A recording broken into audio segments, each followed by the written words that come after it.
Please. Good evening, and welcome to this meeting of the Boston School Committee. I'm Chairperson Jerry Robinson. We'll begin with the Pledge of Allegiance. I pledge allegiance to the flag of the United States of America and to the republic for which it stands, one nation, under God, indivisible, with liberty and justice for all.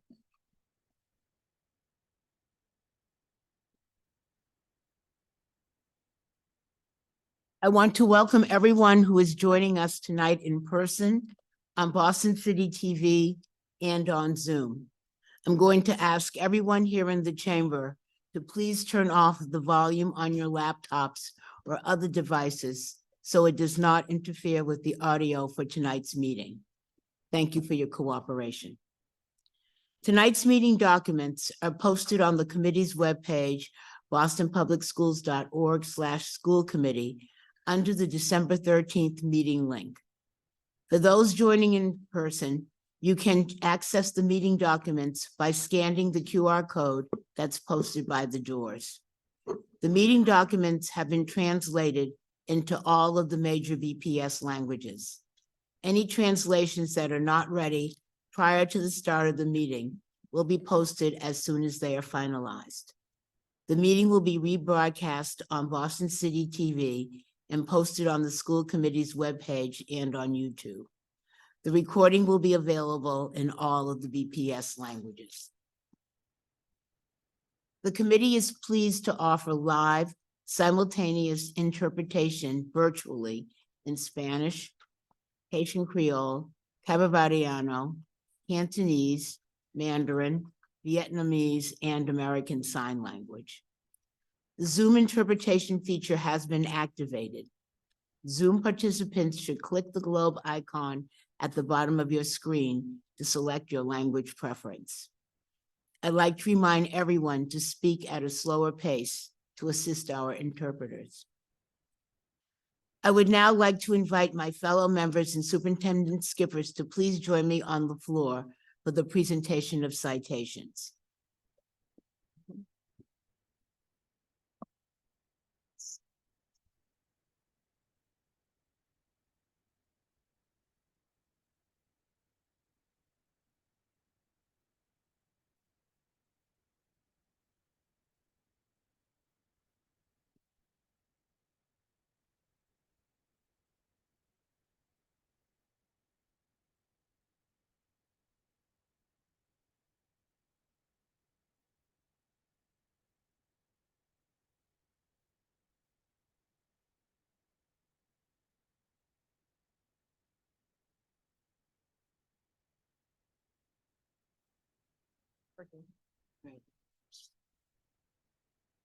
Boston Public Schools is fortunate to include many talented and dedicated teachers and staff. Recently, two of our exceptional educators received prestigious awards, and we're thrilled to honor them here tonight. When I call your name, please come forward to receive your citation and then remain standing so that we can all take a group picture. First, we're delighted to honor a German language teacher from Boston Latin School who recently received the Massachusetts World Language Teacher Award. Please join me in congratulating Heide Marie Flerke. Is that correct? Close. All righty, thank you. The award is given to the world language teacher who demonstrates current best practices of teaching and learning, including the integration of the 2021 Massachusetts World Language Curriculum Framework. Ms. Flerke's students consistently remark upon her energy, creativity, and ability to make class interesting for them. Congratulations. Thank you, Sharon.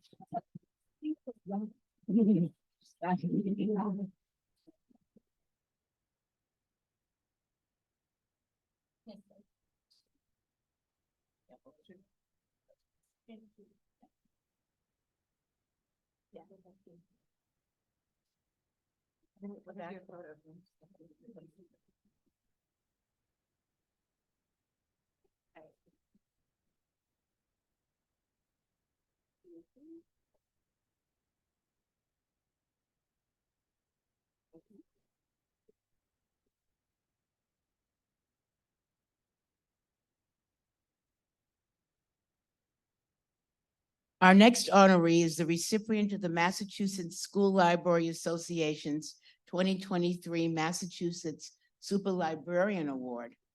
Please join me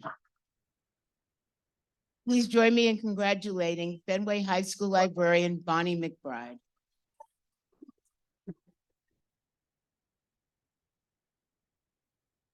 Congratulations. Love you, girl.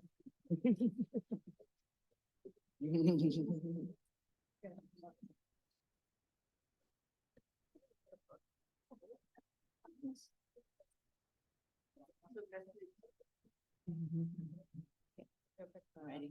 I've got some more words. Oh, you have some words. Jerry has some words.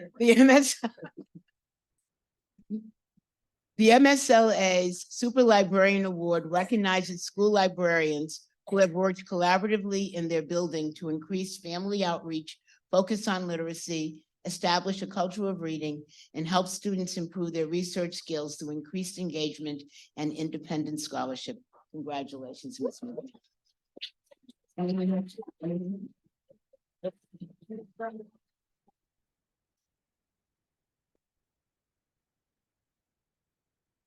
Sorry, one more thing. Sorry. This is Instagram. Oh, I gotta follow it. Come on. We've got great content. Thank you.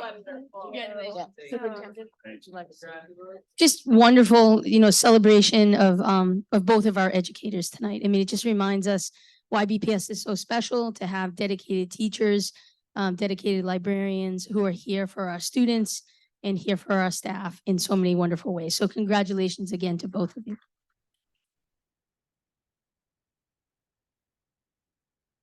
I know you both have early mornings, so you're welcome to leave and continue your celebration with your families and colleagues. Congratulations again.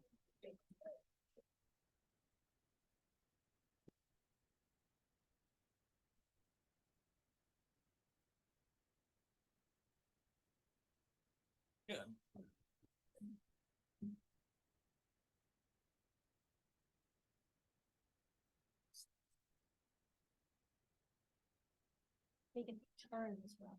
Yeah.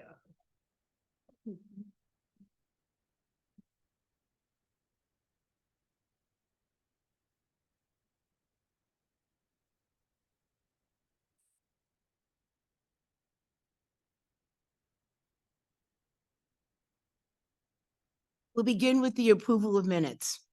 I will now entertain a motion to approve the minutes of the December 6th, 2023 school committee meeting as presented. Is there a motion? So moved. Thank you. Is there a second? Second. Thank you. Is there any discussion or objection to the motion? Is there any objection to approving the motion by unanimous consent? Hearing none, the minutes are approved. We'll now move on to the superintendent's report. I present to you our superintendent, Mary Skipper. Thank you, Chair. Good evening, everyone.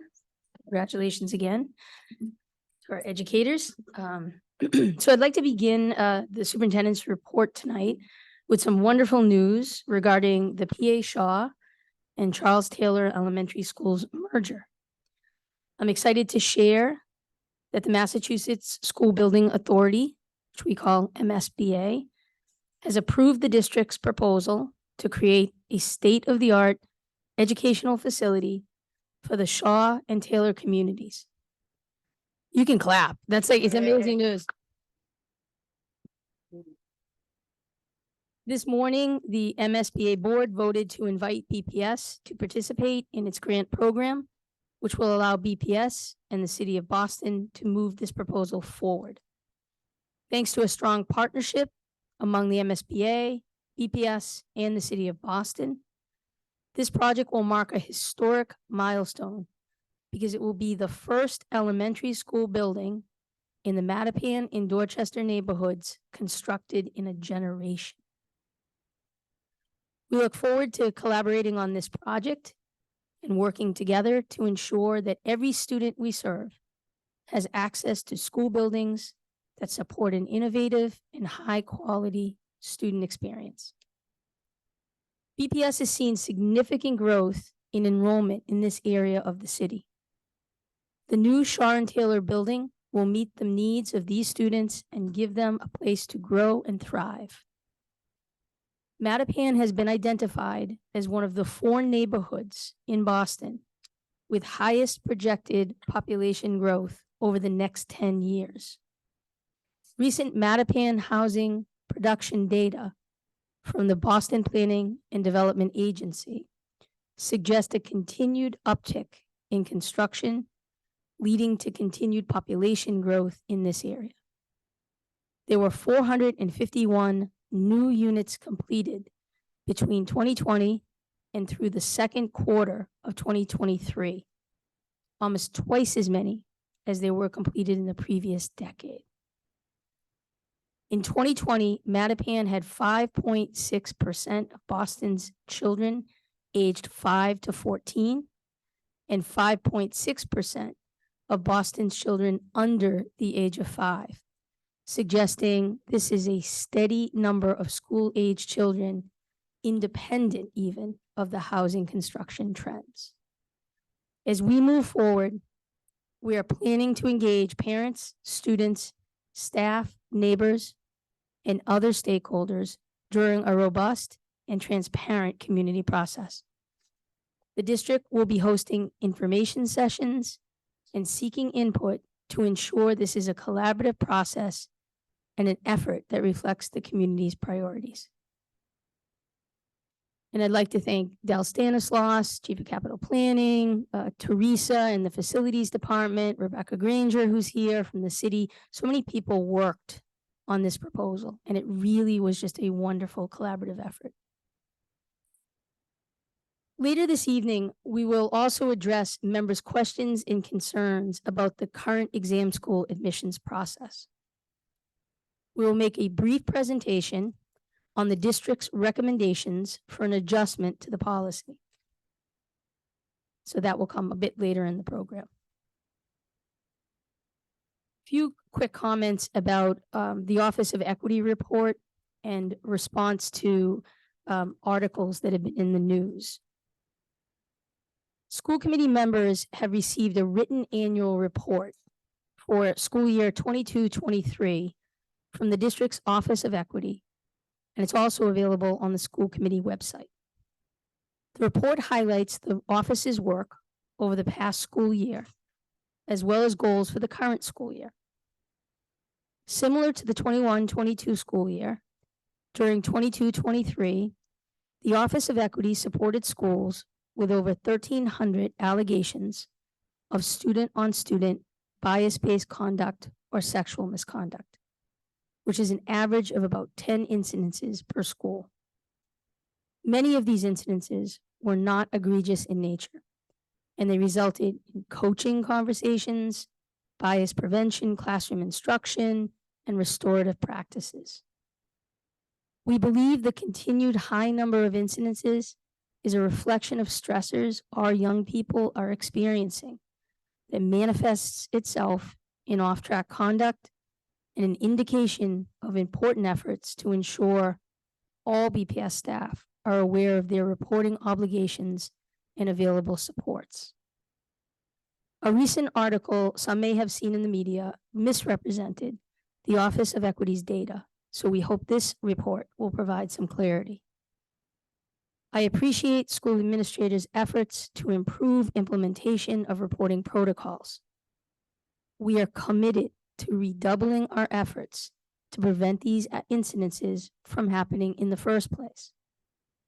I want to thank the Equity team for their hard work in responding to every request for assistance that they receive and their expanded efforts to educate students and staff about their rights and responsibilities. I'm particularly pleased that a new elementary school version of the office's award-winning 24/7 Respect program for middle and high school students is being piloted for K2 and 4th grade students this spring, and that our expanded Safe and Welcoming Schools team is now available to partner in classroom level prevention efforts district-wide. an update that you'll hear tonight on finance, FY23 to FY25. So this evening, BPS Chief Financial Officer Nate Cooter and the finance team will present an FY23 to FY25 financial update. This presentation is a precursor to the upcoming BPS budget presentation in February and marks the beginning of the public planning process for the next fiscal year. A few bright spots: more than 200 students and families attended the BPS Division of Student Support's Resource Fair on Saturday, December 9th at the bowling building. It was pretty jammed. I was at it. Several BPS departments, as well as over 20 partners, participated and shared information about social and emotional support services, adult education, healthcare, trauma response, behavioral health, athletic opportunities, college pathways, and more. The events also included food, very good food, music and prizes, including gift cards.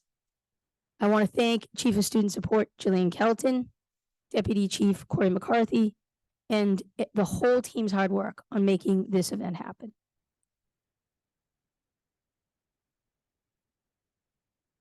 BPS will host the annual Holidays at Bowling celebration of music on Friday, December 15th from 9 until 12:30 p.m. in the lobby of the bowling building here in Nubian Square. We invite you to enjoy the sights and the sounds of 500 students who will be representing 20 dance and music ensembles from across the district. It's really a wonderful, joyous time, and the students are so proud to come and to actually just perform and enjoy the season. So we hope to see everyone there. BPS will be sending home a free COVID-19 rapid antigen test with every student prior to winter break. And that break begins on Friday, December 22nd. We are offering the free tests to ensure wide and easy access to an important tool for our students and staff during break.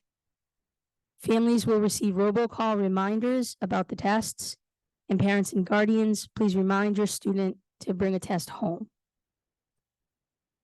Few reminders on registration. For families, some of the key registration dates for the 2024-2025 school year. Please note that priority registration for K0, K0, K1, and K2 in grades 6, 7, and 9 will be held on Thursday, January 4th through Friday, February 9th. Priority registration for all other grades will be held between Monday, February 12th and Friday, April 5th. And you can always learn more about the dates and visiting schools on discoverbps.org. Before I conclude, just two other updates. First, as it relates to the school quality framework, we shared the memo last week and I discussed it in my superintendent's report. I've received some questions from members regarding schools that are traditionally tier 1 schools that move to tier 2. An initial analysis is due that the framework having a heavy weighting on student growth. However, I've asked the team to do a deeper analysis and they will follow up with a memo to the committee to answer the questions. They will also be available at the next school committee meeting for questions. Lastly, I want to acknowledge that we have several speakers who have signed up to speak about the leadership at the Gardner Pilot K-8. I certainly understand the school committee's desire to know more information. The district cannot share confidential personal information publicly. This is to ensure the privacy of our employees and to maintain the integrity of any personnel actions. Dr. Drew Eccleston and School Superintendent Dr. Christine Landry are happy to speak with any parent to reassure about the day-to-day support at the Gardner that has and will continue to be provided. Chair, this concludes my report and I turn it back to you. Thank you, Superintendent. I'll now open it up to this committee for questions and discussion.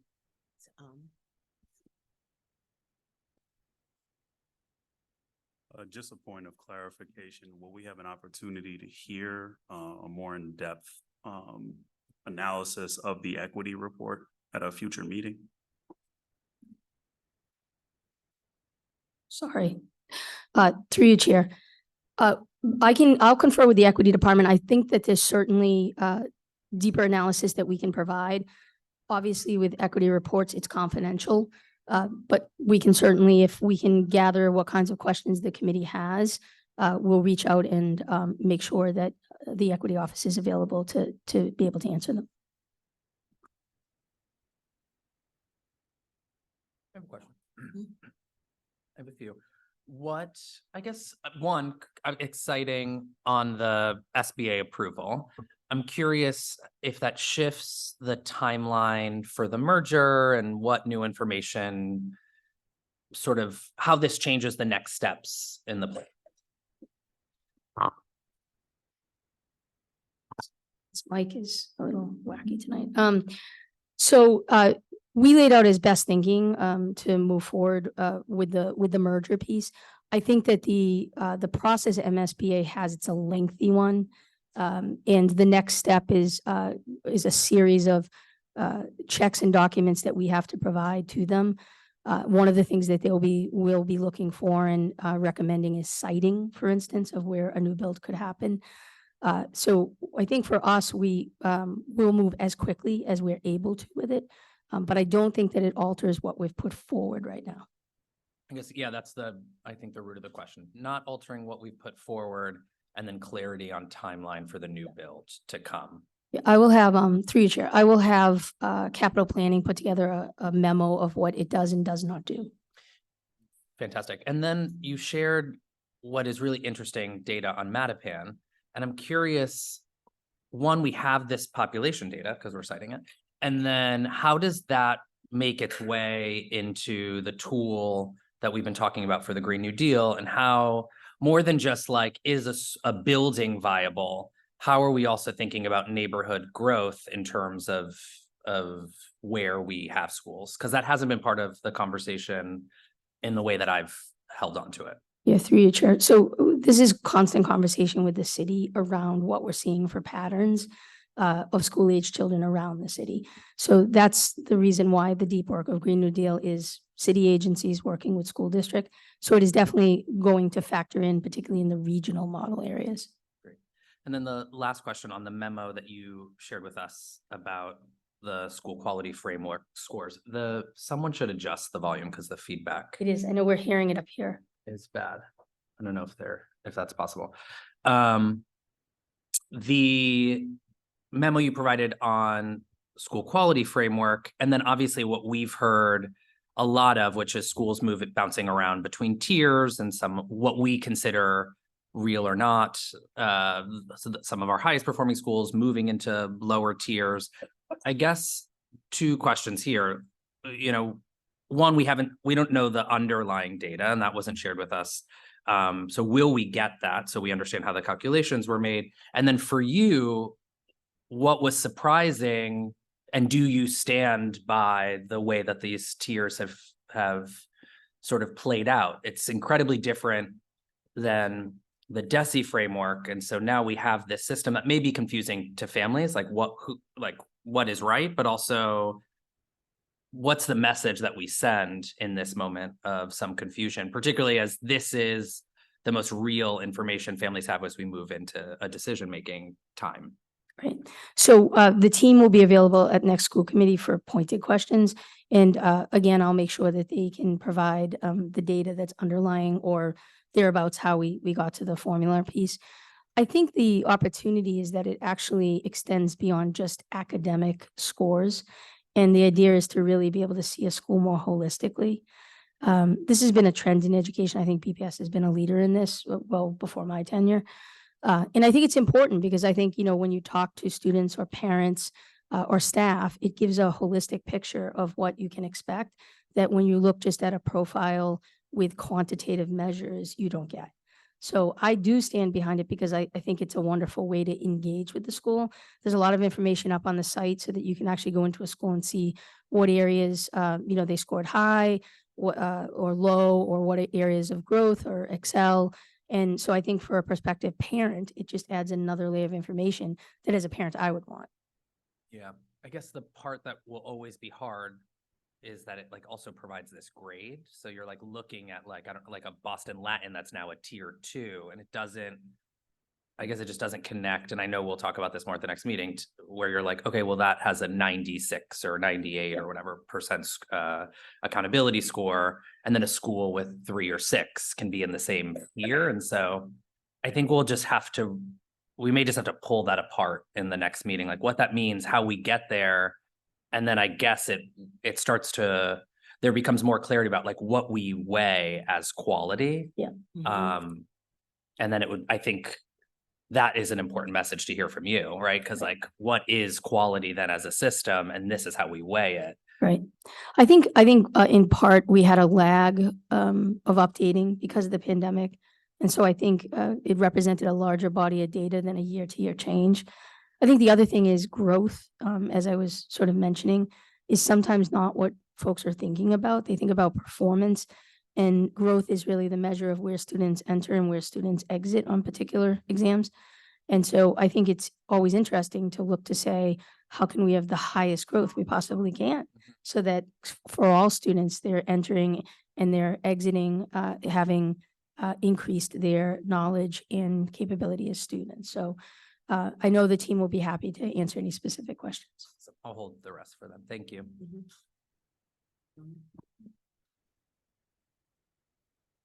So I just wanted to pick up on that a little bit because thank you, Superintendent, for your comments about that. And yeah, we're getting feedback up here. So the school quality framework was interesting because it was originally put together by a task force of the school committee that was appointed and approved by us, and tried to come up with a different framework of how to measure quality, give a quality ranking to the school or quality rating to a school that was slightly different from the DESE standard and incorporated some other factors. It was very much a work in progress. And I think the ultimate goal that the task force talked about is they ultimately wanted to get to a sliding scale. You can almost picture on a computer screen, like what's important to you as a parent. Is it about growth? Is it about achievement? Is it about programs? Is it about safety? Is it about location? And you could slide back and forth and then get a different ranking based upon what you want to get to. Well, obviously, this is a step in the direction. And as the superintendent said, it was a delay because of pandemic, right? When it was originally envisioned, we were going to be seeing this regularly. And it was supposed to be a yes and. It wasn't to replace the DESE rating. It was like, here's the DESE rating. Here's another rating that maybe incorporates some things that are slightly different.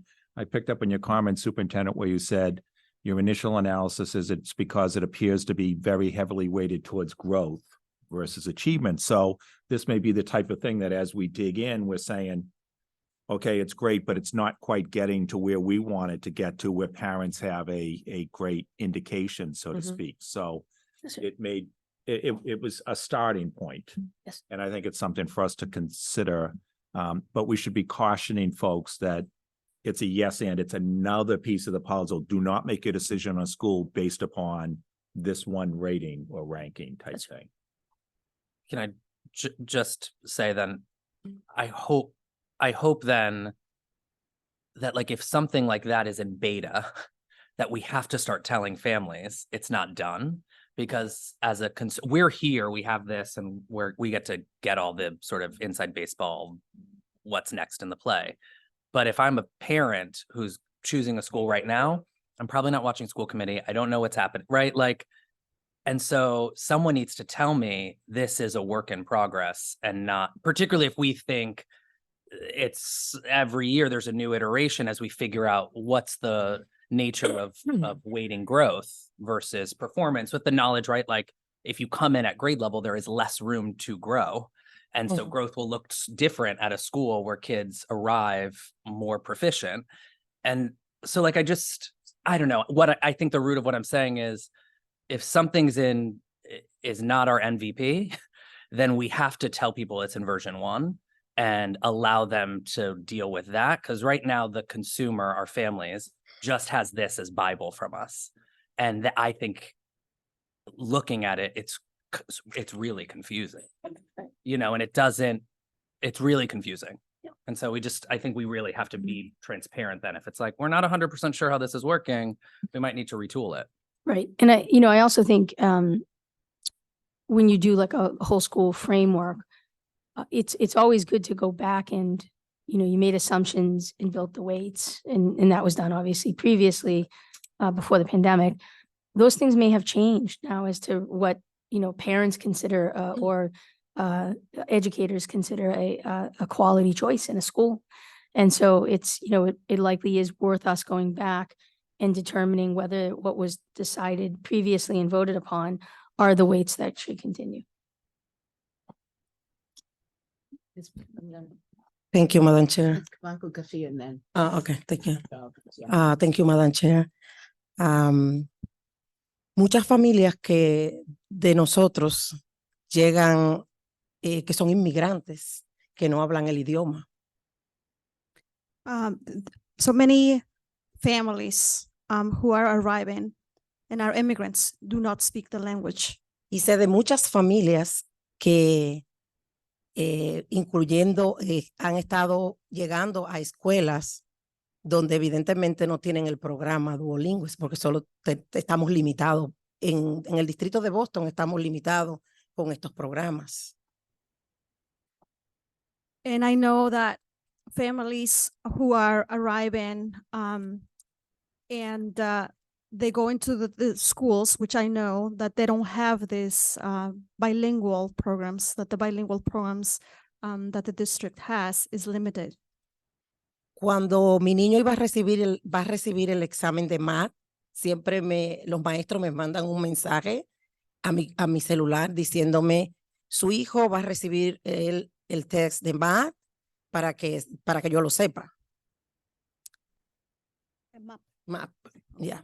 So whenever my son is getting ready to take the MAP test, the teacher sent me a text message saying that your son is about to take the MAP test. Hay muchos de nuestros estudiantes que llegan que no saben y las familias tampoco. There's a lot of families that are recent arrivals and they don't know about this.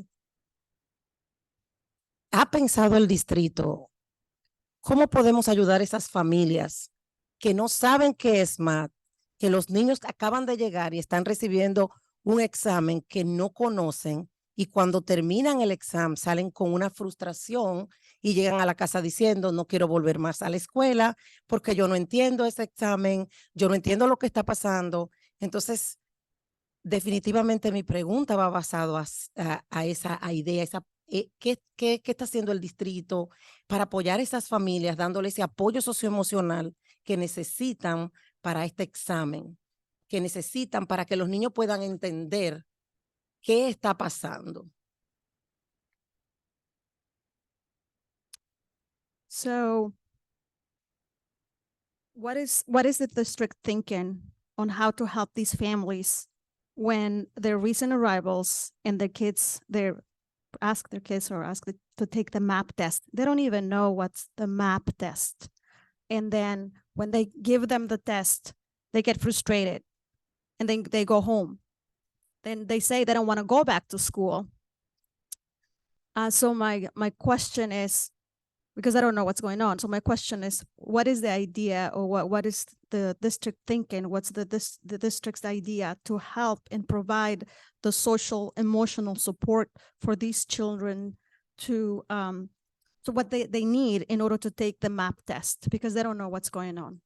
Yo puedo saber porque vine en el 2015 a Boston y he ido aprendiendo sobre la marcha, pero muchas de nuestras familias que están llegando no saben.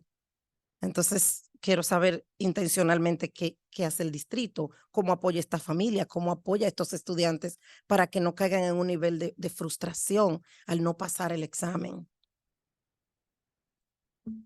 So I know myself because I arrived here in 2015 and I didn't know, but I had to learn. But how about those families who don't know about this, and what is the district doing to support these students so they don't like fall into that level of frustration of not knowing.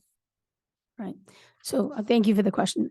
So it is, MAP for us it's a universal screener. And it's really, it's used by teachers to help identify areas of support that students might need. And that's across all ELD levels, all English language levels. The area of family engagement is one we have to deepen.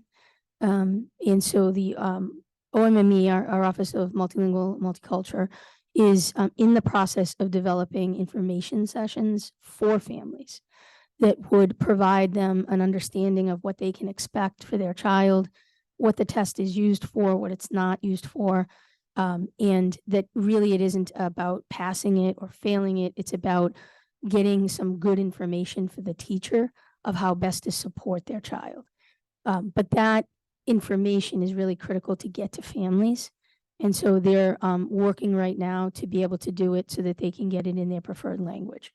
So that is happening actively right now, but it is an excellent point.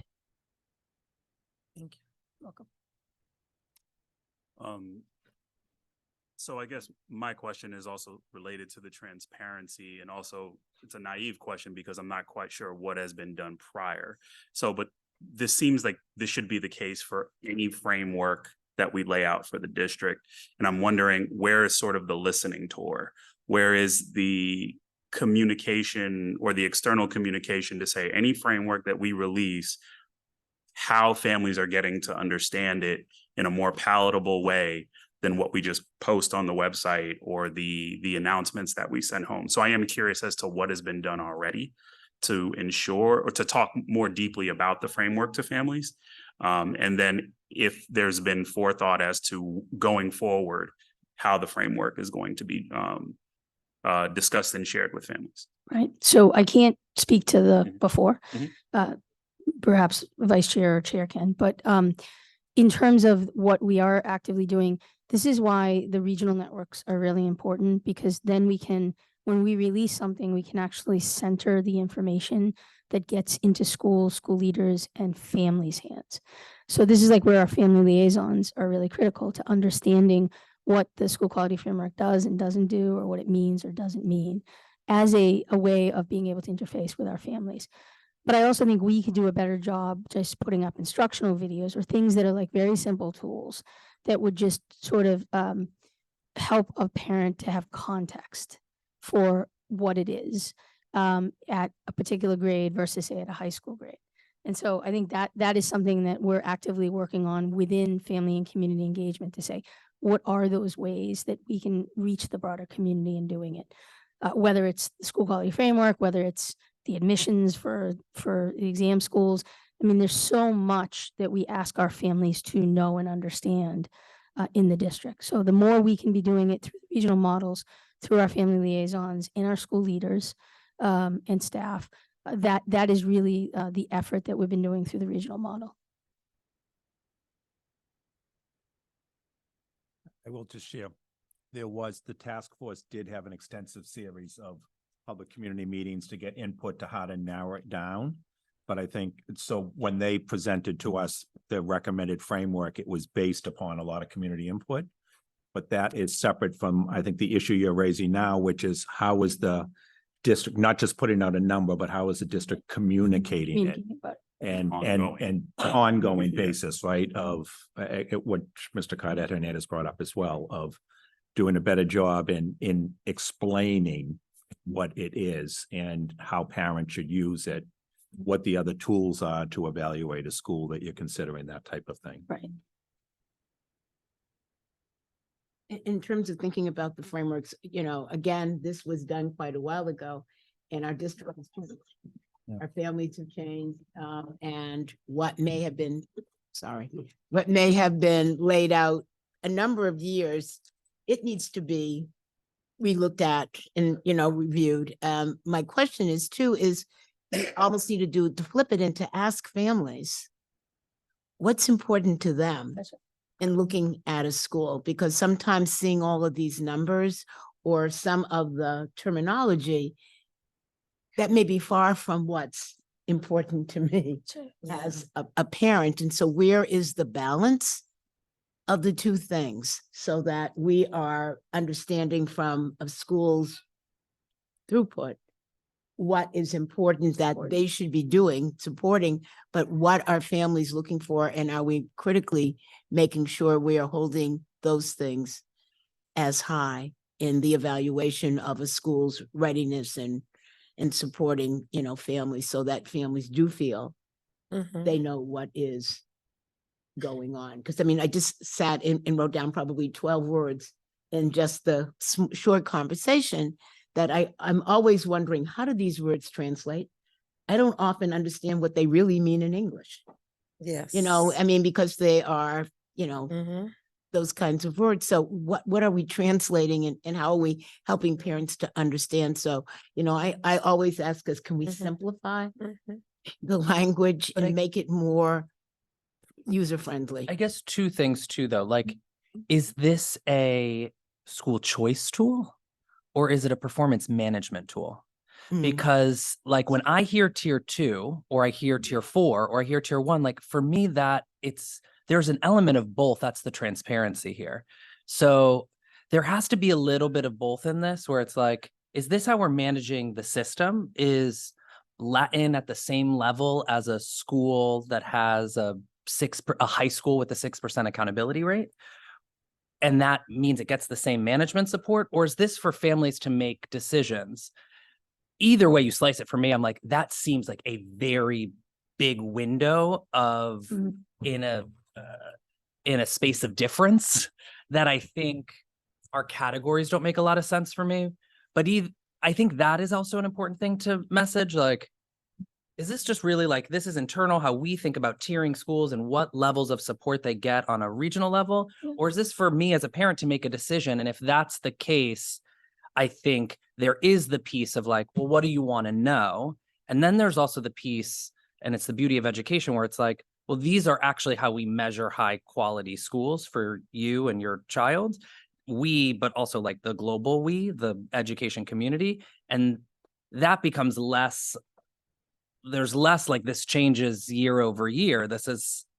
And I don't know, because I don't know what's behind the data, but the gap between schools in a category, even in the same grade band, seems so far away from each other, unless there's like something in it, like a major culture thing or something that like sets it off to another level. Like, I'm not sure how you're using it for either space, right? Like how it becomes a management tool or how it becomes a parent facing tool. It's not, I think parents are going to use it, and I don't know how useful it then is. And it's definitely not useful if we're not telling people this is a work in progress. And right now we didn't release it that way. We released it as like new accountability data, like go forth and make decisions in your school choice process. And like, for lack of better words, like that's a pretty crappy thing to do if we can't fully stand behind the data that is there. And I know we're going to talk about this later, but it's important. This is like the moment where families are making decisions. Yeah, we can, again, when this was put in motion years ago, right, at this point, I think in general, when we do policies, it's always good to put the cadence of when we're going to revisit them. I think sometimes we don't do that. And I think it would be, I think at the next school committee meeting, we can have the group working on it to be able to talk more specifically about the data behind it. I think in many ways, it's much more of a school choice. It's meant to inform families so that as they're thinking about what's important to them, they're able to go in and look at it as opposed to comparing schools in that way. However, I think like with any tool, you can't control how people use it, right? So, but I think these are all questions that I think, we can make sure that the committee is, or the ODA is here to talk about. Thank you all. I'll now entertain a motion to receive the superintendent's report. Is there a motion? So moved. Thank you. Is there a second? Second. Thank you. Is there any discussion or objection to the motion? Is there any objection to approving the motion by unanimous consent? Hearing none, the superintendent's report is approved. Before we move on to public comment, I'd like to invite our student representative, Diego Meda, to provide a brief update on the Boston Student Advisory Council, also known as BSAC. Mr. Meda? Yeah, um,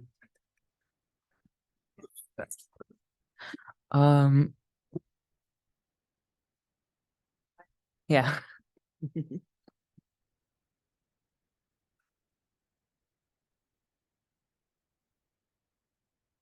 Okay, as you guys know, I'm Diego Mata. I'm happy to provide some updates about BSAC reflecting on summer 2023 and school year 2023-2024. Over the summer, BSAC staff ran a 6-week summer leadership program with 23 students. We partnered with local organizations like the Haley House, Youth Works, and Room to Grow to build leadership skills and to explore the community. Students also worked in subcommittees to build out a professional development focused on adultism, where students presented at the attendance symposium in September on this very topic. Students were able to redesign the BSAC webpage and are working to update that page regularly. BSAC is off to a great start with 62 members. We are currently working with SuccessLink to make sure our students are paid. While we are currently in the early stages of the meeting, we've only had 3 so far. We have began having conversations about new projects we will be working on this year, and will hold our BSAC election soon. A few goals that BSAC is working towards are building out the Fighting Adultism workshop with a few of the schools with middle grades to allow students to preview/experience BSAC. And we are hoping to end the school year with the BSAC showcase where community can see and hear what we've worked on this school year. I look forward to look forward to providing another update next month once our subcommittees and elections are complete. Thanks. Great. Thank you, Mr. Mehta. And thank you to all of the BSAC students who are working to amplify student voices, which is so critical to our work. I'll now open it up to questions and comments from the committee. Comments? I just have one question, particularly where do you foresee sort of priorities in the future for BSAC in some terms of issues that are most pertinent now? We're currently in the process of making the decisions on what our subcommittees will be. Mhm. And so once we have that, we're gonna make that decision and then we'll have that shortly.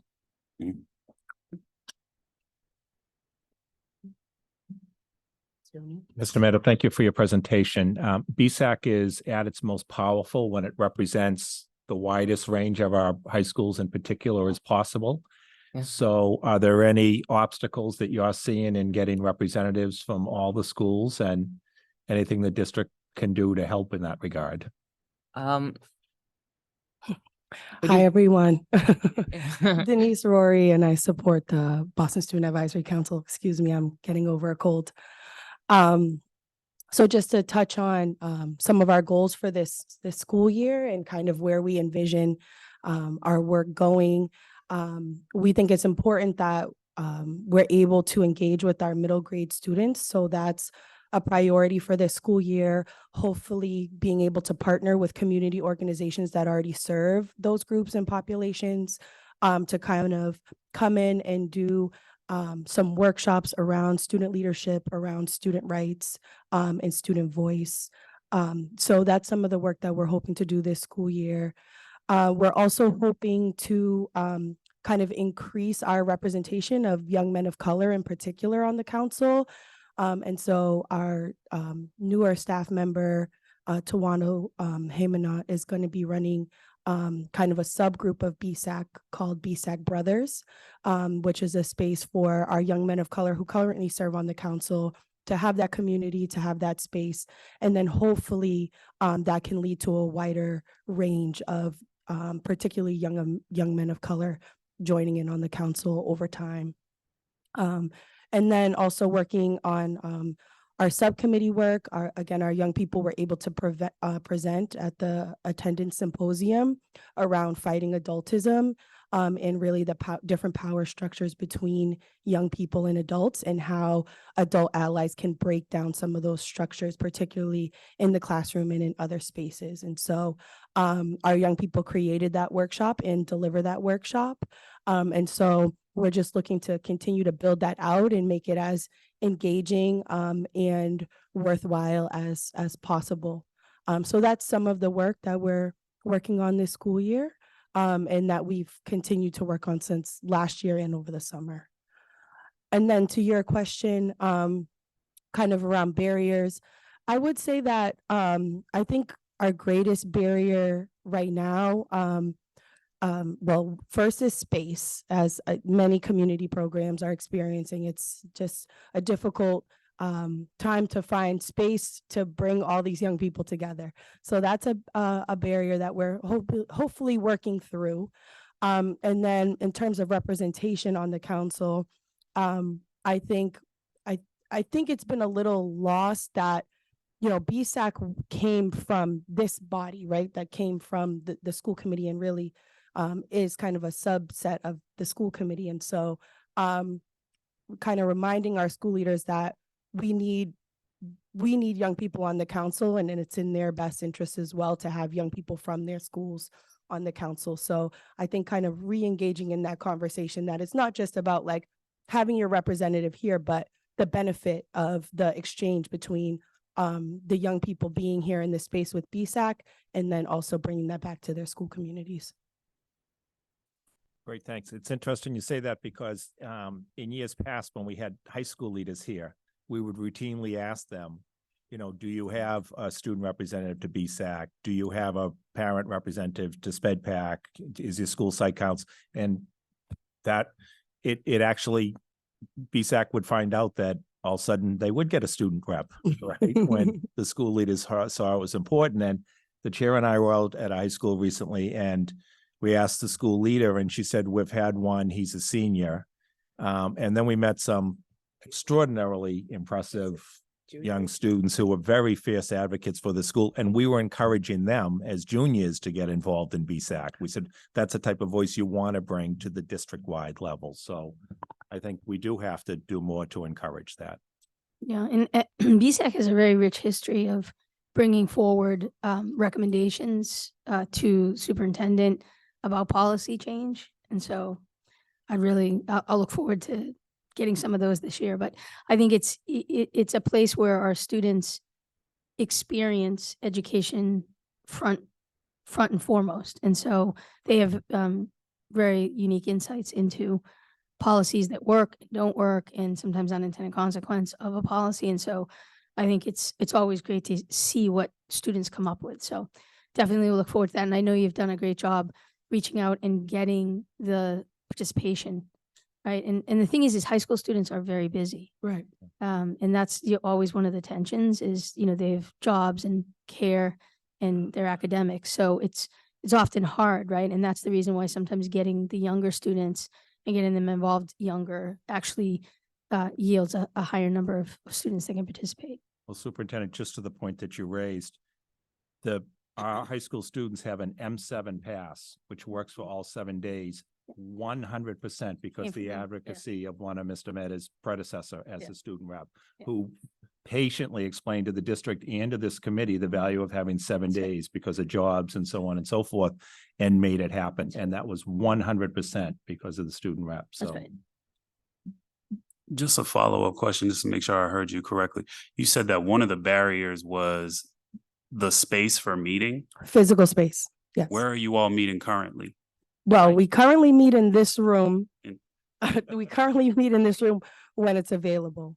And so we have to work with the city to, you know, find availability to find the space for 62 young people, and that can be challenging. And a huge thank you to Fenway High School, who hosted us this past week as well, because there are just a lot of constraints around space. We like to meet in this space or in a more neutral space, because then, you know, it can get to be like a little bit of favoritism if we're at one school versus another. But hopefully in time we'll be able to sooner than later figure out our kind of space constraints, but kind of working on the fly when we need to find a space to house anywhere from 40 to 60 kids, depending on who shows up for meetings that day. I'll connect with you, make sure I connect with you. So I think I got a space for y'all. Thank you. Yeah, for sure.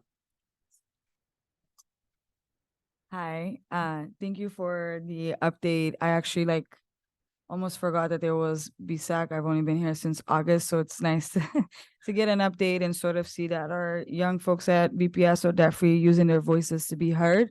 I think when it comes to space, I'm a huge advocate of prioritizing our BPS spaces for students to gather. I mean, that's why we're here in the first place. So if there's a way to look into the school academic year and making sure that the selected days that you all meet, that these spaces are being available to you all first, that would be my strong recommendation.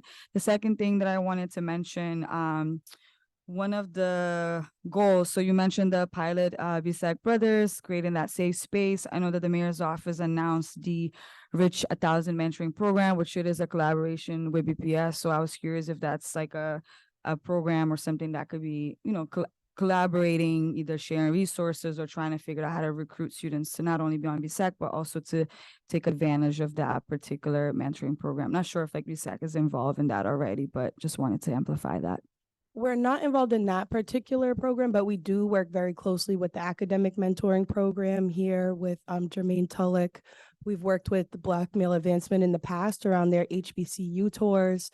And Corey McCarthy is also, very connected. So, this is kind of just a brainchild and we're going to try it out, but we would love to connect with other organizations that are already doing this work and just creating as many spaces for our young males of color as we can. Thank you. Thank you. I just had a quick question. You say that you have 63 members.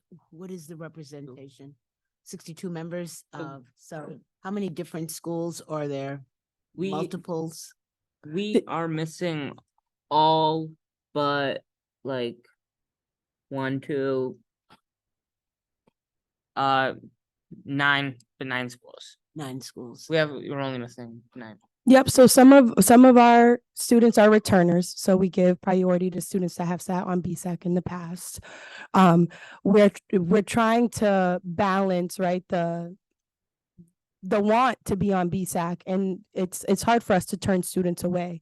But if we do have, multiple, like more than 4 representatives from one school, we'll typically have to scale back on recruiting from those schools. And so it's a little bit of a dance between yes, we want as many young people in the space as we possibly can. And we also want to make sure that all of our schools are represented. Many of the schools on the list are also our alternative ed programs. And so we know that many of those students need, at least a part-time job, at least 20 hours a week. And they're dealing with, other circumstances. So we are able to pay our students through SuccessLink, but there are constraints around that as well, right? A limited amount of hours, programming, and all those things also come into play. But we have until January 14th before kind of the SuccessLink cutoff for the city of Boston. So we're working, diligently to connect with folks on the school level to make sure that we have as many representatives as possible. So I think next month we'll have a little bit more of a snapshot of kind of what we have officially, and I'm happy to bring it broken down by schools as well. That's great. Thank you. Are there any more questions? If not, thank you both, and we look forward to updates in the future. Thank you so much. We'll now move on to general public comment. Ms. Sullivan? Thank you, Chair.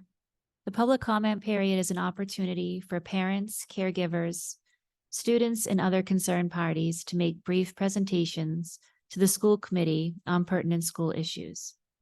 Questions on specific school matters are not answered at this time, but are referred to the superintendent for later response.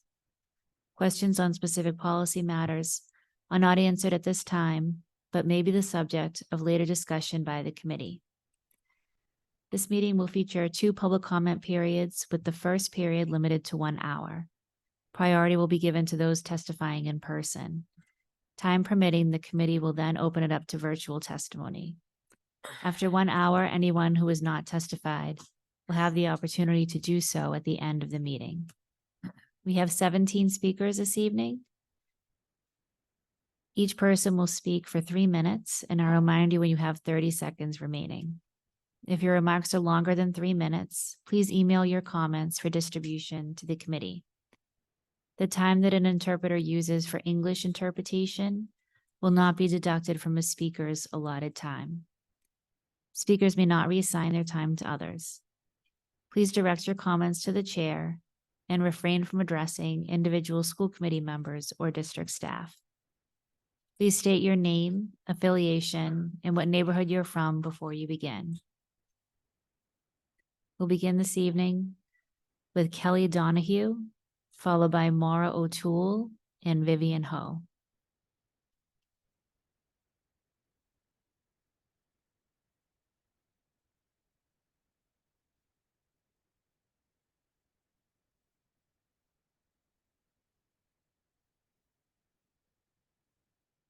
Good evening, Superintendent Skipper, and the school committee members. My name is Kelly Donahue. I'm the librarian at the Hennigan K-8 school in Jamaica Plain.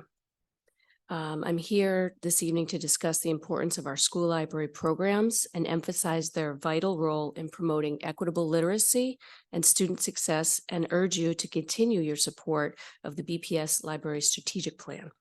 I'm in my second year as in the role of librarian at the Hennigan. Prior to that, I was a teacher in BPS for several years.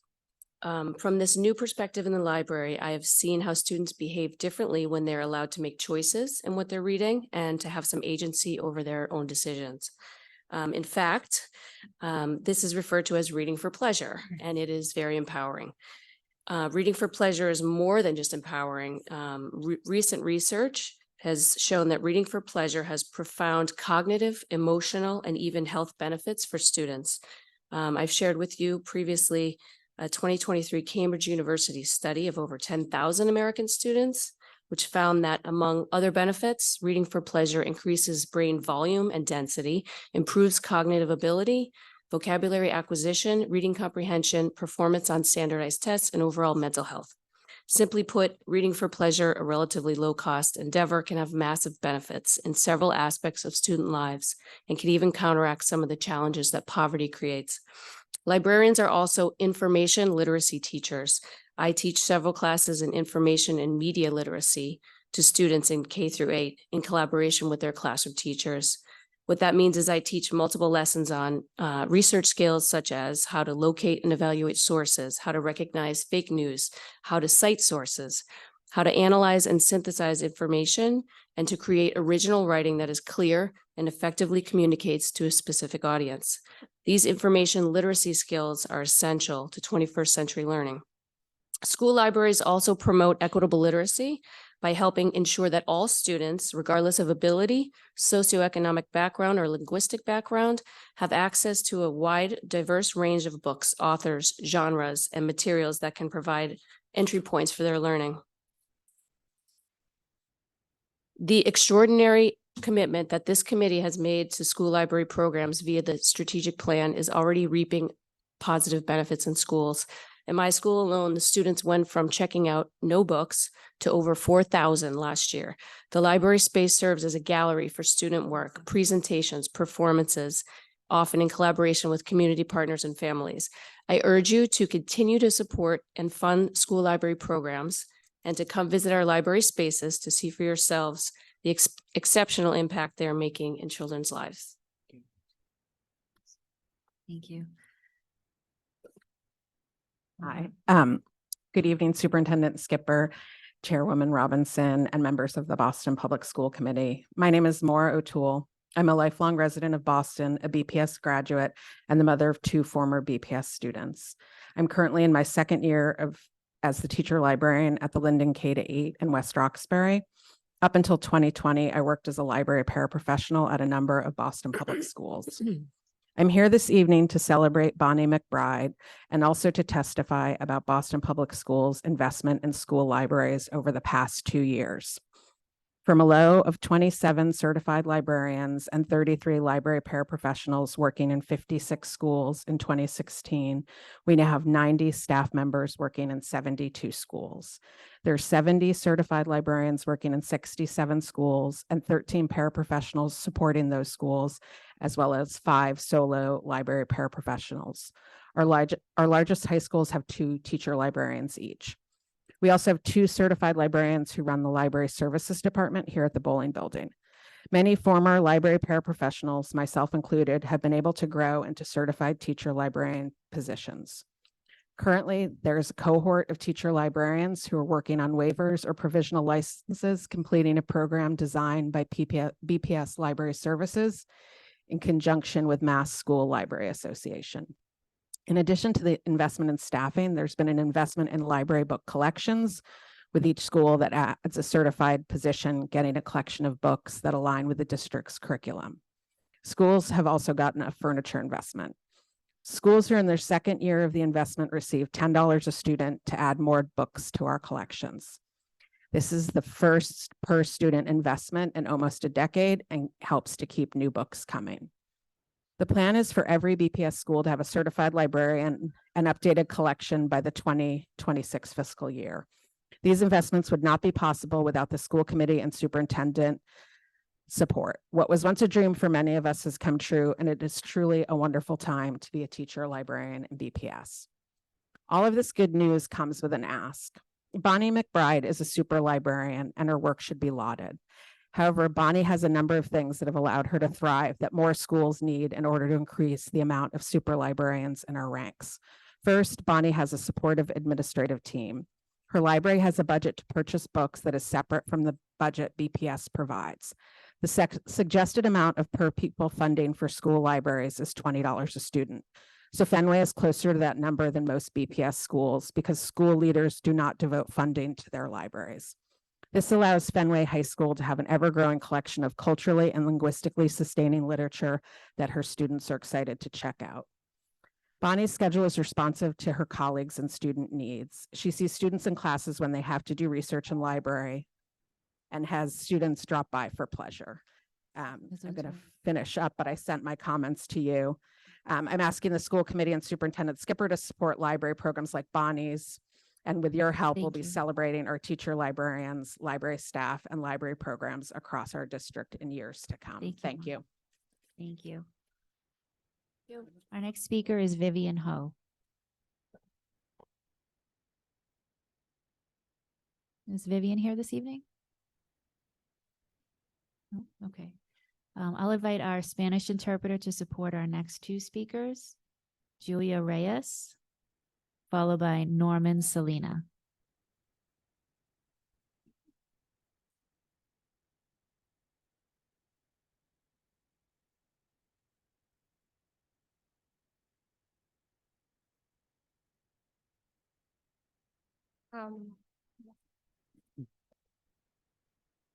Buenas noches. Good evening, everyone. Superintendente, vengo en representación de la escuela La Gardner. Queremos saber o que nos clarifiquen qué está pasando allá. Dear Superintendent, I'm here in representation of the Gardner Pilot School. We would like to know what is happening right there. Tuvimos conocimiento en una reunión que se hizo de que iban a cambiar el 7º y el 8º, iban a sacar esos 2 cursos. So it came to our knowledge that the 7th and the 8th grade, they were going to change something there. It came to our knowledge. Después de esa reunión han surgido otras cosas. Por ejemplo, no tenemos la principal de la escuela. Ahora tampoco tenemos el tesorero de la escuela. So a couple of things had happened after that. There is no principal at school. There is no treasurer at school. Y todos los padres estamos preocupados en incertidumbre porque no sabemos qué va a pasar al final. So there's a lot of uncertainty. We do not know what is going to happen here. All the parents have the same concerns. Es muy preocupante la situación y realmente nosotros necesitamos, si no pudieran regresar a la principal, a la escuela, y que pueda volver a tomar forma. Y en cuanto a la base financiera y el tesorero, por igual, estos niños puedan recibir sus beneficios. It is very concerning. We would like to have the principal back. That is one one part. At the same time, talking about the financial part, it is important to have the treasurer back because it is critical that they have the kids, the children, the financial support they need. Es muy preocupante realmente. It is truly a very concerning situation, very concerning. Queremos saber de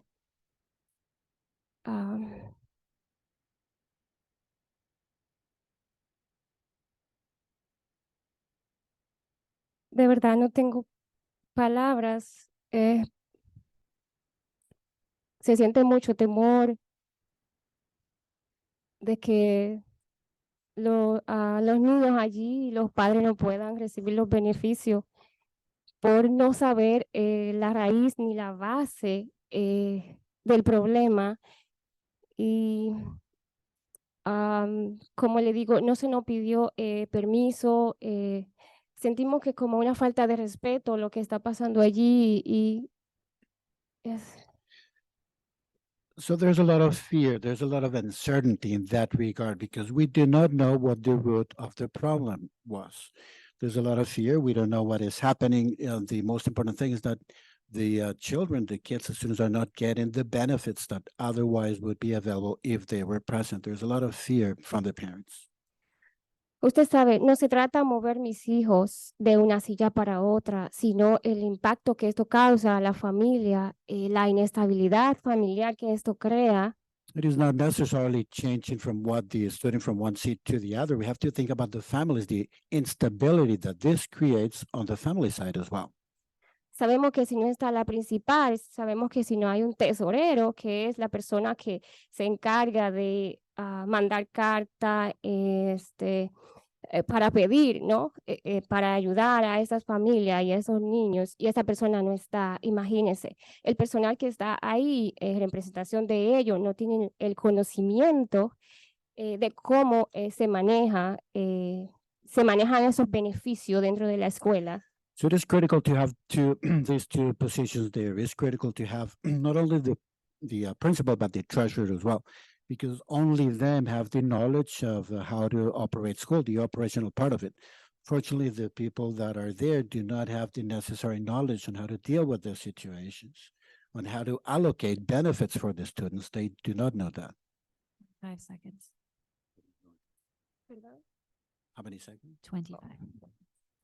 Oh, wow, quisiera decir tantas cosas, ¿no? Quisiera ser escuchadas, de verdad, porque hemos tratado de alguna manera hacer que nos escuchen en la escuela pública de Boston, pero no recibimos nada de ello y creo que ha sido una falta de respeto en la forma en cómo han hecho las cosas y para mí como padre y muchos padres yo siento que es una injusticia lo que están haciendo, el no dejarnos saber realmente cuál es.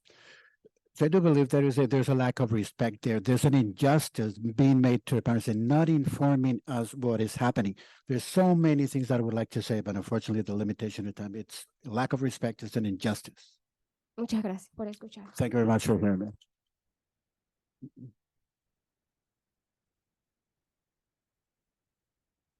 Our next speaker is Norman Salina.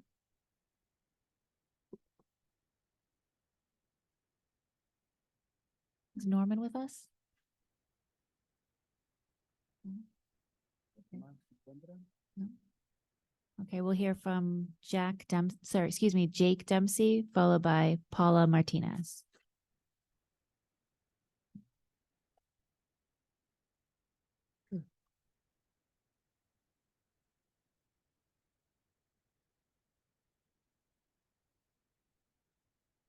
Hello, my name is Jake Dempsey. I am a parent at the Gardner Pilot Academy. I'm also a governing board member.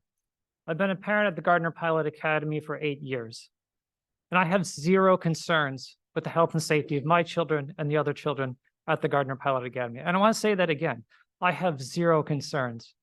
I spend a lot of time at the Gardner. As a parent council member, now as a governing board member, I volunteer there. I offer a DJ club in afternoons. I spend time in the halls when the kids come out after school. It's boisterous and it's chaotic, but it's in the way it's supposed to be at the end of the school day. The implication with the removal of Principal Herman that somehow this school community is unsafe for children hurts me. It hurts this school community.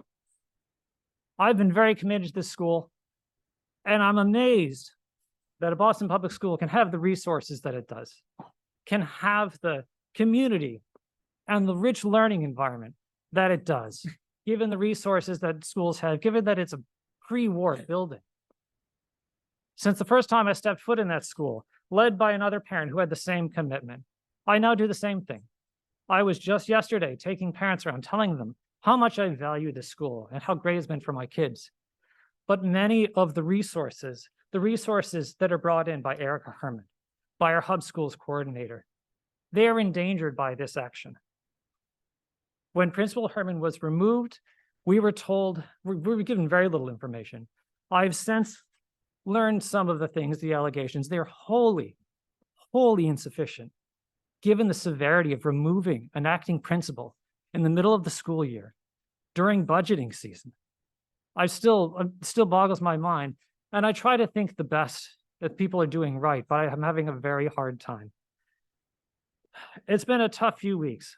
It's been a tough couple of months for the Gardner, when suddenly we were surprised to learn in 7th and 8th grade, we're going to be gone in the next year. Suddenly then I have to figure out, what am I going to do for my 6th grader? And in the middle of doing that, now this. I wrote all this stuff. I've been thinking about what to say. I just don't know where to begin. I'm heartbroken for our school. Even if Principal Herman can come back, it won't be the same. It'll be harder for us to raise the money, should we even have the people to do it, because of this implication that somehow this school is not a safe place.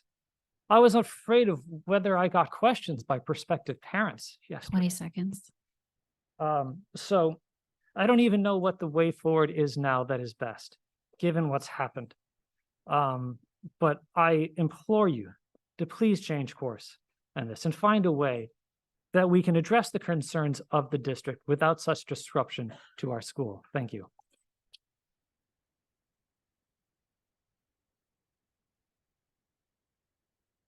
Thank you. Our next speaker is Paula Martinez.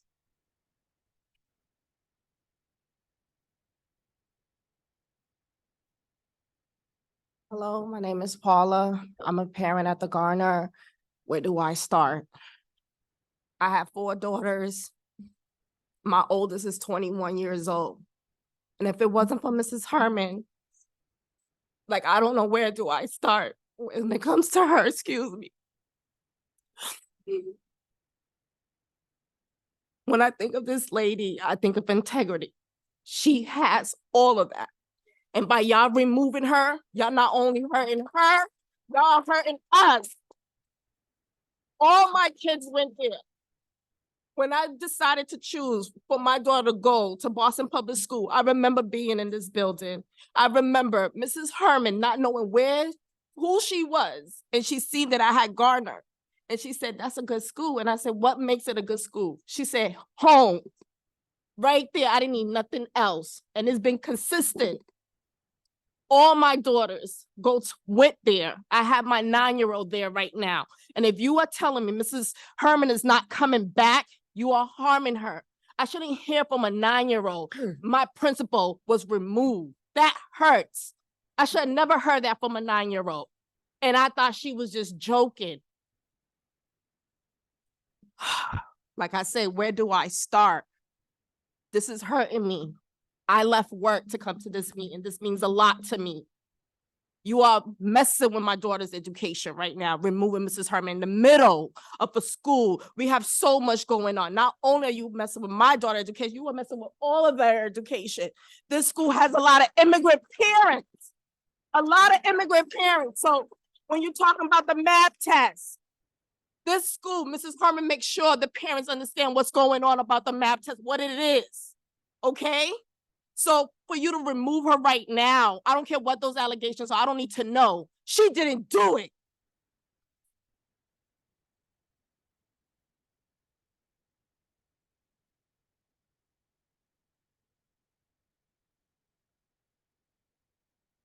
Thank you all. We'll now transition to our virtual testimony. Please make sure you're signed into Zoom with the same name that you used to sign up for public comment, and be prepared to unmute yourself and turn on your camera when it's your turn to testify. Please raise your hand virtually when I call your name.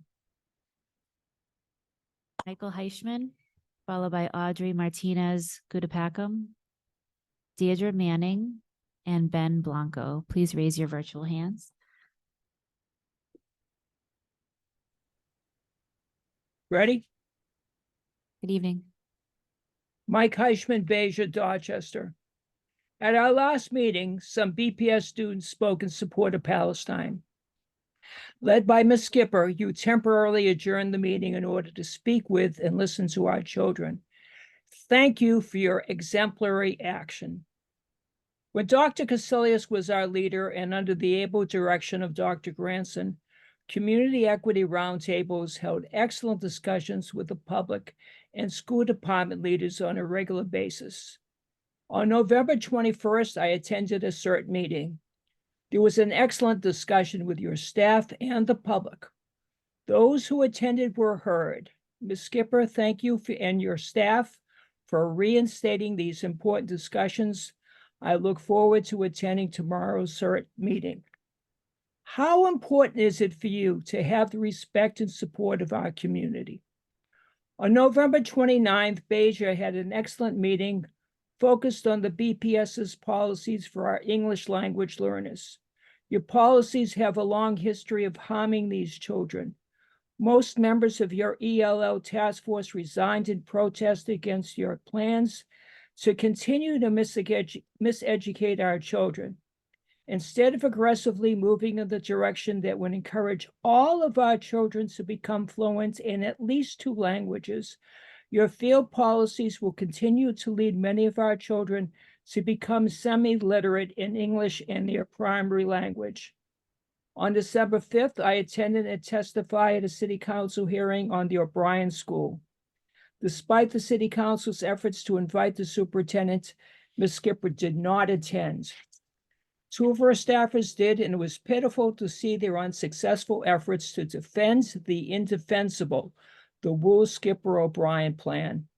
Opponents of your proposal did an excellent job in persuading the council to pass a resolution calling on you to stop this racist plan. For years, the community has been promised a master's facilities plan. What you recently released was called, but it's not a master's facilities plan, it is a rubric. You already have a racial equity tool. Since Ms. Skipper became our leader, she has not mentioned its usage even once. If you continue to refuse to use your racial equity tool and or your new rubric and decide instead to move the O'Brien from the heart of the African-American community to the edge of the city in White West Roxbury, why would you expect the community respect and support your racist decision? Meanwhile, why does the school committee remain silent? Happy holidays, everybody. Our next speaker is Audrey Martinez Gudapacum.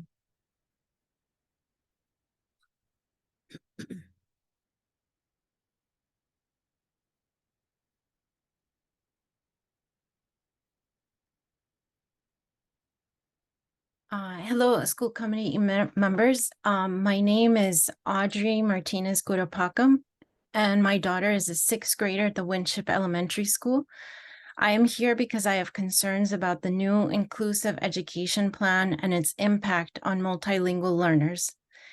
As a parent, it's very important that my daughter values her Spanish language heritage because I have seen how much it has helped me personally in my career and relationships with others, including myself.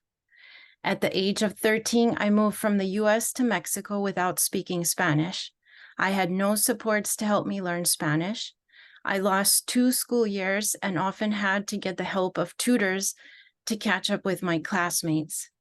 Despite that struggle, I later found that speaking Spanish helped me enormously in broadening my own English vocabulary and helping me learn new languages. More importantly, I attribute my bilingual skills in helping me progress from being an average C student to later graduating from Boston College and the Harvard Graduate School of Education. Since then, I have worked as both a teacher and an education researcher at Turk, where I am now supporting Boston Public School paraeducators.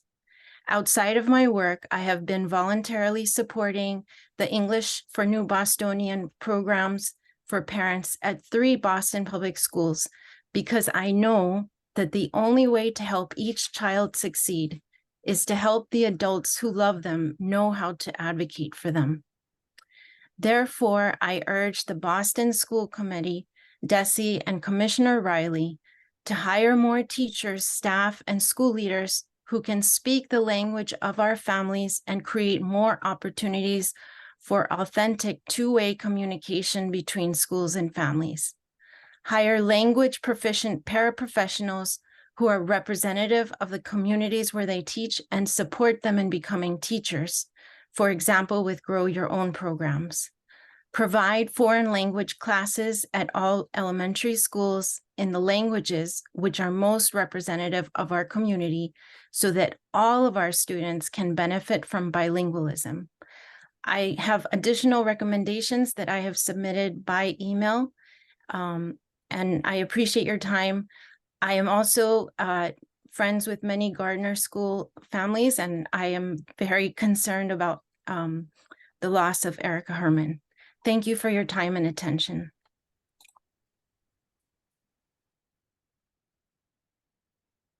Our next speaker is Deidre Manning.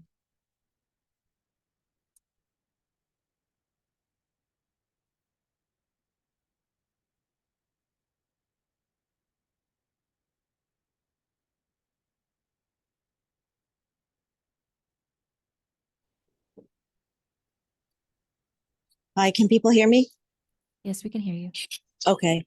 Apologies, I'm not sure what's going to be discussed today for the exam school policy changes, and I don't want to snatch defeat from the jaws of victory, but I'm going to operate under the assumption that there won't be changes made sufficient enough to treat 11-year-olds fairly. I'm resident of Dorchester, a BPS parent since 2016, and the sole supporter of 2 minor children. We have heard the term unintended consequences mentioned many times, but I do not believe that the exclusion of primarily tier 7 and 8 students from consideration for exam school seats was unintentional. BPS simulations from 2020-2021, before the poverty rate threshold was lowered for quote bonus end quote points, schools show that students who lived in these neighborhoods, and especially those who were penalized by not receiving bonus points, would not receive seats at exam schools. Students who were assigned, emphasis on assigned, to BPS students that do not qualify for quote bonus end quote points and who live in tier 7 and 8 are doubly penalized. Students who attend BPS bonus point schools like my daughter, who were essentially forced to leave due to disruptive learning environments, such as a principal being assaulted by a 16-year-old and knocked unconscious, are let down by BPS administrators a second time when they are excluded from consideration from exam schools. BPS administrators should make existing schools great for all Boston residents instead of driving families to charter, parochial, or private schools. Administrators and school committee members talk endlessly about declining enrollments and the need to merge or close schools. It should not be a novel concept to have families want to send their children to BPS. Instead, BPS holds family hostage to underperforming schools with quote bonus end quote points and seeks to dismantle the only successful high schools available to city residents. As a 7-year BPS parent, I have come to understand that BPS promises results but rarely delivers. I have had countless experiences where I was initially hopeful, then felt strung along as BPS administrators continued to make no progress before I realized that nothing would change. School committee members, please use the power you have to change this intentionally exclusionary exam school admission policy to provide bonus points to children who need a boost in the admission process and to allocate seats based on the percentage of applicants by tier rather than having a third year where 270 or 260 8 applicants from Tier 7 are rejected each year, and a total of 20 from this past year and only 1 from the year before. From tiers 1 through 5 combined are rejected. Make a motion and vote to direct BPS administrators to fix this mess. Please do not allow another year to pass where 11-year-old children are forced to miss out on educational opportunities because adults can't fix the problem. Thank you. Thank you. Our next speakers are Ben Blanco, followed by Jean Powers and Amy Fallon. You can please raise your hands virtually.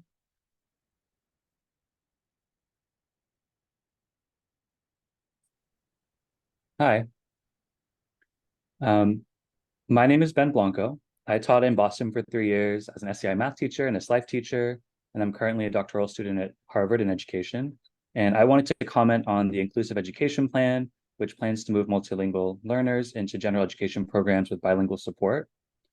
I wanted to caution the school committee against making such drastic moves without considering the capacity of schools and teachers to successfully support students in native language. First, I'm not sure what this plan looks like in practice. At the school I taught at, our enrollment was around 600 students. 40% of those students were language learners. So saying, even 20% as ELD 1 and 2 students, that's 120 students to provide aids to and support to across multiple years, subjects, and class schedules. I'm really not sure how that works. That's also assuming that it's the similar language or same language for all of these students. When I was teaching in an SEI math classroom, we had students speaking multiple languages. Our classroom had 2 teachers, both of whom were able to provide bilingual language support. And we still struggled because we didn't have adequate planning time, instructional materials, or coaching support to implement the best practices that we wanted to. I'm not sure what this looks like scaled across the district then. Teaching with best practices in bilingual education is creatively and intellectually demanding work that requires time, attention, coordination, and resources. It requires coaches who can support staff implementing best practices. It requires time in schools to collaborate on lessons and coordinate support between teachers and aides. And it requires staff with the language and pedagogical skills to support students. Our district does not currently have the capacity to support this.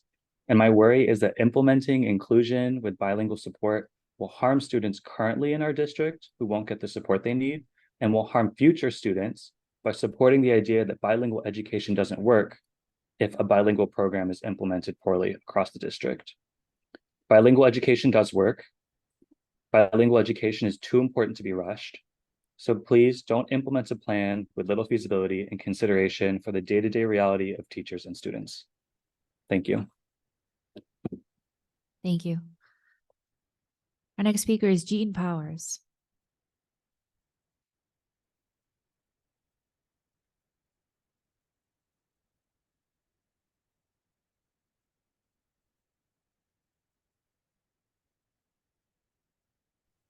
Thank you for giving me the opportunity to speak. My name is Jean Powers, and I'm the parent of a 5th grader at the Gardner Pilot Academy in Alston.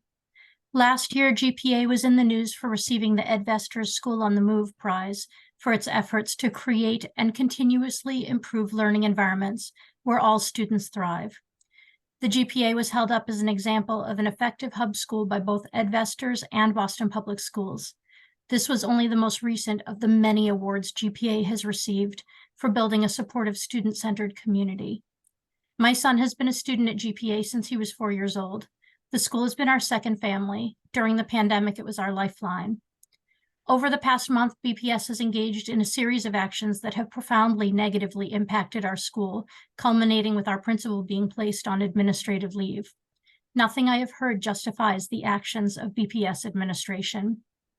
I've been told that BPS has carefully supervised our school leadership through multiple monthly in-person and remote meetings. If there were long-standing issues with our school leadership, BPS should have noticed at some point over the past 20 years. Any problem at the school should have been handled administratively through coaching and mentoring.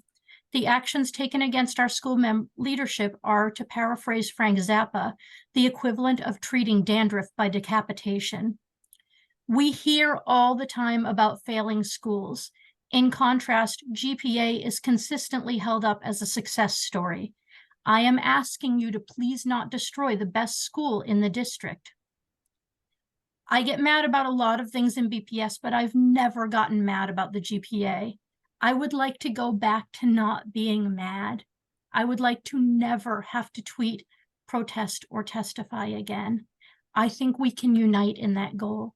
I ask you to reinstate our school leadership and cease this assault on our school. Thank you.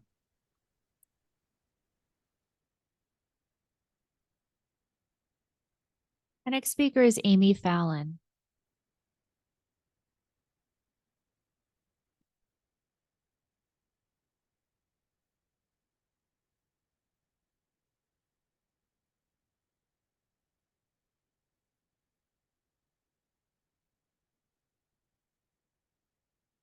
Hi, thank you for having me this evening.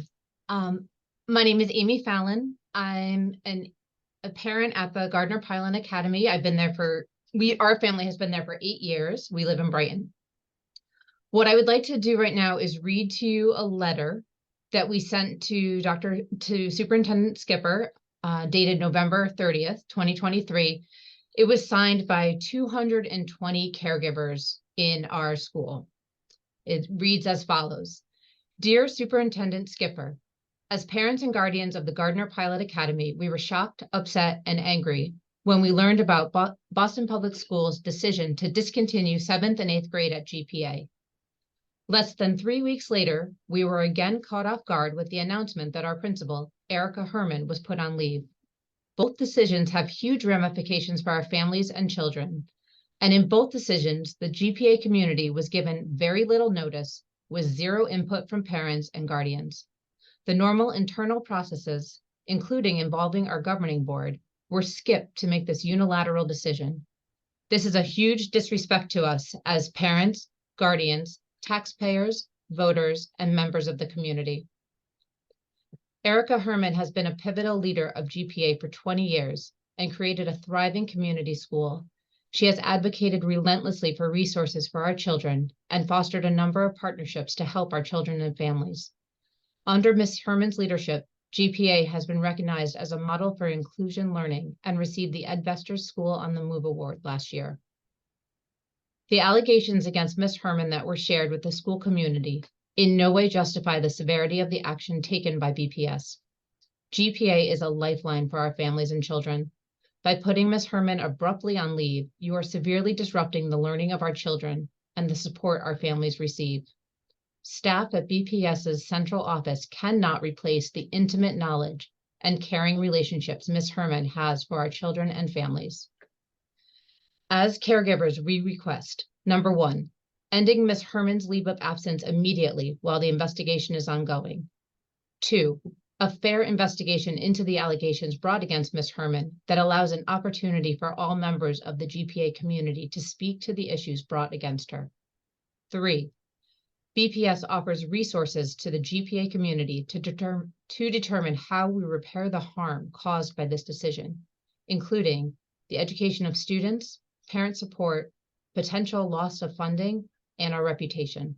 20 seconds. Lastly, number 4, BPS commits to true engagement and partnership with GPA and all Boston families when making decisions that deeply impact us. We need to be listened to and included in these processes. Thank you for your time.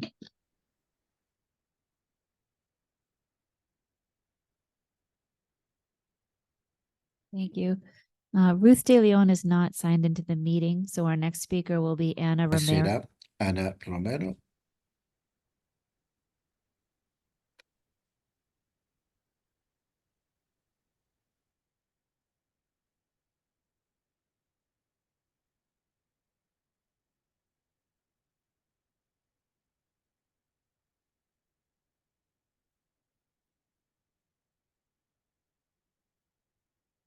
Ana Ramirez. Señora Ana Ramírez se encuentra disponible. Ana Ramírez.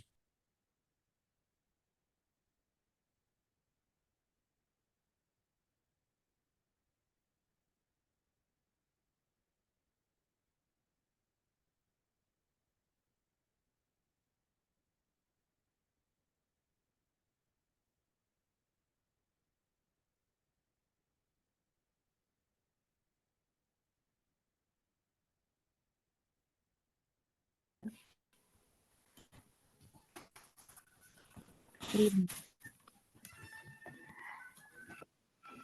Buenas noches. Good evening, everyone. Buenas noches, mi nombre es Ana Ramírez. Good evening, everyone. My name is Ana Yo soy Ramirez. madre, yo soy madre de dos niñas de GPA. I have two daughters at the GPA, the Garner Pilot Esta Academy. noche estoy aquí porque voy a dirigirme a la señora Mary Skipper. Quiero decirle que se pongan la mano en la conciencia. I'd Lo like to que address están directly haciendo Mary Skipper. You have to en put your hand GPA in. Un momentito, señora. Pause, por no favor. es lo correcto. So what you're doing at GPA, it is not the correct thing. What we have to do is just put your hand in the consciousness and think about this. What is being done there, it is not the correct thing to proceed. Adelante, señora. Va pasando. Yo quiero que ella se ponga a pensar qué le pasaría a ella que se ponga en el lugar de la señora Erika. ¿Qué le pasaría a ella que de la noche a la mañana le dijeran que ella no estuviera en ese lugar? Yo creo que a ella le impactaría y le dolería. So I would like GPS es to una- I would like to have how would you feel, Madam Superintendent, if you were to put yourself in her shoes, if you were not to have a job the following morning, that will have an impact in you. Adelante. Miss Erika es el pilar de la escuela. Miss Erika ha construido GPA. Miss Erika ha estado con todos nosotros, las familias, los estudiantes. Amamos a Miss Erika y en esta noche le pido a ella que la reintegre a la escuela. GPA no es lo mismo sin Miss Erika. So, Necesitamos que momentito. ella It is not the same without Miss Erica. She is a pivotal to school. She's a pillar for school. She constructed. She's been there for all the families as well. Her love that she brings. We need to bring her back. We need that. Adelante. Tengo más de 7 años de estar en la escuela. Miss Erika no tiene ni 5 ni 10 años de estar en la escuela y ella perfectamente lo sabe. Yo creo que si Miss Erika estuviera haciendo un mal trabajo, lo hubieran notado desde anteriormente. So, Ms. Erica, if she was doing a bad job, you would have noticed that a long time ago. I've been involved for about 7 years. She has been there not only for 5, but 10 years, and she understands well what she has to do. Adelante. Ella ha trabajado fuerte por GPA. Es el fruto de sus manos que GPA esté ahí. Lo que GPA tiene es gracias a ella. Queremos que por favor nos dé respuesta a nuestras peticiones, que se nos escuche nuestra voz. Como madre de 2 niñas en GPA, una con IP que está en 6º grado y una en 2º grado. Yo le Momentito, señora. pido que por favor So we have to note that she's been working very hard. She's a very hardworking person. She's the fruit, what she's been cultivating there and how she's been, what she's been doing for a GPA, for the Garner Pilot Academy.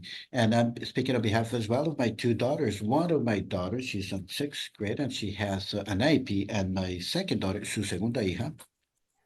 Sí, me da tristeza, me duele en el corazón ver cómo está mi escuela, mi hogar, mi segundo hogar, como mis hijas le dicen, porque es su segundo hogar. So it is their second home, basically. It hurts me deeply inside. It hurts my heart seeing what is happening right there. Are their second home, which is their school for them. Yo sé que todas las acusaciones que se le dicen a ella no es cierto. I do believe that all the accusations against her are not true. Le pido por favor que nos dé respuestas a nuestras peticiones porque estamos en un lugar donde ya no sentimos esa estabilidad, esa emoción que uno llegaba. Yo creo que ellos hablan de cuidar mucho a los niños, entonces que ella ahora nos demuestre y también la invito que si ella quiere llegar a visitar GPA, que la esperamos con los brazos abiertos, así como Miss Erika siempre nos ha esperado. La extrañamos, la amamos. We miss Miss Erica, we love her, and we would like to invite you to GPA as well. We would have our arms open for you whenever you decide to visit. It is very different. The school lacks the stability that it used to have before, the emotion, the caring spirit that she was sharing with everybody. So please, we are asking for this position for her to come back. Adelante. y que por favor ella tome cartas en el asunto. Queremos respuestas, queremos claridad, queremos transparencia, queremos honestidad de parte de la señora Keeper. So we would hope for transparency. We would like Austin, you have to make sure that you take charge of the situation. We expect transparency and honesty and a very transparent process in this. From Ms. Porque Skipper. hasta el día de hoy he visto que solo nos dicen que lo están trabajando como entreteniendo. Y nosotros, la verdad que nosotros queremos que nos hablen claro. Somos adultos, necesitamos esa claridad, necesitamos a Miss Herman en la escuela. Ella es nuestro pilar. We are adults. We need Ms. Herman. She's our pivotal person there. She's a pillar that we expect to have there. So they are trying to entertain us, telling us that they're working at that. We need Ms. Herman there. She's pivotal to school. Desde que empezó este problema, Quiero un par de segundos, señora. Since this he problem started, estado orando todas las noches para que Dios le dé la sabiduría a ella. so since this problem started, I've been praying every night so she has the wisdom. You have the wisdom that. Y pueda ella poder resolver esta You passed your time. Thank you. The wisdom to be able to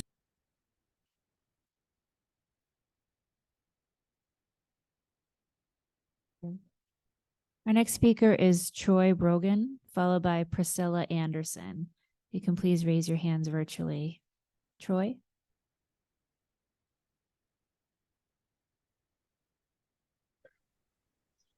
Good evening. Thank you for the opportunity to speak. I'm a parent of a student who goes to the Gardner Pilot Academy and would pretty much echo the thoughts and concerns expressed by the other GPA families thus far. So to avoid being redundant, I won't repeat them, but I do share their concerns and observations. In general, I feel like this administrative action that's been taken hasn't prioritized the students. It was abrupt in nature, middle of the school year, not a lot of communication. It seems like it's dragging on without much resolution. And it was interesting to me that Superintendent Skipper mentioned the Superintendent Landry herself, Dr. Eccleston, be available for communication. I emailed all three of them 2 weeks ago and have yet, as of today, to hear a response specific to these concerns from any of them. So I'm not sure when that communication is going to happen. I welcome it. And so maybe that's something I can just look forward to, because there really has been a lack of communication regarding this, and it's been disappointing. I think personally, like Ms. Herman, Vice Principal Sarah, they're just such wonderful administrators, and the environment that's at GPA, it's just such a welcoming, inclusive community environment. It's not an accident. I mean, they have worked hard to create that, and this action has just been detrimental. And I wonder too if I mean, if this couldn't have been handled privately without Ms. Herman being removed so abruptly in such a public way, if it just could have been handled administratively. And I guess it's with how disruptive it's been, it'd be my hope that the school committee would investigate this matter as a learning opportunity, because it has been an absolute failure the way it's been rolled out, without communication, without explanation sufficient, and a lack of follow through. There's just been zero communication direct to this very impactful, disruptive event. And I can't think of how it could have been done worse. It's pretty much been an absolute failure. So I would hope that the school committee could take opportunity to investigate administratively why this went wrong, talk to the superintendents, maybe provide some feedback of how they might do this on, if it needs to ever happen again at a different school, it can be done more effectively and without so much disruption. Overall, I'm just very disappointed in how it's played out. And I, as with the other parents, implore the school committee to consider reinstating Ms. Herman as soon as possible. Thank you.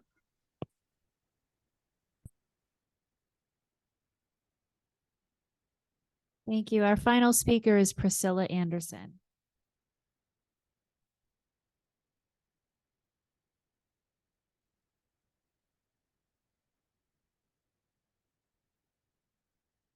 Good evening. Can you hear me? Yes, good evening. Thank you. My name is Priscilla Anderson, and I'm a member of the Gardner Pilot Academy Foundation Board. I'm also a former GPA parent and a current North Alston resident with my family. My comments are in support of the pilot school status of GPA and its multiple award-winning community school model. The current investigation into and suspension/disruption of GPA leadership is resulting in, among the other things addressed by current GPA families, a severe risk to the normal fundraising cadence that makes the community school model possible. The programs that are supported by this fundraising include extracurricular arts, a wellness program, an outdoor classroom, family engagement and support, pride books, as well as general overall financial support for the school.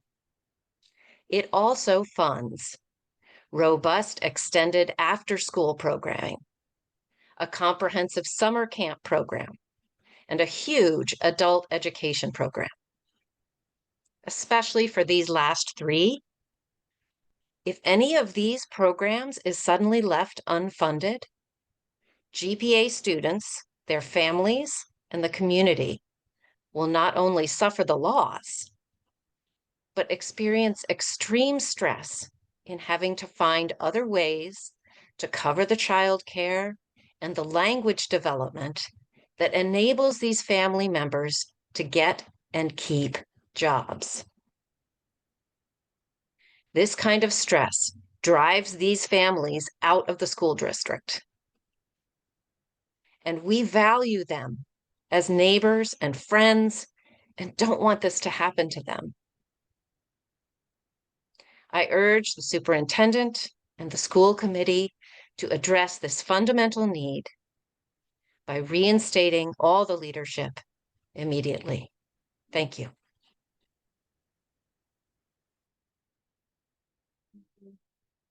Chair Robinson, that concludes our speakers for public comment. Thank you, Ms. Sullivan, and thank you to those of you who spoke tonight and shared your perspectives. Your testimony is very important to us. Our first action item this evening is the revised district wellness policy.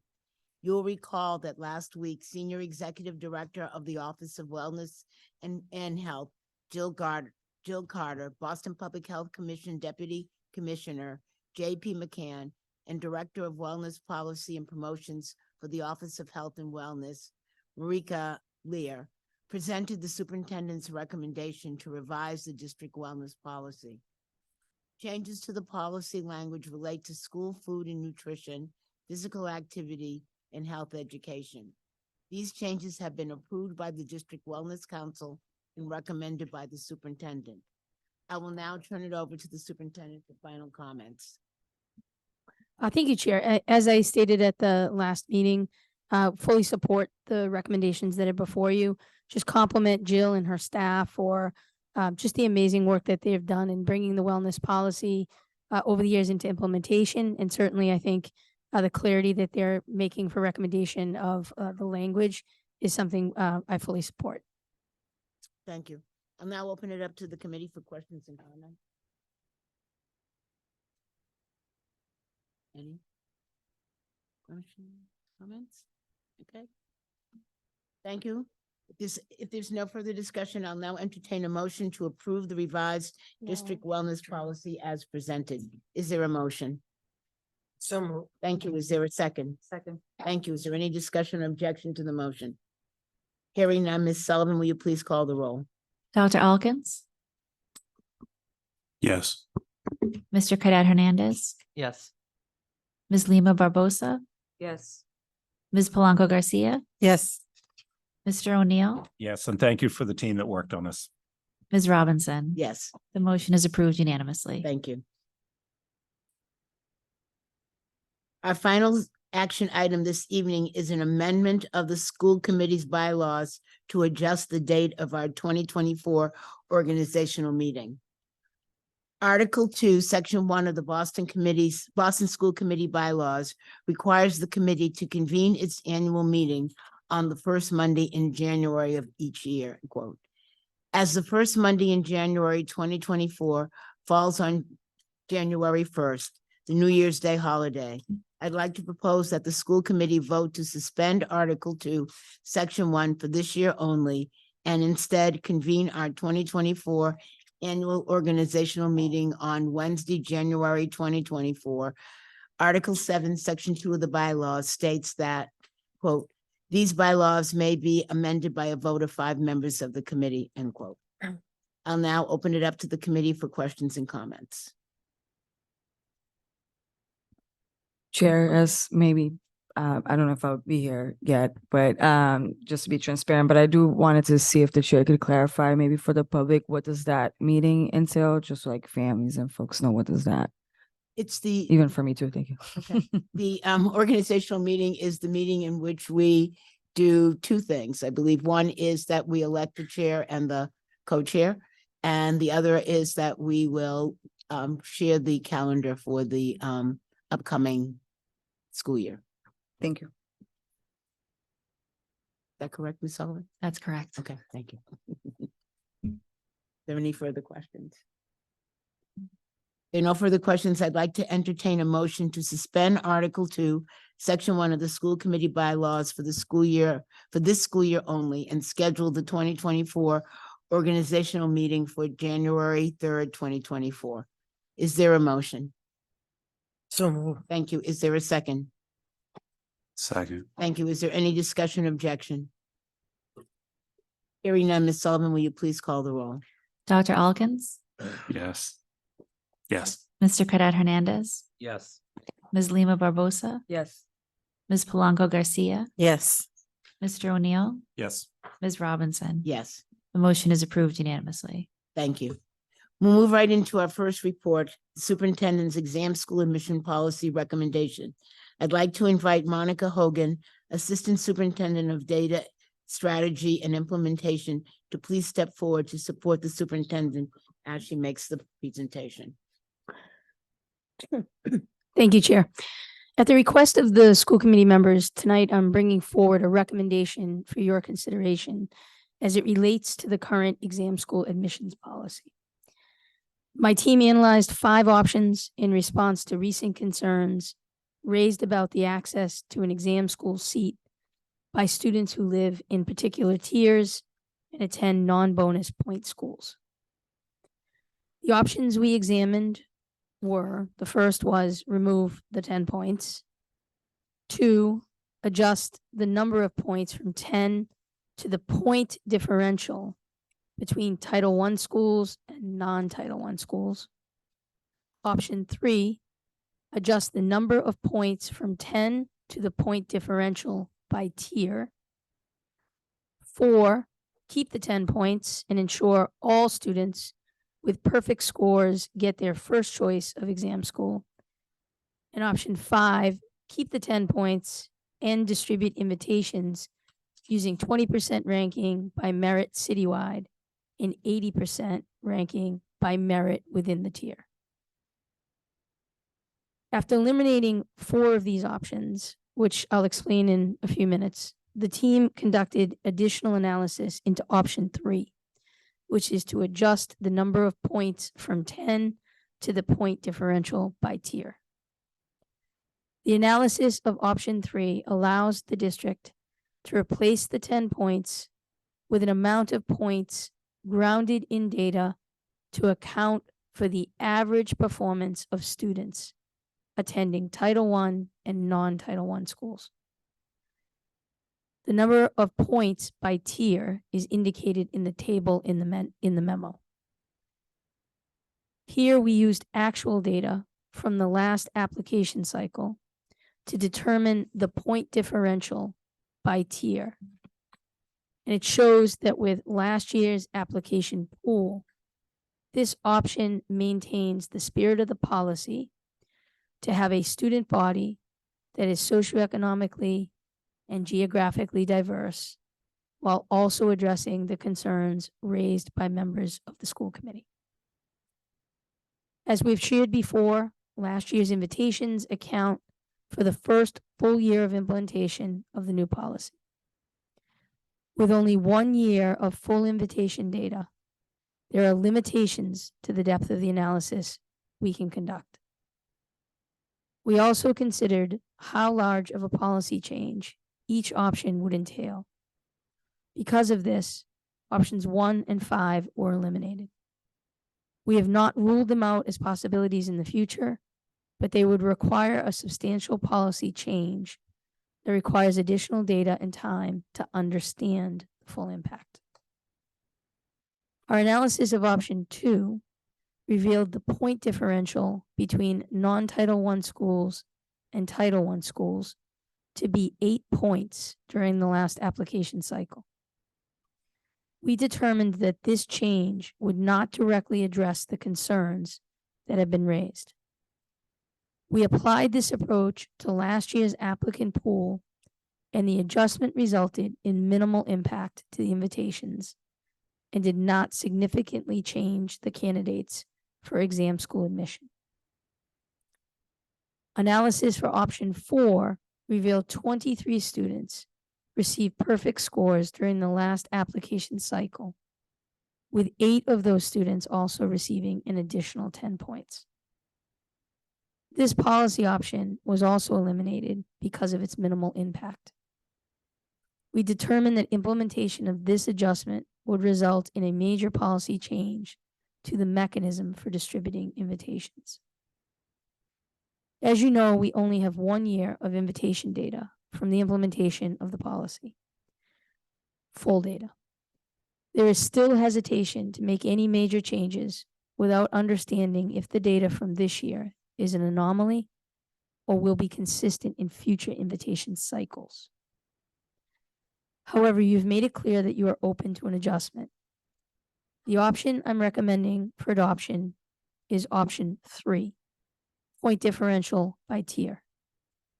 The data used to inform this recommendation is linked in the memo I provided you, and I've asked Monica Hogan from my team to walk through this data now. Thank you for your consideration of this adjustment, and I look forward to your vote early in the new year. Thank you, Superintendent. Good evening.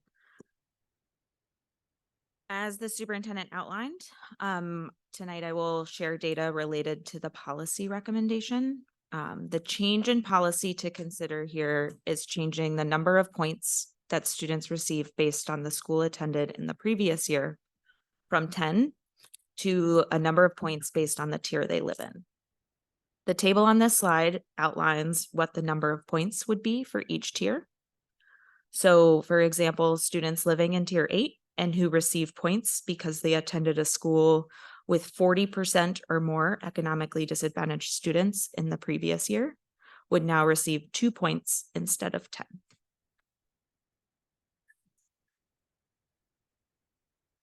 To get to these amounts, we looked at the composite score differential.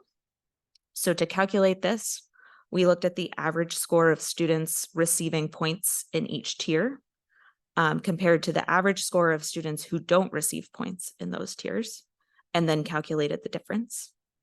The superintendent mentioned the overall difference here was 8 points for all students. But as you can see from the table, the difference by tier ranges from 1.7 in tier 8 to 11.5 in tier 2.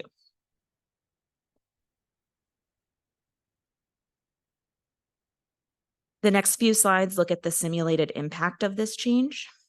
To do this, we looked at the most recent 7th grade applicant pool.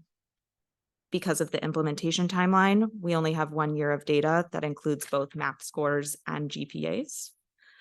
This simulation assumes that the differential by tier will remain consistent in future years. However, we do not yet have trend data to help us understand how this may change year to year across tiers. To do the simulation, we recalculated composite scores for students who received 10 points to receive the number of points determined by the tier differential for the tier they live in.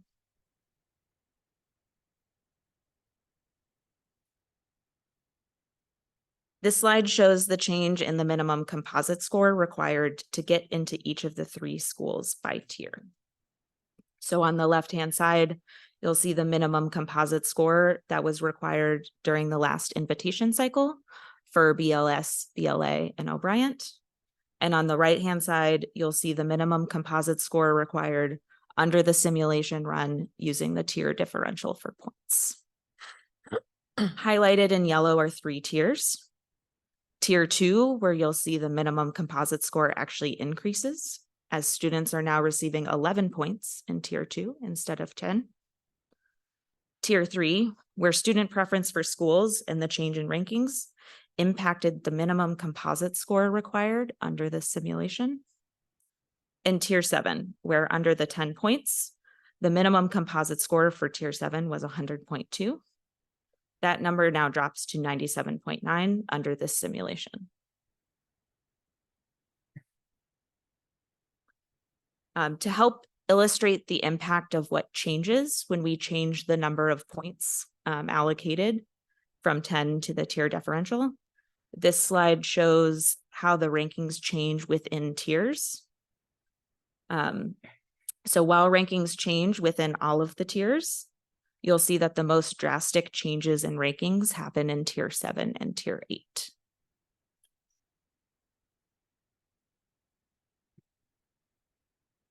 And finally, this slide outlines how many invitations change under this simulation.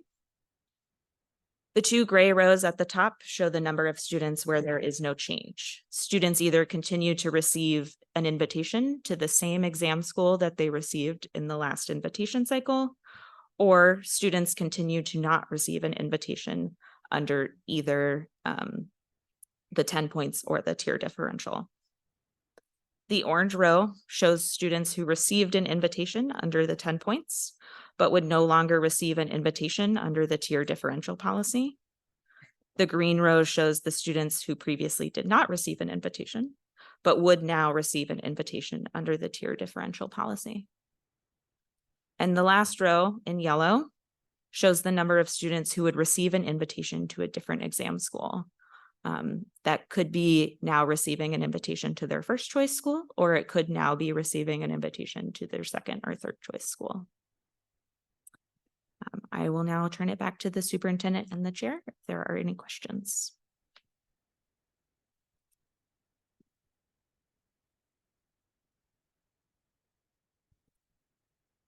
I would just say, we realize this is a lot of information, and so we're not looking to do any motion this evening at all.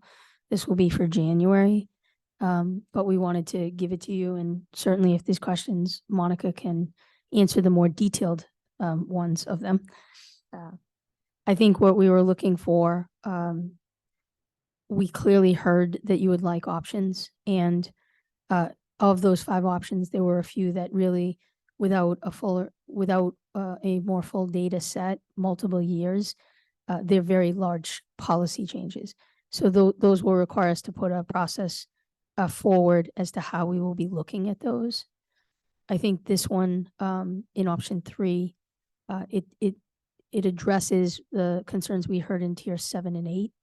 And it has, from an impact standpoint, it still keeps to the spirit of the policy.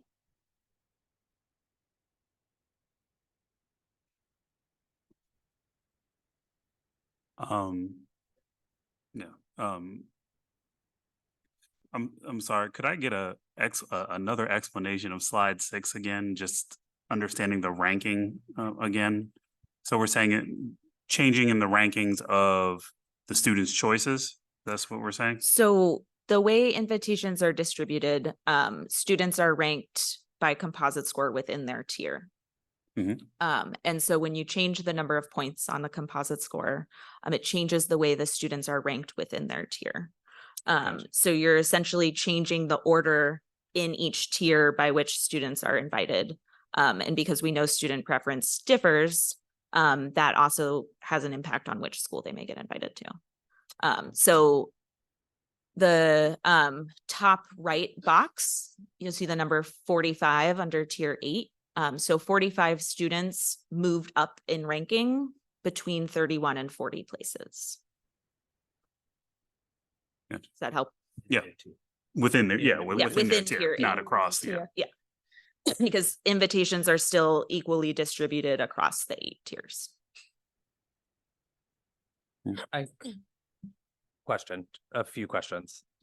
2 things. 4 things. 1, just to make it clear, I proposed, and maybe I should have taken a vote for it or something, an amendment to look to figure out how we can allocate the 10 points based on an individual's socioeconomic status rather than an entire school. And so for whatever it's worth, like as a member, what I brought to the table was not represented here. And for the future, I have learned a valuable lesson, which is like, out of respect for the chair, I didn't raise it as a vote, and I will never do that again, because this entire process, I thought someone was listening to me, and that is just not what happened. So I'm just naming that. I'm seeing this for the first time now. I guess it was emailed to us at 5. I was in transit. So 1, like, just like naming it, and it feels pretty, I'm going to use the same word I used earlier, feels pretty crappy. 2, I don't understand how, if our goal is about increasing the socioeconomic diversity at these schools, not a single chart here shows us how this change impacts that. We're talking about people in tiers, but not looking at what the heart of the policy is. I'm angry if you can't hear it in my voice, just so you know. So still confused there. I don't understand how the policy doesn't continue to penalize poor kids in low poverty schools, and how it doesn't continue to penalize low income students or poor kids in schools that are not low poverty. I don't understand how we're doubling down on tiers and where the proof point is that the tiers are right. I don't even know where that became the analysis. Like, I feel so lost in this, and I'm starting from like a trust deficit, because this began when this was presented to us with like a major like Wizard of Oz moment of like, we can't touch this for 5 years, which is like, felt like an episode of The Office. Like, it was so laughable that we wouldn't look at a policy that we know required young people to have perfect scores or have more than a perfect score to get into a school in our system. And we said we were not going to look at it for 5 years, and then we can fast track it all. And the ideas that were brought to the table weren't even considered. I'm beside myself. And this is like not a performance. This is me really looking at this for the first time and feeling shocked. And also, we're not even talking about the spirit of the policy. We're just talking about tiers.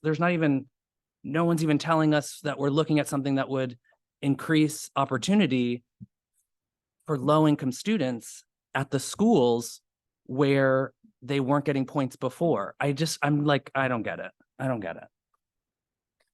So I'll address the first part, and then Monica, I think, like, on the more technical part with the tiers. Respectfully, we have been very consistent, and I in particular have been very consistent, that we do not have a mechanism, although we hear it very clearly, about wanting to reach down to the student level. But we do not have a mechanism right now to do that.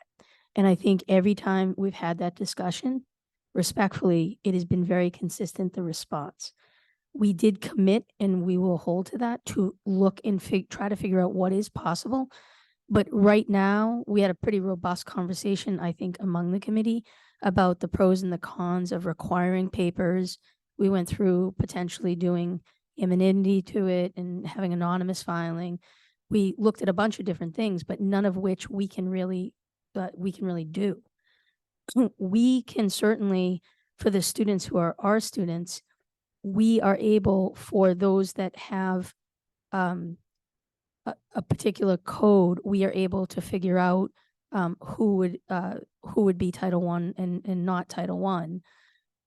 But for any student that's from outside of the system, of which is a third of the applicants, we just don't have a mechanism for that right now. And we certainly don't have a mechanism that we could quickly turn around with confidence. So that is one that we like, that is on the list of things that we continue to try to figure out and have conversation about how we might get at that data. But that requires an infrastructure if it is collecting forms or doing any of that.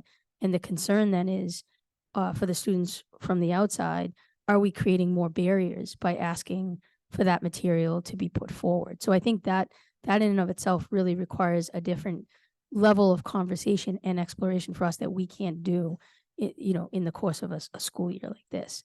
I think what we attempted to do was hear the committee's desire based on some of the testimony and based on feedback from committee members of what was possible to do.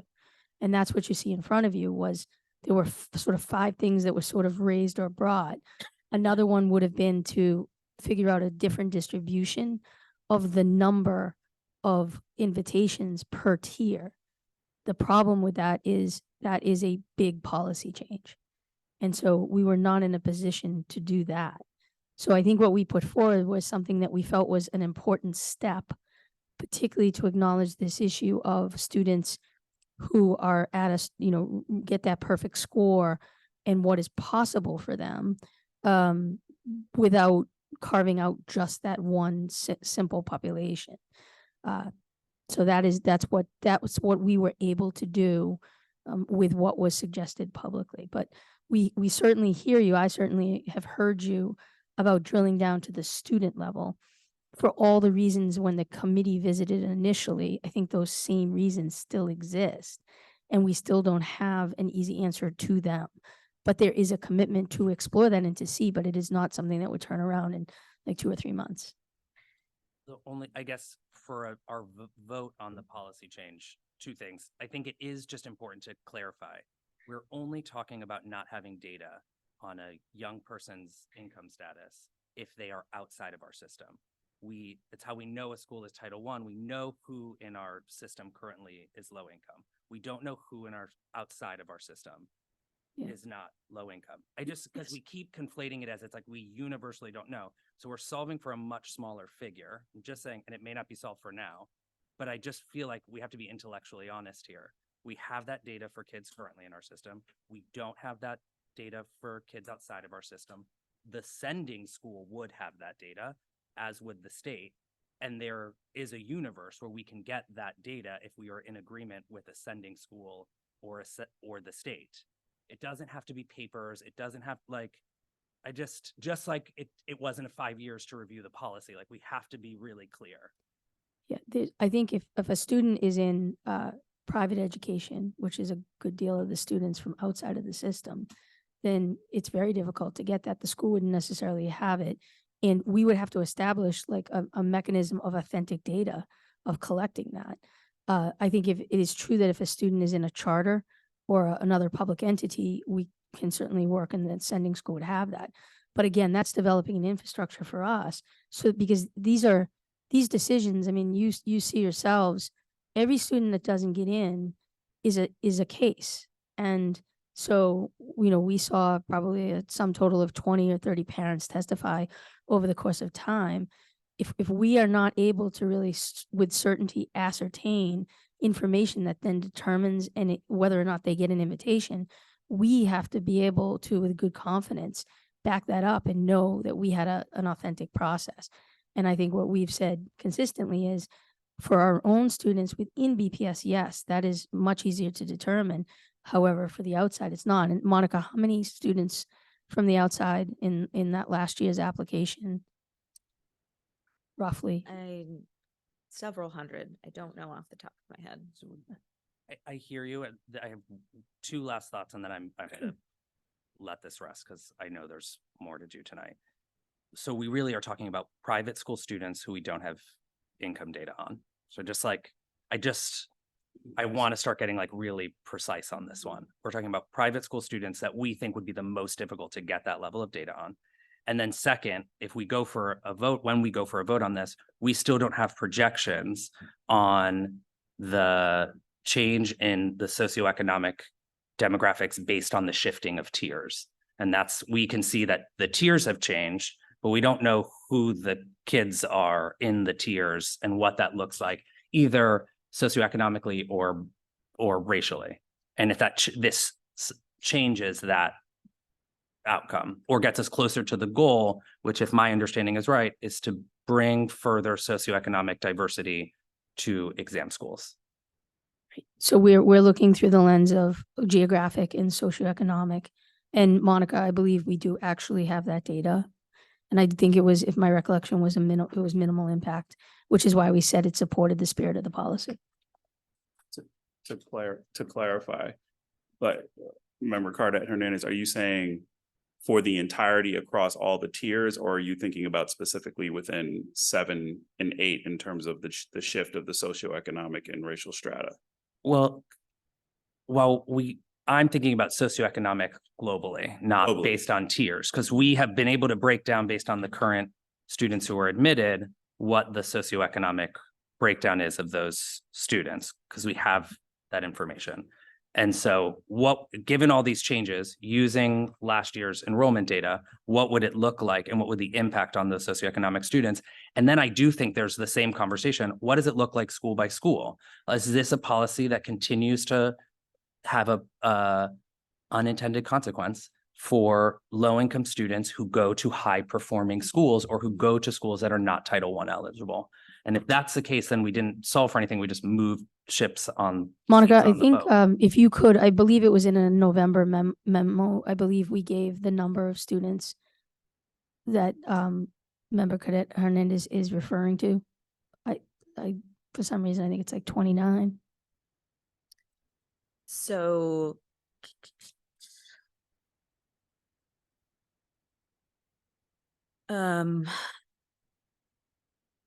it is 29. The number of students who applied for a grade 7 exam school seat identified as economically disadvantaged but received no bonus points during the application process. Of those 29, 16 received an invite and 13 did not.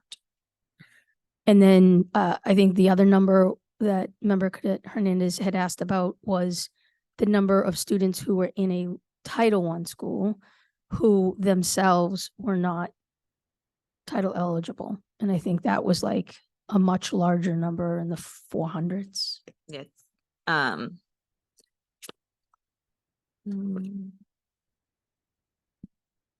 Do mental math in my head. It's like 408, I believe, if I added those two numbers correctly. 350 of one of whom received an invite and 57 who didn't. It will be helpful to see that visually, how the previous data in relationship to the policy change. And maybe at our next meeting, and I'll talk to you about this, Chair, like we bring to a vote that someone comes back to us with clarity around how we can't better localize the points to kids who are low income so that we can meet the spirit of the policy in a much more precise way. Or at least have like a real analysis about it. That's not just like, we can't touch it, because that's what I feel like I've gotten two things. It's going to take 5 years and this is impossible.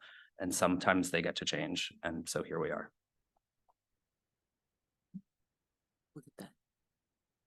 I think you're making some great points. I think I just thought about another population of BPS families that are undocumented. If parents are undocumented, what does that mean for them? I don't know. So it's not a question for right now, but as we're discussing the infrastructures that would have to be created or the outsiders, you know, whatever that means, I'm thinking about that particular community of how, what would that mean for them if they're now, because I get it about looking intentionally at the individual students instead of the school, because we know that there's a lot of students that are, you know, disadvantaged economically, but they are attending, you know, great schools and they could miss out on that opportunity. So that was just another layer of, we'd love to see if the district could address that, even if it's not tonight, definitely at the next meeting. What would that entail, just to make sure that So Monica, we're I thinking think about everything? I have an answer. I'd love to hear yours. So the way that we capture income status is through economically disadvantaged through direct certification with the Executive Office of Health and Human Services at the state level. So these are students who are participating in state programs. We as a district do not collect documentation status. And so we do not have any way of knowing who is or is not documented. And part of the, when many states transition from collecting free and reduced price lunch forms to economically disadvantaged, the conversation around no longer having undocumented families counted in that number because they're very unlikely to be participating in these state programs was a big topic of conversation. So in our current mechanism, they would not be counted. Yeah.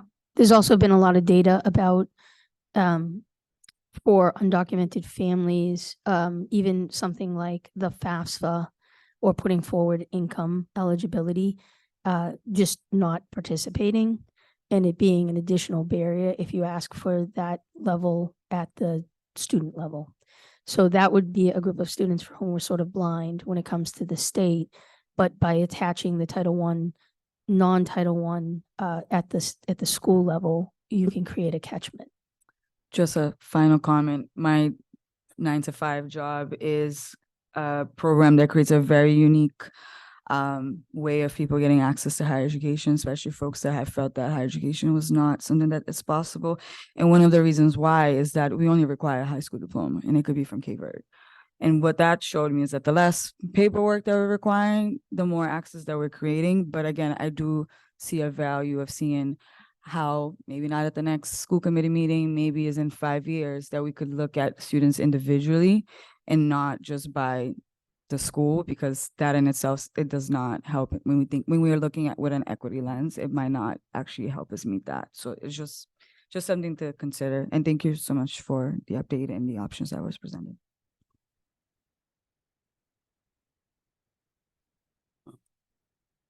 No, I mean, the only thing that I will add is like, while a lot more to go in terms of getting the full picture of getting to a more perfect policy, if you want, for lack of a better explanation. A very like, this is to me, like, this is a small win, I think, to sort of continue the metaphor of the curtain, where we were 2 weeks ago from thinking that this wasn't touchable. So the fact that we're even here, knowing that there's an option that's already on the table for a change, is a step in the right direction. I don't want that to get lost in the conversation. And I know, again, like, I echo your sentiments, like, it has to go deeper than that as we're dedicated to this. But no, like, this is a good start, so I want to echo that.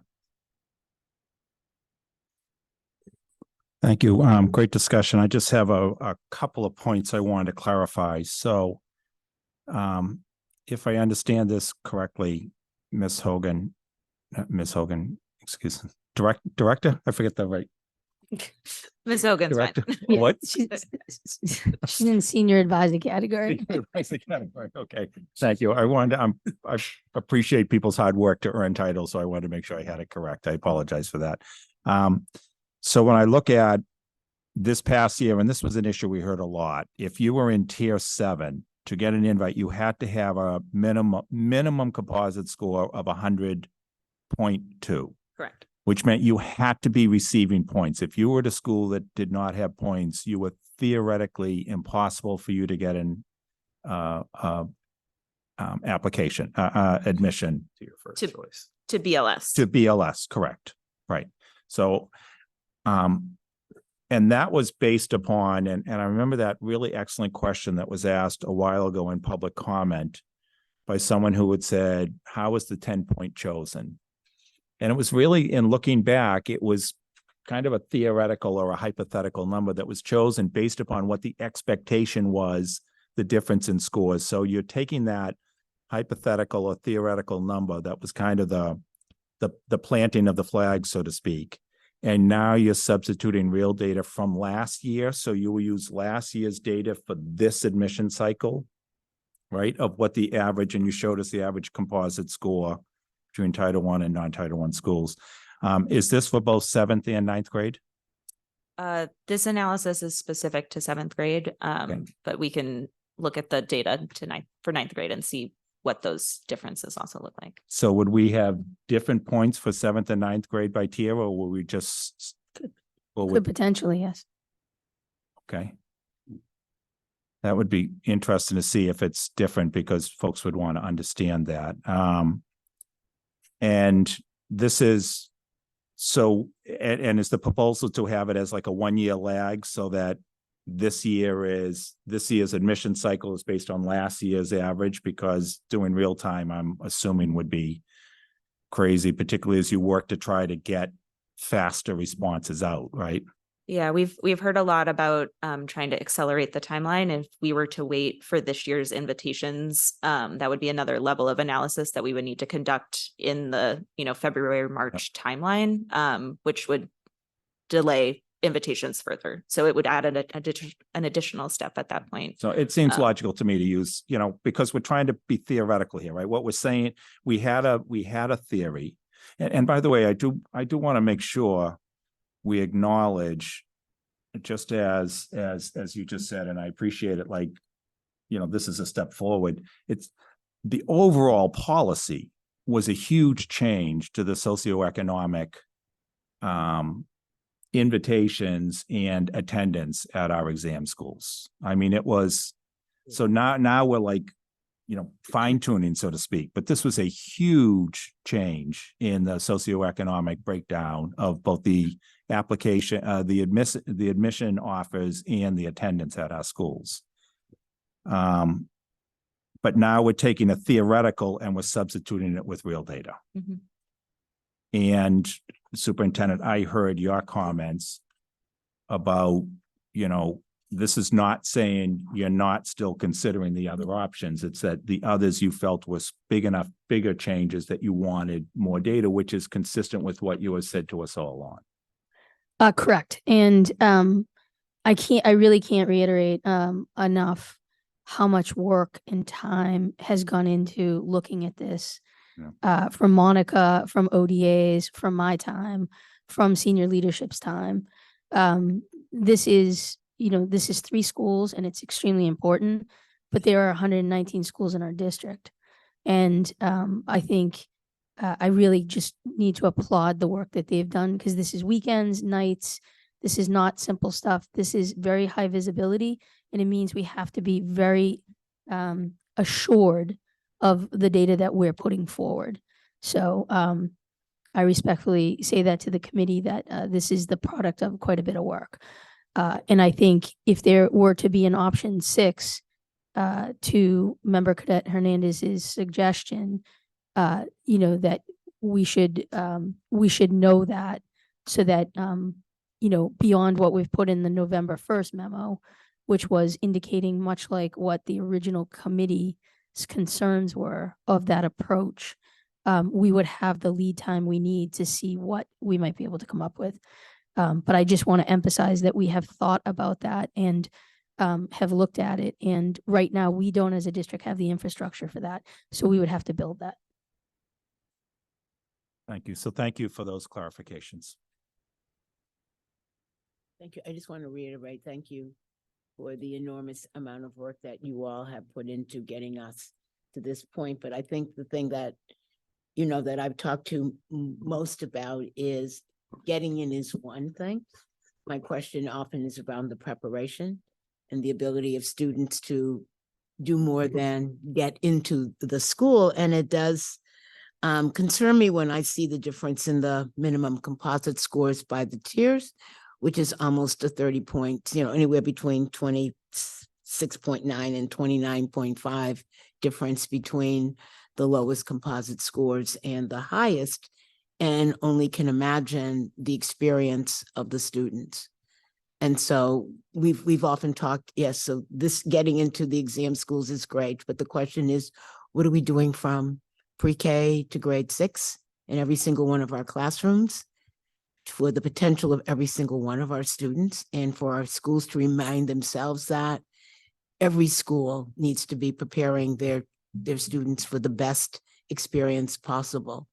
But when we still look at these kinds of composite scores and the need for points, I continue to worry about the overall preparation of our kids to be able to take advantage of this, and not just the kids. And we see where they're clustered in the tiers that, you know, whose kids have to have a 99 to get in, and somebody else is getting in with a lower score. And my question is really about the preparation. It's not about, are they worthy? I'm sure many of these students are worthy, but there's something that's not happening for them in their experience in preparation. And I feel like that's where I would love to see our energy going, into really investigating what's going on inside of classrooms and in schools, so that we can improve these outcomes for all of our students. Yeah, through your chair, I think this is an excellent point. I think this is underscoring students' access to grade level, high quality materials everywhere. And so it's really a tier one, but it's also for the students that are in the exam schools that they have the high level of support they need so that they can excel, regardless of where they're coming in. And, you know, one thing that is absent, and I'll keep bringing this up, but one thing that's absent, even in the policy's intent, is that we should also be looking at the diversity relative to special education students and multilingual learners in their ability to access the exam schools. So I would like, in the next rendition of however this evolves, that we have specific strategies for what that can look like. Can I just also say, one, I appreciate the labor. I appreciate the labor. Like, I know that it's not a small feat. And I also recognize, for important and deeply problematic reasons, just like how curious folks are about this work specifically. And when I joined the school committee, I'd always said, like, this is just not an issue that I'm that invested in. And then the data came out and it felt so clear that we could tweak something that we invented, that we even said, like, the 10 points was arbitrary, like, and then to be told no is like my greatest red flag. You know, I don't accept a no from someone not empowered to give you a yes. And but so I will just say this, like, this is also why I had been requesting this all day or all week, because I knew that my reaction would be, that it wasn't gonna, I knew we weren't probably gonna move in a direction that I thought was assertive or aggressive enough or pointed in the way that we needed to. But I just hope, understanding the labor, that the data that we see runs it for 7th and 9th grade. So we're not in a situation where we're, as a school committee, having conversations about voting on a policy we never saw projections for, which is what happened with the 10 points. And that we're paying close attention in whatever you bring back to us around low income students. And are we changed? I could care less about tiers. I care about low income students in whatever tier they live in, being able to have access to the schools, qualified low income students, all of those things, and that we're realizing the spirit of the policy. And so whether it's those 29 students who didn't have access before, are we seeing a shift in that? That's my curiosity. I know other folks have other things that they care about, but for me, like, that's what I'm more interested in than, like, what seats moved in what tiers. I want to know that there isn't a perverse incentive to be of higher income in a low income school, and there is a penalty for low income schools, for low income students in high income schools. And the same is true for families outside of our system who are low income and who are, like, doing everything they can to send their kids to private school and want to re-enter and don't have also the benefit to get back in. All of it is true for me. So yeah, however we can sort of share that story that's less about tiers and more about kids, I would be interested in seeing. I think we can get that for you pretty quickly. Okay. All right, so thank you. And the committee looks forward to taking action on this recommendation in January. Our next report is a finance update for fiscal years 23, 24, and 25. I will now invite Chief Financial Officer Nate Cooter to please step forward. He'll be joined by members of the finance team, Deputy Chief Financial Officer David Bloom, Serena Laroch, Budget Director, Shara Dukovnik, Director of State and Federal Programs, and Jamie Roccanelli, Director of Planning and Analysis. While they're getting settled, I'll invite the superintendent to give opening remarks. Thank you, Chair. Tonight, you'll hear an update from the BPS finance team as we plan for FY25. This meeting is the first step in a months-long annual budget process that will culminate in the spring. As we plan for our first official FY25 budget presentation at the beginning of February, we will meet with school leaders tomorrow to discuss their initial school budgets. The BPS budget is a reflection of our district's values. It is a budget that supports our unwavering commitment to closing opportunity and achievement gaps. In the coming year, BPS will take major steps toward further closing that gap by implementing inclusive education district-wide. All BPS schools must recognize the abilities, languages, cultures, and life experiences of our students to teach them and help them reach their individual and diverse needs. This is transformative work. It is complex and messy, but it is also urgent. In the end, all BPS schools must be inclusive so that all BPS students have access to the best learning opportunities. Our financial team is building the budget to get us there. Our budget is centered around 3 key areas that will be presented to you tonight: strategic investments, increased costs, and long-term sustainability. BPS, like every other large urban district, has seen declining enrollment over the last decade. We are taking steps now to ensure that instead of continuing to keep the lights on in empty classrooms, we are focusing our investments on the things that benefit students the most. Over the last few years, the budget allocation from the city has increased, last year by nearly 5%. We have been meeting regularly with our city partners, and they are deeply committed to providing additional funds to support the transformational work ahead. At the same time, a one-time infusion of $400 million in federal COVID relief dollars, which we call ESSER, has been spent over the past 3 years, is now coming to an end. ESSER funding allowed BPS schools to maintain operations during the pandemic, protect against learning loss, and subsidize schools with declining enrollment. It also allowed BPS to make investments in our district's literacy programs, reading coaches, and other classroom supports, which we are committed to continuing. We have seen the impact and have worked over the past 2 budget cycles to bring those investments onto the operating budget and make them sustainable.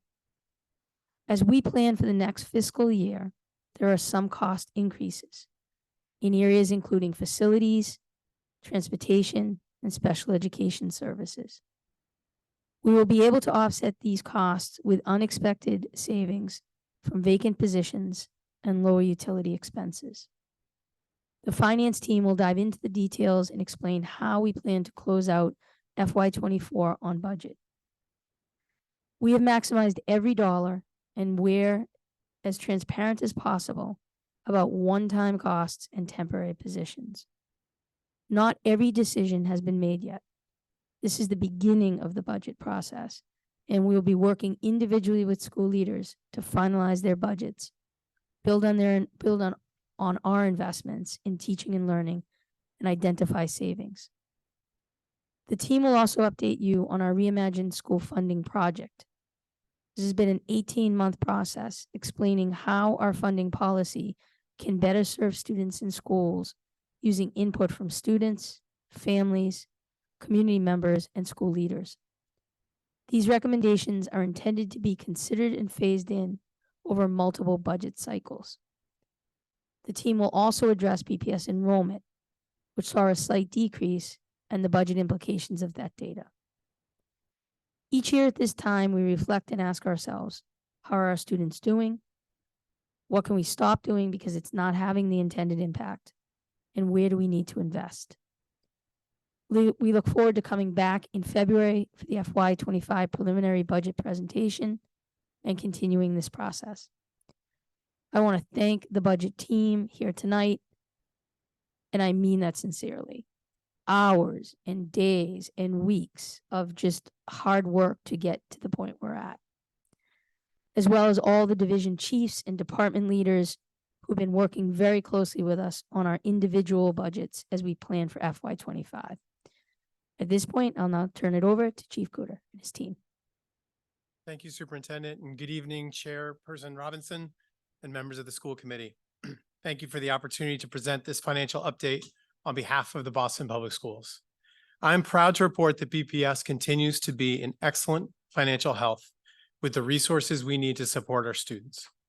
Before we fully launch into our presentation, I do want to take a moment to continue the superintendent's acknowledgement and celebrate my team a little bit.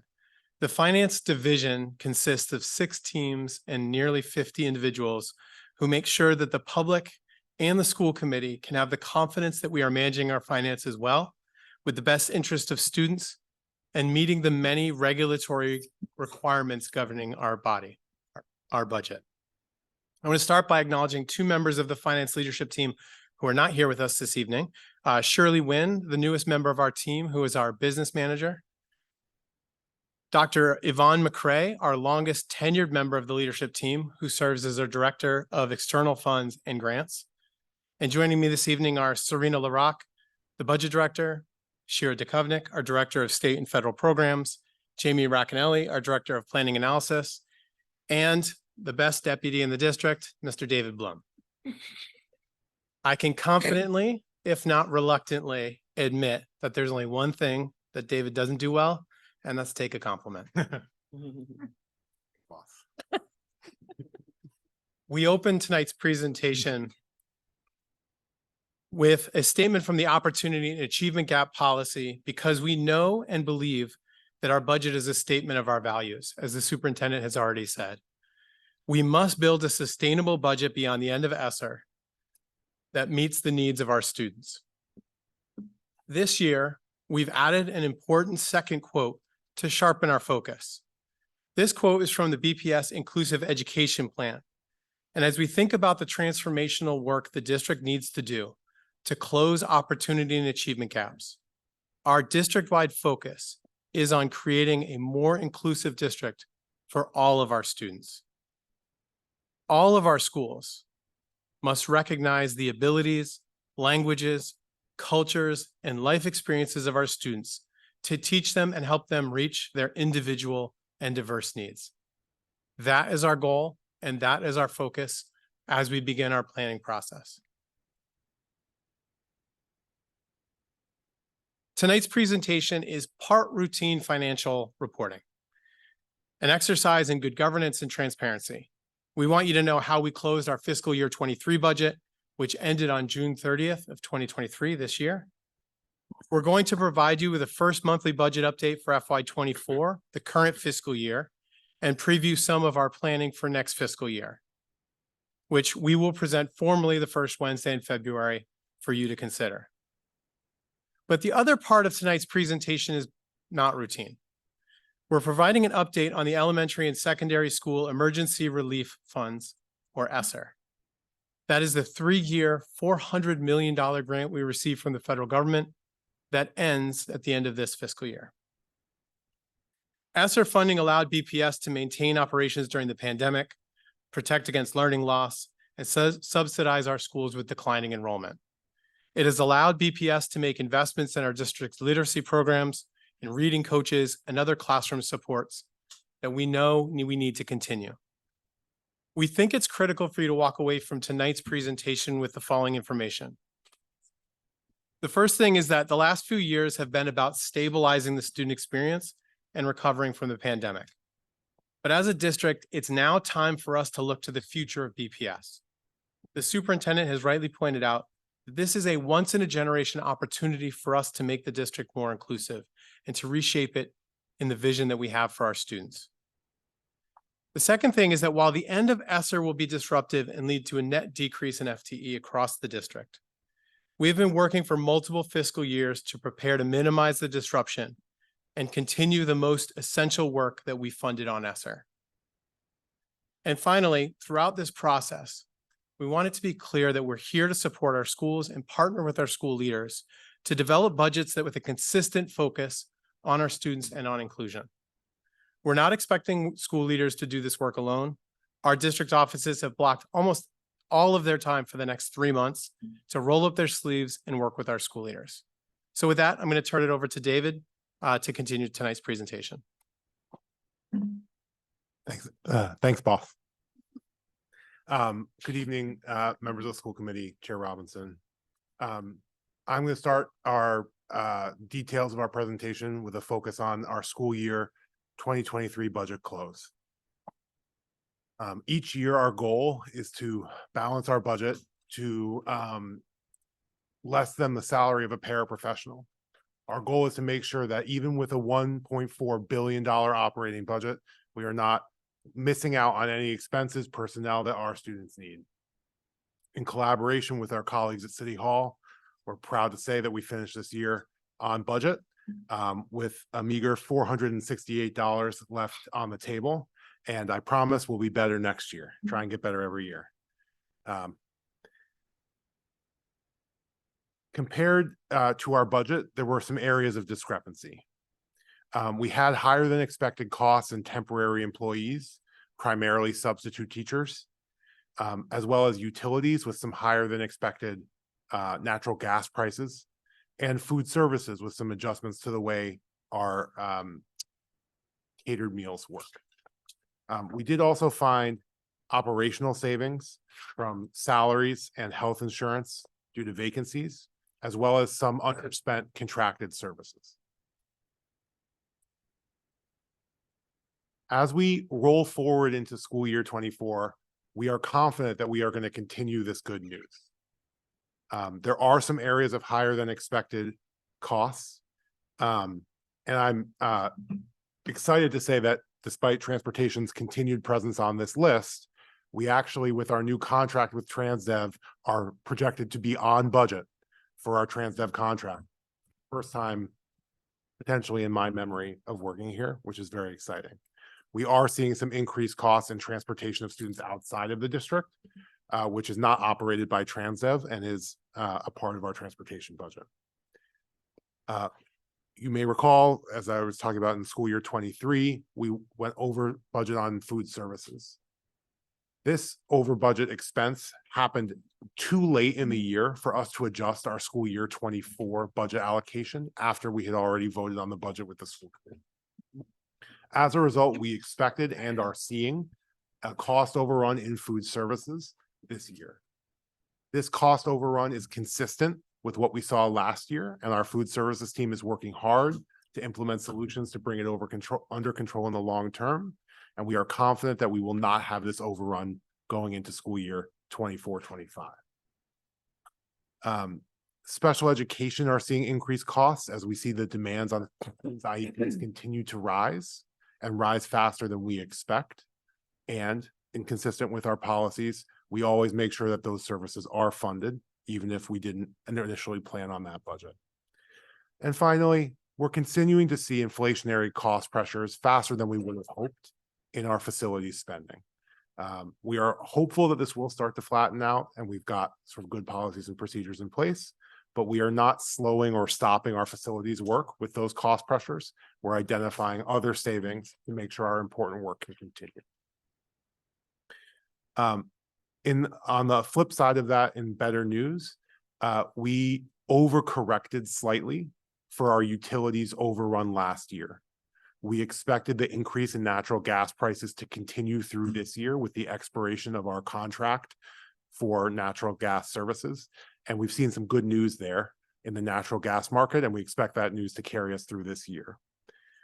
We are also continuing to see an increase in vacancies that has carried forward since the pandemic. And I'll go into this in slightly more detail, but I will say with the end of ESSER coming up in the next year, we expect this to not be a part of our continued FY25 budget. This slide here shows an analysis of our vacant and filled FTEs over the last several years. We use school year 2018-2019 as a baseline to remove any potential impact from the COVID pandemic on the data and provide a little bit more history. As you can see, our actual FTE has been increasing over time with a slight dip in 2023, but has rebounded in this school year. Our budgeted FTE continues to increase. Our fill rates are getting better than they were last year, but still remain below pre-pandemic norms. We expect in fiscal year 25 to see, 25. Oh my gosh, sorry. Just realized how big a number that is. Was not expecting that to hit me that way. We're expecting the fill rate in school year 25 to reflect those values we saw pre-pandemic in the sort of 97 to 99% filled rate. One important thing to note, because these percentages seem small, right? Well, we're within 5% of what we typically do. Every 1% change in fill rate for a district our size reflects $10 million of expenses. So 3.6% difference in vacancy rate could reflect as much as $36 million in salary savings, which can be a big difference, obviously, in our day-to-day budget. With that, I'm going to turn it over to Serena to talk, or no, am I taking these? Sorry, just kidding. I'm going to keep going to talk a little bit about our investments we made in this year. As you recall, in last year's budget cycle, we presented to you this slide identifying 3 categories of costs that were changing as we went from fiscal year 23 to fiscal year 24. We made 6 strategic investments in priority areas identified by the superintendent and the school committee for focus. We saw some increased costs of doing business in sort of our typical operational areas. And finally, we made some strategic investments in long-term sustainability of our budget, both in ESSER and understanding the impact of declining enrollment and hold harmless. One of our key areas of investment was in equitable literacy. This investment was highlighted by an increase of 18 school-based librarians, but also included a move of 14 equitable literacy coaches from ESSER to the general fund. While these were not new positions to the district, this investment ensured that the important work that these literacy coaches do will be maintained beyond the end of ESSER. We also invested through this in new high-quality instructional materials. And because I know Dr. Chen is watching me from somewhere, there you are. I will note that we have highlighted inclusion and multilingual education separately in this presentation, because that was where our thinking was at this time last year in the process. Going forward, as you hear our next presentation, you will no longer see this difference as we think about our inclusive education plan as something that reflects the needs of all of our learners together, right? Inclusive of multilingual learners and students with disabilities and 504. But in last year's language, we invested $9.6 million in inclusion and inclusive education through such strategies as multi-tiered systems of supports, reading interventionists, support positions for schools who were doing the IPT, the investment planning process, as well as the first round of sort of early adopter school investments for schools that had their inclusion plans ready early. We also invested $6.3 million in native language supports and bilingual programming across a variety of areas identified by our Office of Multilingual and Multicultural Education to ensure that we are implementing the new models identified and allowed through the Look Act in a collaboration with DESE, the Department of Justice, and all of our stakeholders. And with that, I'll turn it over to Shira to talk a little bit about ESSER. Good evening, Superintendent and school committee members. I'm pleased to give you an update on our 3-year use of ESSER 2 and ESSER 3. I'll start with a caveat that we have, this is an overview of our use of ESSER. We've released a public-facing ESSER plan on our website, which we update as obligated approximately every 6 months. The next one you can expect in the new year. So if you have more questions about the specific investments we've made, we can get you that information. ESSER 2 and ESSER 3 combined, as it's been said, was over a $400 million, was almost a $400 million investment for the district. What you're seeing here is the breakdown in the types of investments that the district has made with that funding.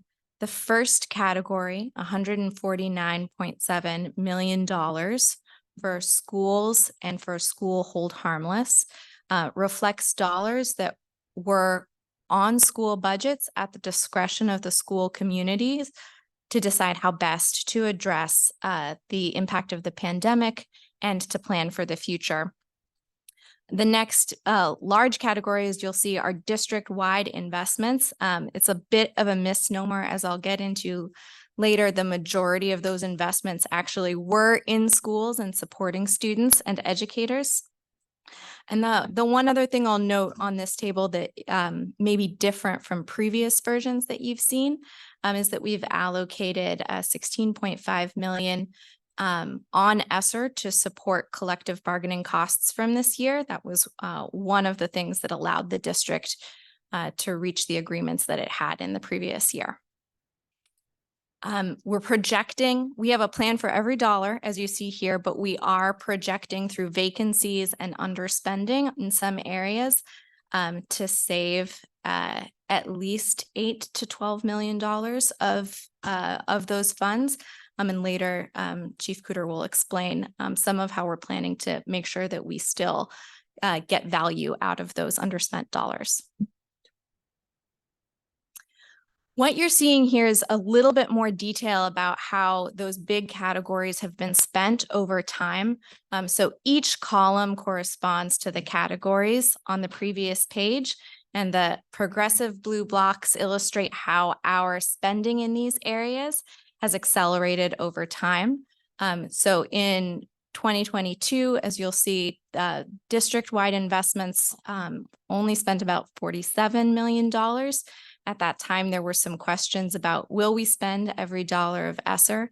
FY22 was largely still a planning year for both central office and for schools. And what we saw last year and what we're seeing this year is the rates of spending we would expect to maximize this investment.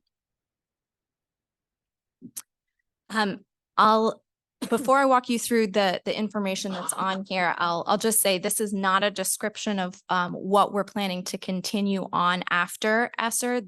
Those decisions are still being made, but rather this is an illustration of how schools have planned to use the funds allocated to them this year. You'll note that a very small proportion is on expenses and personnel that are related to operations. The vast majority of schools' dollars are going to classrooms and students or to building educator capacities. Of note, there is a very significant school-based investment in FTEs, and over 195 of those are in classrooms. A few things that I'll note about that are that schools had the opportunity to select a number of expenses and personnel to transition off of their ESSER budget and onto the general fund last year. And we also asked them this year what kinds of expenses and personnel they were most concerned about getting district support to sustain. And the largest category by far that schools raised their hand and said, I want help with this. The largest category was positions related to special education and inclusion. And as Chief Cooter has highlighted, that's the area where we'll be making the most significant investment going forward. This is a similar breakdown of types of expenses for those district-wide investments, more on the operations and administrative side, but that's largely because the majority of our facilities and operations spending was central. We didn't ask schools to use their own funds to make repairs and support their own purchase of air conditioners. And still over 70% of our dollars are going directly into supporting student programs, building educator capacity. The benefit of that is that we were able to direct resources to address the pandemic. The trade-off is that some of those resources, some of those 49 FTEs that are supporting students right now will be phased out. But again, we've been thoughtful about some of the ways that that key positions can be sustained after ESSER. We don't necessarily have long-term student outcome data, but we do know that we've already gotten results from some of the investments that schools and that the district has made. And we're definitely seeing delivery of services as we would expect. This is just a snapshot of a few of the results that we're seeing from our academic investments. The first bullet I'll highlight here is that schools had the opportunity to use their school quality plan to monitor the progress that they were seeing for student outcomes from the investments that they were making. And the vast majority of the ones that were making academic-oriented investments, 78 schools, said that they did see progress on the academic outcomes that they expected based on their ESSER investments. There's a couple other things to celebrate up here. We've created over 60 new outdoor teaching and learning spaces that will persist beyond the life of ESSER, and we were able to do some immediate pandemic recovery, like offering district-wide access to interventions like Lexia and Nearpod that students actually used. Over 20,000 students used those purchases to support our academic recovery. And then finally, I'll highlight some of the successes we've had with our social, emotional, and operational investments. Again, the majority of schools that intended to make improvements to school culture and climate or family engagement with their ESSER funds saw improvements in those areas. We were able to do things like as a district, like offer every student who wanted one a seat for summer school. And we saw specific programs like academic mentoring and anti-bullying programs make the initial impact that we would have expected them to make. At the same time, we did things like prepare para-educators and aspiring educators to take the MTEL, over 1,500 in less than 2 years of that program, and launched and fully staffed 12 new community hub schools.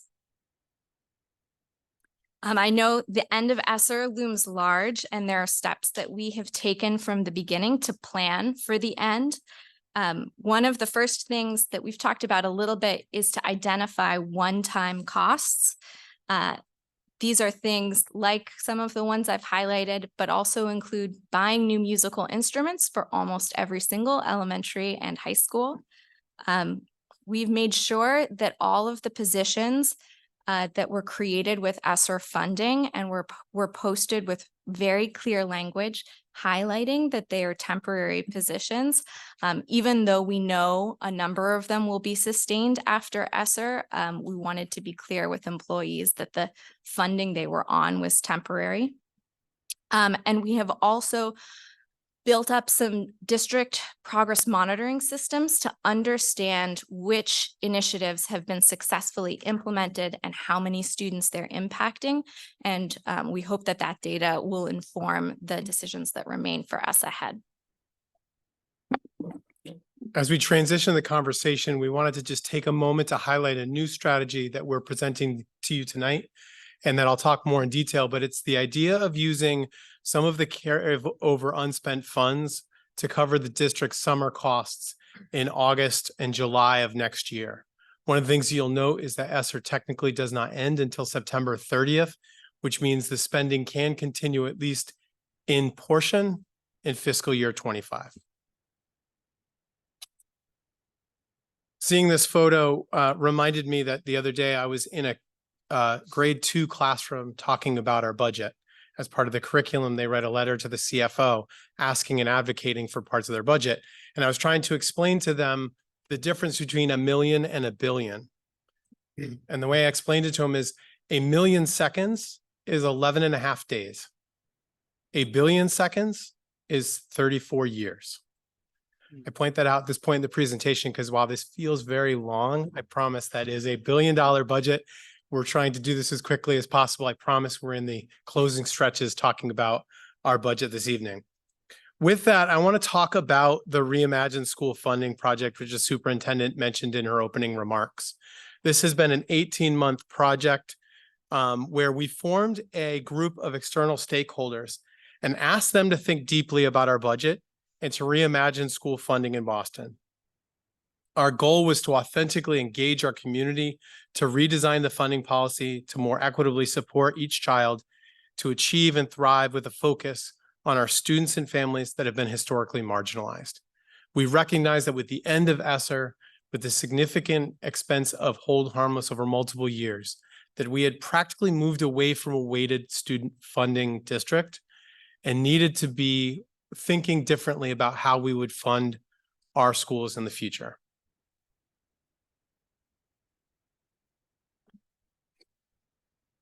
Last month, the steering committee for Reimagine School Funded presented their recommendations to the superintendent. And I wanted to highlight 4 key recommendations from the group and talk a little bit about how it will influence our thinking for FY25 planning. The 4 recommendations are that they wanted to fully fund resources needed for students with disabilities and multilingual learners first at every school. They also wanted to ensure a baseline of funded resources that students and families can expect at all students, for all students. And to better equip all schools with resources to support academic and behavioral interventions. This set the stage for us to be thinking about our inclusive opportunities and to fully fund those at our schools. These recommendations that we've highlighted here have informed our thinking in 2 ways. The first is we do intend to move away from a purely enrollment-based funding model. In particular, we recognize the inequity that is created by pushing the cost of half-full classrooms onto individual schools.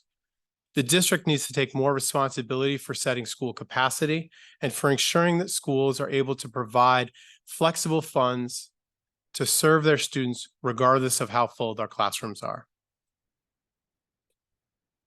These recommendations also have an obvious intersection to the inclusion planning as well.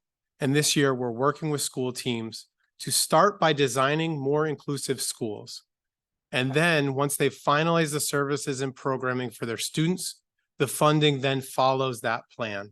And so it's really a deeper look into student needs and how to better serve the students in their individual schools.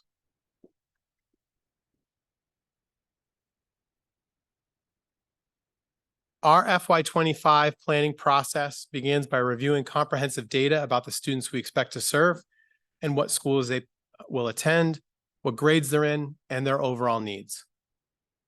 While we continue to see enrollment decline for the 6th consecutive year, this year we're starting to see a leveling off in the total number of students in BPS after a stark decline during the pandemic.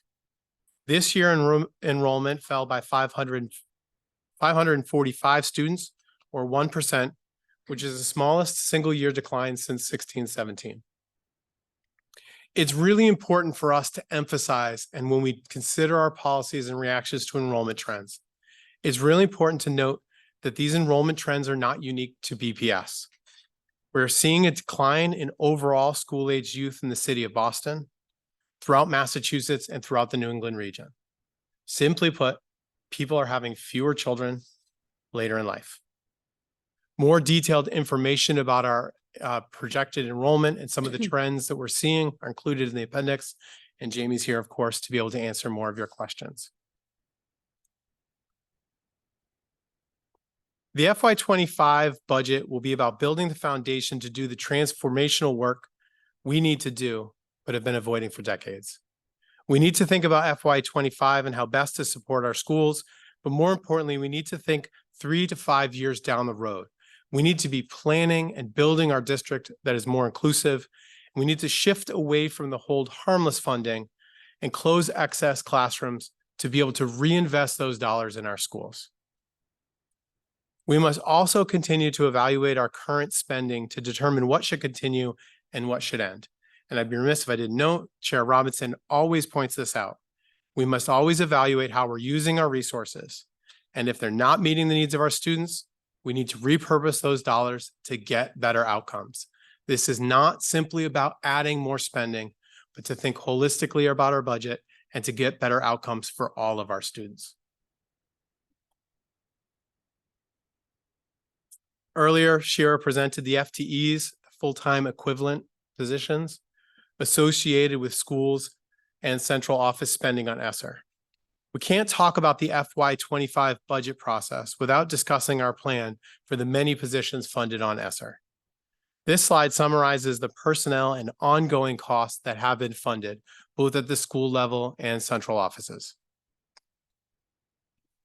Some school-based costs previously funded on ESSER will not continue in the operating budget in FY25. The size of ESSER funding makes this impossible. This will result in some temporary positions ending as we further align school budgets to prioritize our strategic investments, our current needs, and our enrollment. Having said that, I want to make a connection to one of our earlier slides. David shared with you our current year vacancy rates. We currently have nearly 600 vacant positions. Combined with our typical turnover rate in a district of over 10,000 employees, we anticipate that most of the employees who are in these temporary positions will have the opportunity to serve in different positions next year. This isn't about necessarily our employees, but about where they may be best serving our students in the next fiscal year. The other thing I want to remind the committee is the important work we did last year in anticipation of the end of ESSER. Under schools, under section in this table, you'll notice there are two funding buckets. The first, which Shira has talked about a little bit, is what we refer to as the school plan. Based on community feedback, we funded all schools on a per pupil basis for 3 years. We originally allocated nearly $50 million to schools and asked them to design a 3-year plan and also consider how that plan will be phased out at the end of ESSER.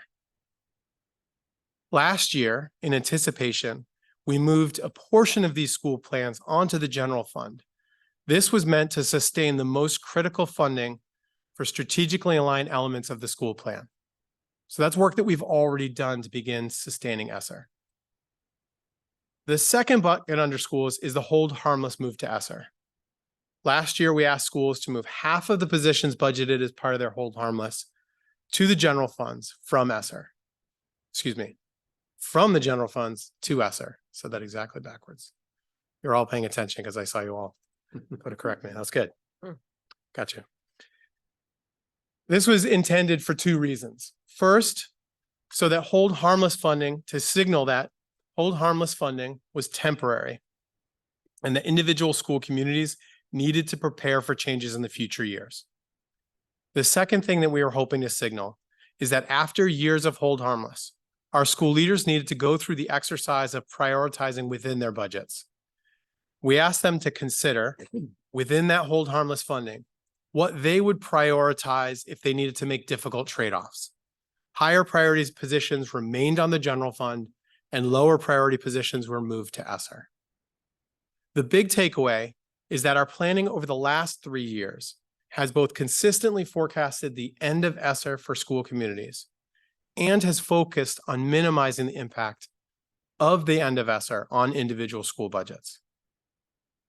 And at this point, I would really be remiss if I did not take a moment to highlight the significant financial contribution from the city of Boston that has made this planning possible.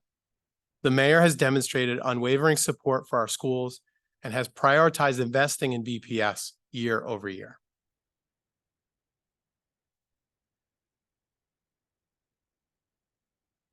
This is a slide we've never presented before and is intended to provide you with a little bit of a look under the hood. For you budget nerds out there, this slide is for you. Boston is I wasn't going to look at you, I promise, but since you raised your hand. Boston is a dependent school district, which means that we receive our funding from the municipality, and we do not have the financial flexibilities separate from the city of Boston. This is different from independent school districts, which exist in states like Texas or California. Those districts are governed by a different set of financial rules and have independent taxing and borrowing authority. In Massachusetts, what this practically means for us is that the school districts don't have the ability to carry forward funding from the city of Boston that are unspent at the end of the year. So it is a use it or lose it situation with our general fund. So the first row in this table shows that our fiscal year ends June 30th for our general fund, what we'll sometimes refer to as Fund 100. That's the money we receive directly from the city. There's no carry forward option. We spend it all. As David mentioned, we try and maximize as much as those resources in a fiscal year. Here's the part that we haven't shared quite as transparently in years past is how do we manage to get to such a tight number on $1 billion budget? And that's because we have several carry forward options using multi-year grants from the federal government. So Title I, for example, which ends on August 31st of the fiscal year, is a 2-year grant that has a 15% carry forward option that we can exercise year over year. For our Title I allocation, that means that we can carry about $6 million forward from one year to the next. We typically use that $6 million as our flexibility and insurance against unanticipated costs to be able to prevent us from having to do spending freezes or hiring freezes if we have a situation with food and nutrition services or we have an issue with transportation that causes cost overruns in any given year. The other entitlement grants, which include IDEA, our grant for English learners, our professional development, federal grants, those also have a 2-year grant option and do not have a maximum that we can carry forward on them. This year, as we previewed earlier, we have another flexible funding stream, which is the timing of ESSER. What makes ESSER unique to all those other funding sources is the flexibility that it has in terms of what is allowable expenses on ESSER. ESSER was created with the intention of supplementing or, supplanting lost revenue in the event of a recession. So it's incredibly flexible in terms of what expenses we can have hit ESSER. What that means is as we think about our expenditures going into FY25, we have the ability to reclassify expenses and move them onto ESSER without having to worry too much about how allowable it is. This is a fancy way of saying that we can carry some of that funding and use it flexibly to cover unforeseen costs in FY25 or to sustain some of the work we have done if we don't have planning. Now, of course, that's a one-time solution. It's not a sustainable option, but as we start to think about how we balance our budget and we think about a multi-year step-down approach after ESSER, it is one of the flexible options that we have. The last thing is that we receive Circuit Breaker, which is a state funding for high special education costs. This is a reimbursement from the state for our most expensive special education costs. Best practice is for us to carry 1 year of revenue in that Circuit Breaker grant so that we have the cost to cover unanticipated special education costs in any given year. Over the pandemic, we have been able to build up that 1 year carry forward in Circuit Breaker, which did not exist in prior fiscal years. And so we've used that to create a healthier system going forward. The way we're thinking about that exception, those Circuit Breaker carry forward for next year, is that this is our sort of outlet valve when we think about unanticipated inclusion costs and how we might respond to school needs throughout the school year as we pilot more inclusive practices throughout the next year.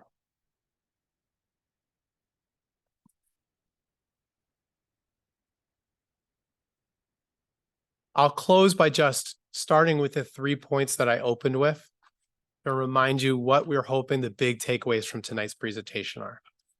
The first is that while the last few years have been about stabilizing the student experience and recovering from the pandemic, as a district, it's now time for us to look to the future of BPS and that we need to think about reshaping our district to be more inclusive and to serve the students better and close opportunity achievement gaps. The second is that while the end of ESSER will be disruptive and will lead to a net decrease in FTE across the district, we have been working for multiple years to prepare and minimize the disruption to individual school communities. Having said that, the last thing I want to emphasize is that the finance team views ourselves as key partners in the work and partners of individual school leaders. Tomorrow, we'll be joining the school leader PD to support them in the design of their budget process. We're going to be working with school leaders to design their budgets. And so when we come back to you on February 7th and present a balanced FY25 budget, you know that we're doing so after listening to and partnering with the many talented school leaders that we have and our many district leaders in our central office budgets.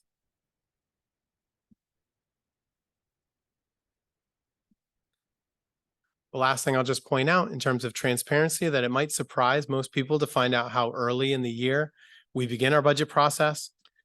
We're launching, as I mentioned, the school budget process this week, and it's built around two key deadlines. That February 7th state law that says we have to come back to you with a balanced budget.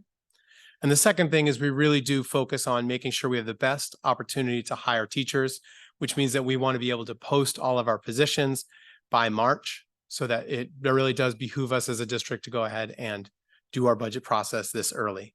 On this slide, the key dates that you see in the process, if they are in green, they're opportunities for the community to come and participate in our budget process. I like to think that we've had a participatory budget process before. It was cool. And the opportunities in red are internal deadlines in our design process that you're aware of when we work with our city and school partners. And then lastly, one of my personal goals and the goals of the finance team is to make sure people know how to engage in the budget process. We want to hear from our communities. This is especially true in a year where we have major changes coming at the end of ESSER. We want people to be able to participate. So we're going to publish our schedule. We're going to encourage people to come out to our budget hearings, to ask their questions and advocate for their schools. Tell us what they want us to invest more in. Tell us what they wanted to invest less in. Tell us everything that they think about our budget. We're all ears. And with that, I'm going to turn it over to you, Chair Robinson, for your questions. Great. First of all, thank you all for this presentation, bringing us up to date. Really liked hearing all of the issues around ESSER. So thank you very much. So now we're ready to open it up. Feels weird being on this side after 3 years of working closely with you all. I definitely had the privilege of seeing a very small portion of the work that you all do in terms of preparing the budget. And I just want to say thank you again for the other work that you do. You ended in a good note about community engagement. I think that's something that we constantly hear at every school committee, regardless of what theme, topic, concerns, initiatives, opportunities. One thing that I really liked the mayor's office did the first year was sort of like asking the community what do they want to see, and then the second year was more about educating the community. What is the budget process? What does that mean? What are the opportunities for me to participate? It sounds like there's some work that's been done already, but it would be something to really think about. Superintendent just forever of always doing that educational piece. I think that's what we always miss sometimes, because we just have the assumption that people know what we're talking about, and some of our students and families don't know. The SAC might not know. So just wanted to amplify more on like the importance of community engagement, not only just in the chamber, but definitely like how can BPS meet the community where they're at, or even like in the spaces that we already have, instead of reinventing things. Would love to be part of that conversation and strategizing, even if it's not for FY25, but hopefully I'm here and we can talk about future budget process.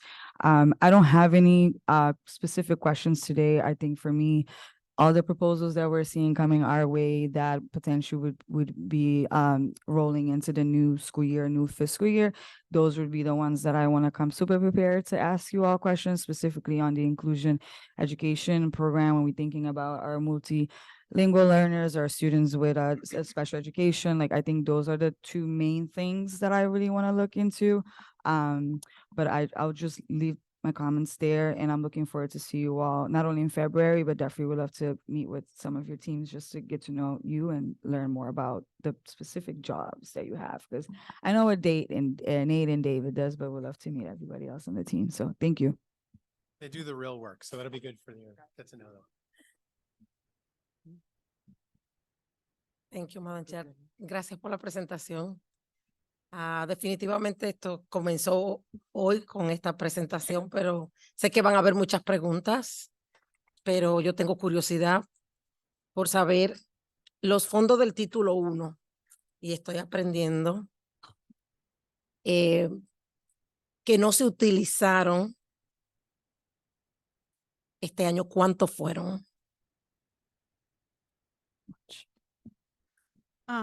So thank you for the presentation, and most definitely today, we started today with the presentation and there will be a lot of questions.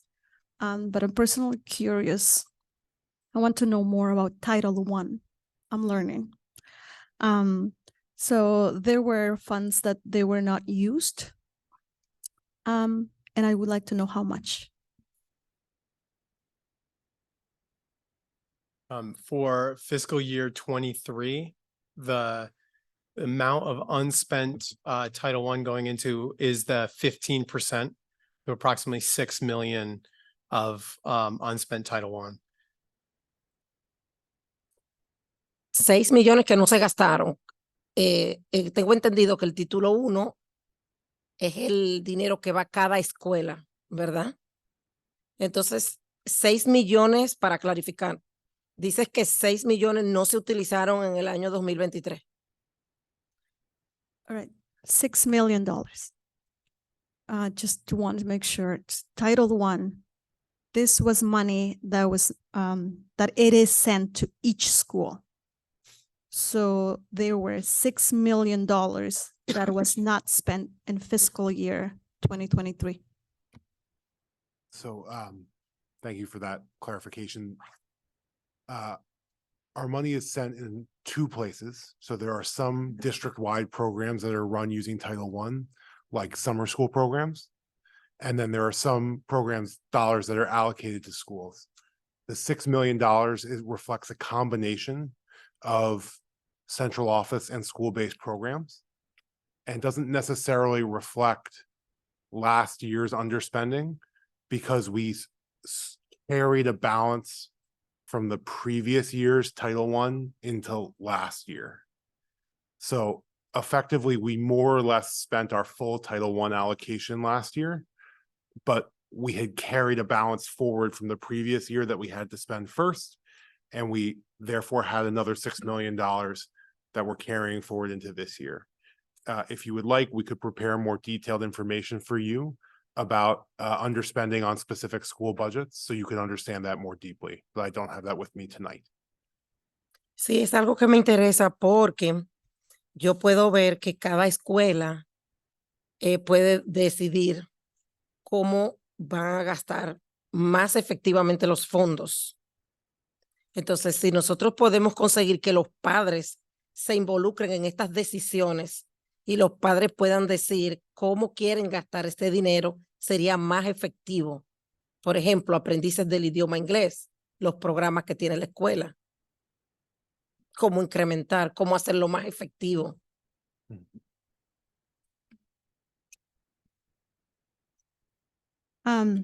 Yeah, I'm very interested. And I see that there are funds allocated to each school, which means that each school get to decide how to spend the money more effectively, which leads to how to engage parents on have a say on how to spend the money more effectively. Especially for English language learners, more programs for them, and how to get involved and spend the money more effectively. I think one of the resources we're really excited to be introducing in this calendar year through our business services team, in a bit of a restructuring we did, is our role of a procurement partner. So before, our team was very reactive to schools when they went to spend their money. A school would make a requisition through the central office process, and we would sort of react to that requisition and help them create a purchase order for the company that whatever they were trying to buy, goods or services. In our new structure of our business services team, we have this role called procurement partner. And part of what they're going to be rolling out over the next 6 months as we plan our school year 25 spending is more of that proactive partnership with schools on their procurement. I think our budget team has done a lot of really good work partnering with schools on budget planning, but where our finance division has sort of historically stopped then is building those spending plans with schools. We've left them on their own to do that. And so in this new structure, we're very excited to now have sort of the resources and organization we need to be able to really support schools, not just through the budget process, but then in how they actually are making a plan to spend their money. And, you know, one of our common lines in school leader PDs is make our lives harder to balance the budget at the end of the year, spend every dollar you've got at the school level, right? And so we still have a ways to go to get there, but it's very much important work. We'll be excited to update you on it later in the year. Sí, muchas gracias. Es importante la involucración de la familia, que puedan preguntarle a la familia a través de los concilios de padres, que ellos se involucren en estas tomas de decisión, porque ellos saben qué necesitan más sus hijos. Cada escuela tiene una necesidad en particular. Entonces, ellos son los que tienen que decidir cómo quieren gastar los fondos, cómo quieren que las escuelas distribuyan esos fondos, porque siempre estamos pensando en que no hay dinero, pero me doy cuenta que del título 1 quedaron 6 millones. Entonces esos 6 millones pudieron haberse hecho un mejor aprovechamiento.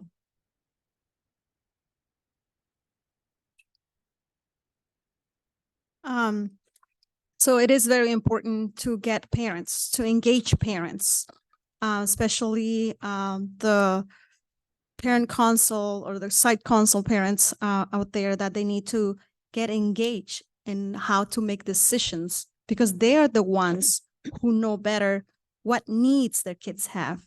And specifically, like each school, they can have particular needs. And those parents should get engaged, decide how to spend that money. And for example, I realized that, you know, people say there's no money, but I just learned there's $6 million of Title I, and people have to take advantage of that. Exacto. Finalmente, ya para no pasar mi punto, me llama mucho la atención el modelo de inclusión.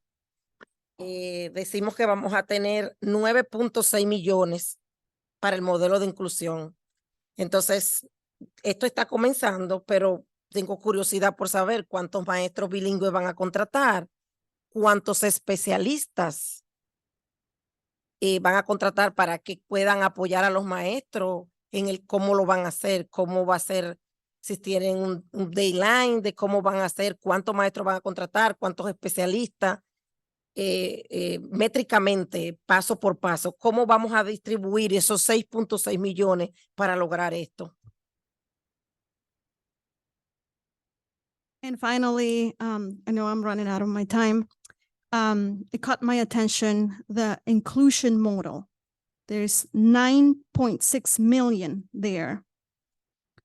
And this is the beginning, right? We're the beginning phase of thinking about this, how to implement this. And my question is, how many bilingual teachers is the district planning to hire, or specialists to support the main teacher? Is there a deadline, or is there a metric? How many teachers in specialists and bilingual support teachers, just to have that in mind based on the 9.6 million. Social work, apoyo socioemocional para nuestros estudiantes. ¿Cómo vamos a hacer esto? Cuando tengamos en una sala de inclusión un estudiante que no está entendiendo, que no habla inglés, pero tampoco habla español, ¿cómo vamos a apoyar a ese estudiante? ¿Quién va a estar detrás apoyando a este estudiante que no está entendiendo nada? Un estudiante que también tiene alta necesidad especial, que necesita también un apoyo. Los maestros van a tener mucho. Ellos son héroes, pero desde hace mucho tiempo se han convertido en psicólogos, maestros, trabajadores sociales porque tienen que hacer mucho. Y quiero saber cómo vamos a hacer esto. And also the social emotional support, because we're talking about inclusion model. So for example, what will happen to a student who doesn't speak English, who doesn't speak Spanish, and then another student, a different student who has special needs? And what are we going to do about them? For the teachers are like heroes right now. They play a lot of roles. They're psychologists, they're social workers, and so on. So how are we planning to do this?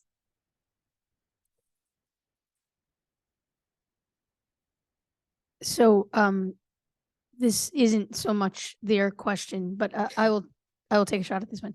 So, I always love your questions, Rafa.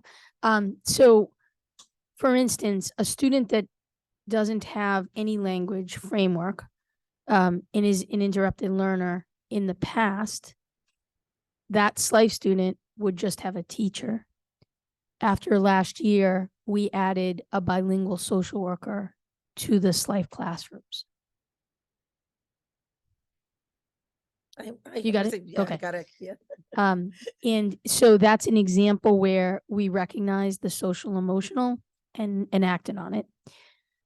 One of the things that's happening with the inclusion planning teams is they've put forward a plan looking at what their current staffing is. So if their current staffing does not have sufficient bilingual staff, then their plan should reflect their intent to hire. And that's one of the things that Dr. Chen's team is looking at. Last year, when we did the move from ESSER to the hard budget of positions that would support inclusion and multilingual learners, we encourage schools to put onto the hard budget bilingual paras and bilingual staff, knowing they would need them. And so most of our schools did that, which was good. To do, in order to have enough bilingual staff for all of the programming, we are actively developing pipelines. And some of those pipelines are para pipelines to teachers, teachers who are bilingual. One of the things Human Capital is doing is we want to early hire as many staff who have diversity of language. So this is a major priority for us this year.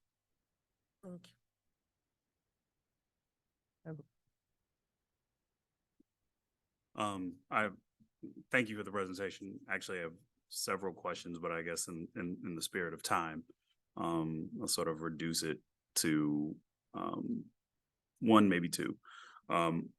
My first question is as I'm thinking about this as a parent, I'm particularly drawn to, I think, slide 25 when I'm looking at the next 3 to 5 years. And so just that second bullet point about making historic investments to transform all BPS schools. And I guess my question is there a plan of rethinking how we're getting support from the city in that strategy?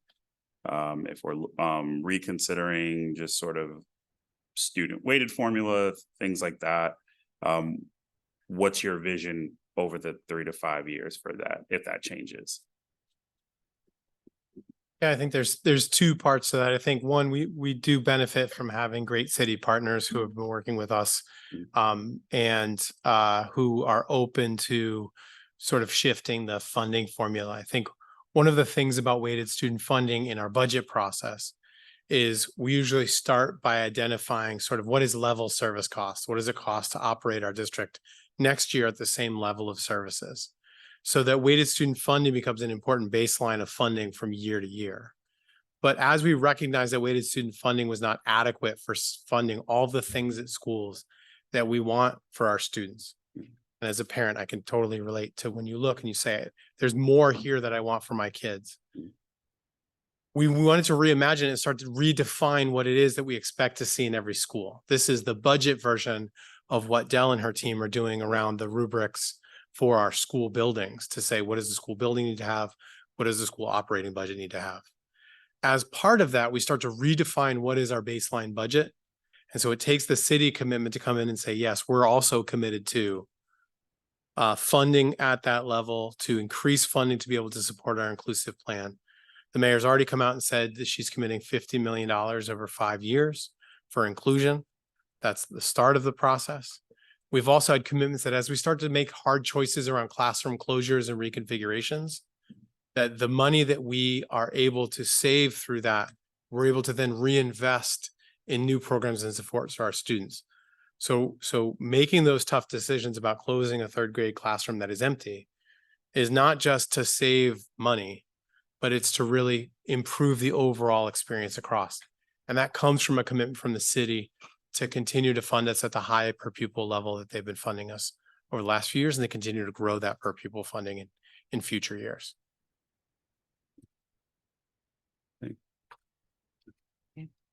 Hi, thank you guys, and congratulations on this past year's budget as well.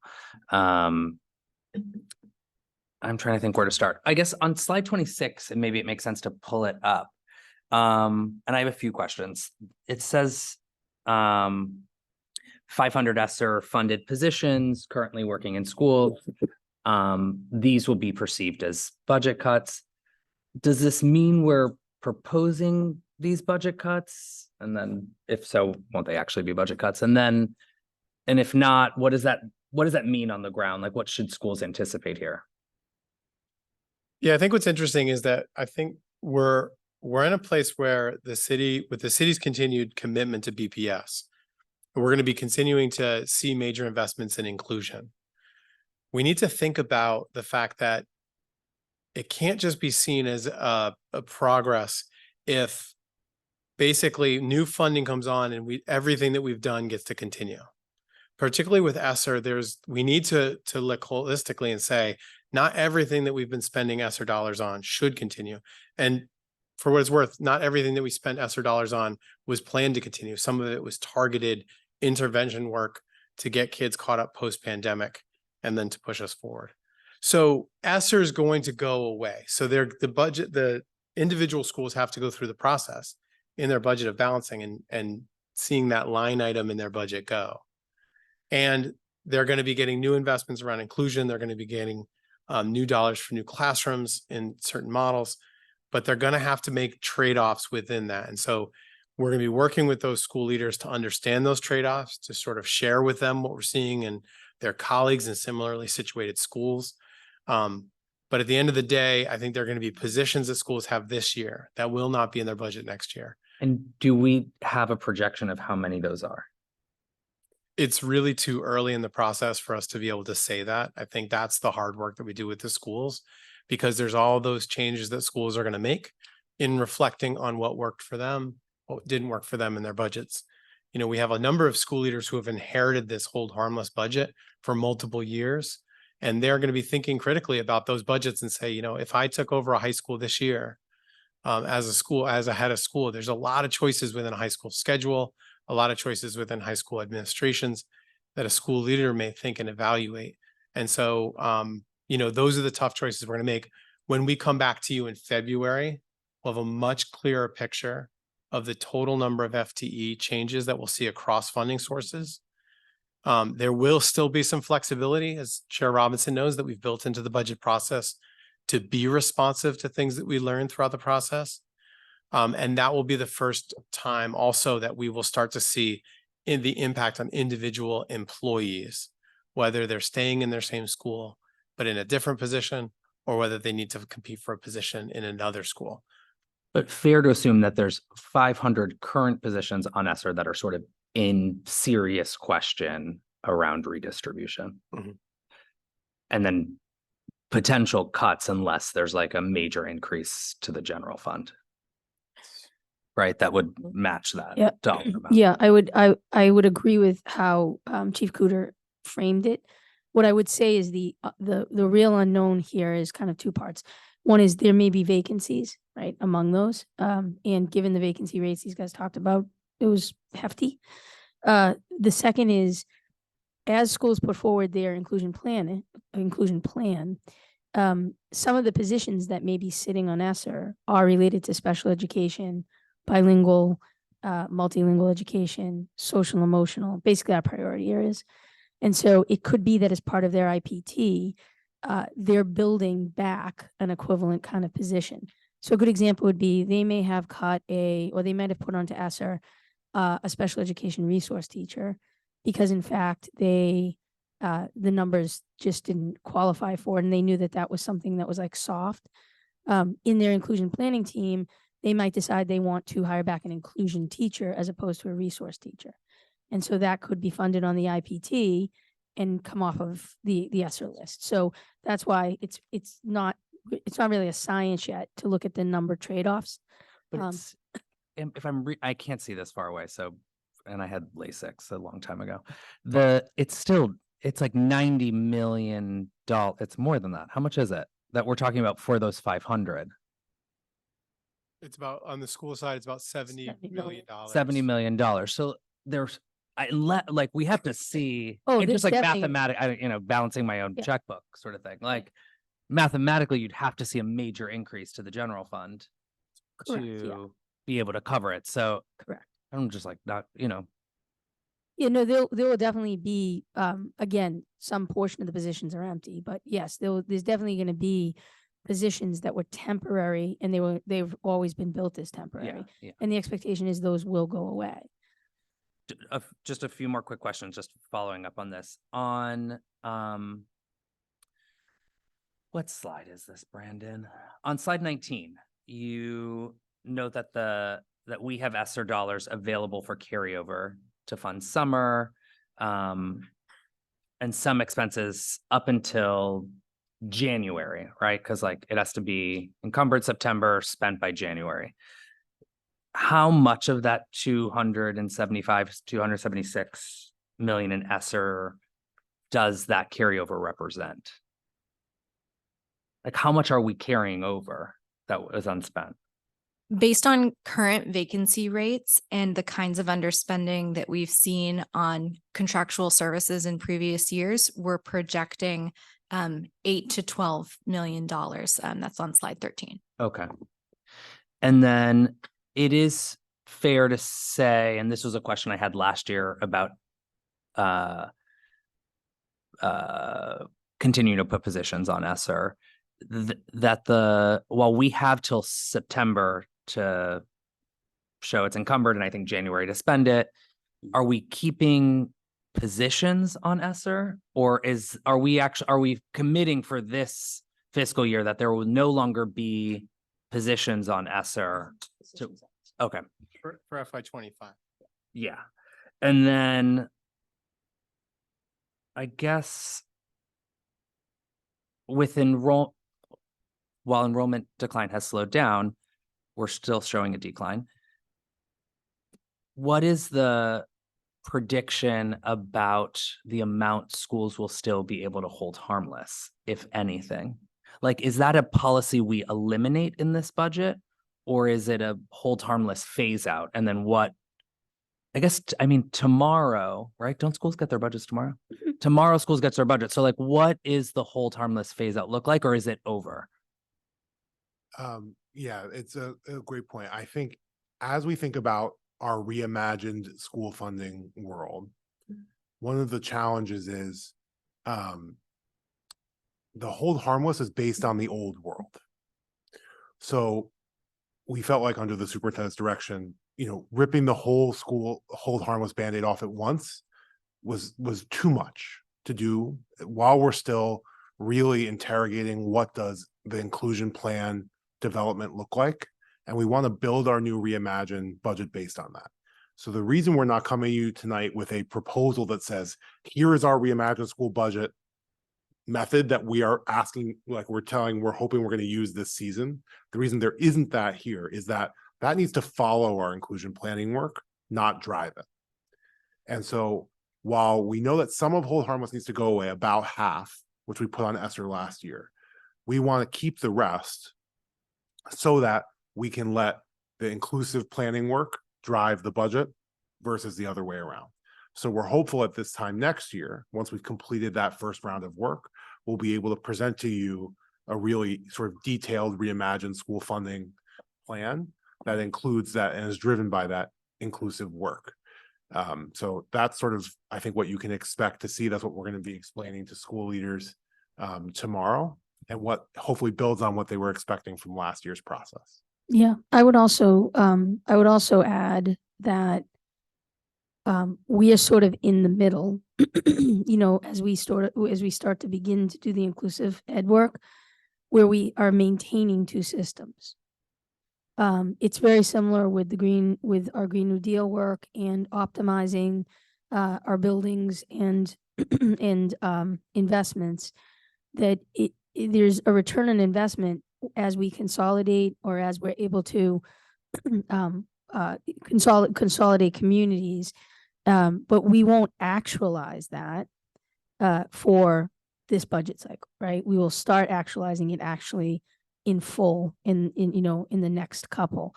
But there are examples or glimpses of how important it is to do that. And a good example would be the class closures, where instead of keeping as a district 50 or 60 classes that have either no kids or a couple kids that we can consolidate, now that's so many millions of dollars more we can invest in the broader school system. And so I think grade configurations are another example of that, where schools are stretching over, pre-K to 8 as opposed to pre-K to 6, where they can actually deliver better services for the kids.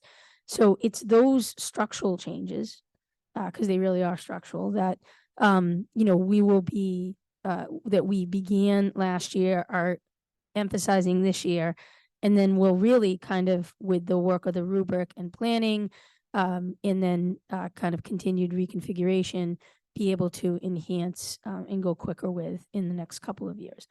Those are investment dollars. Yeah.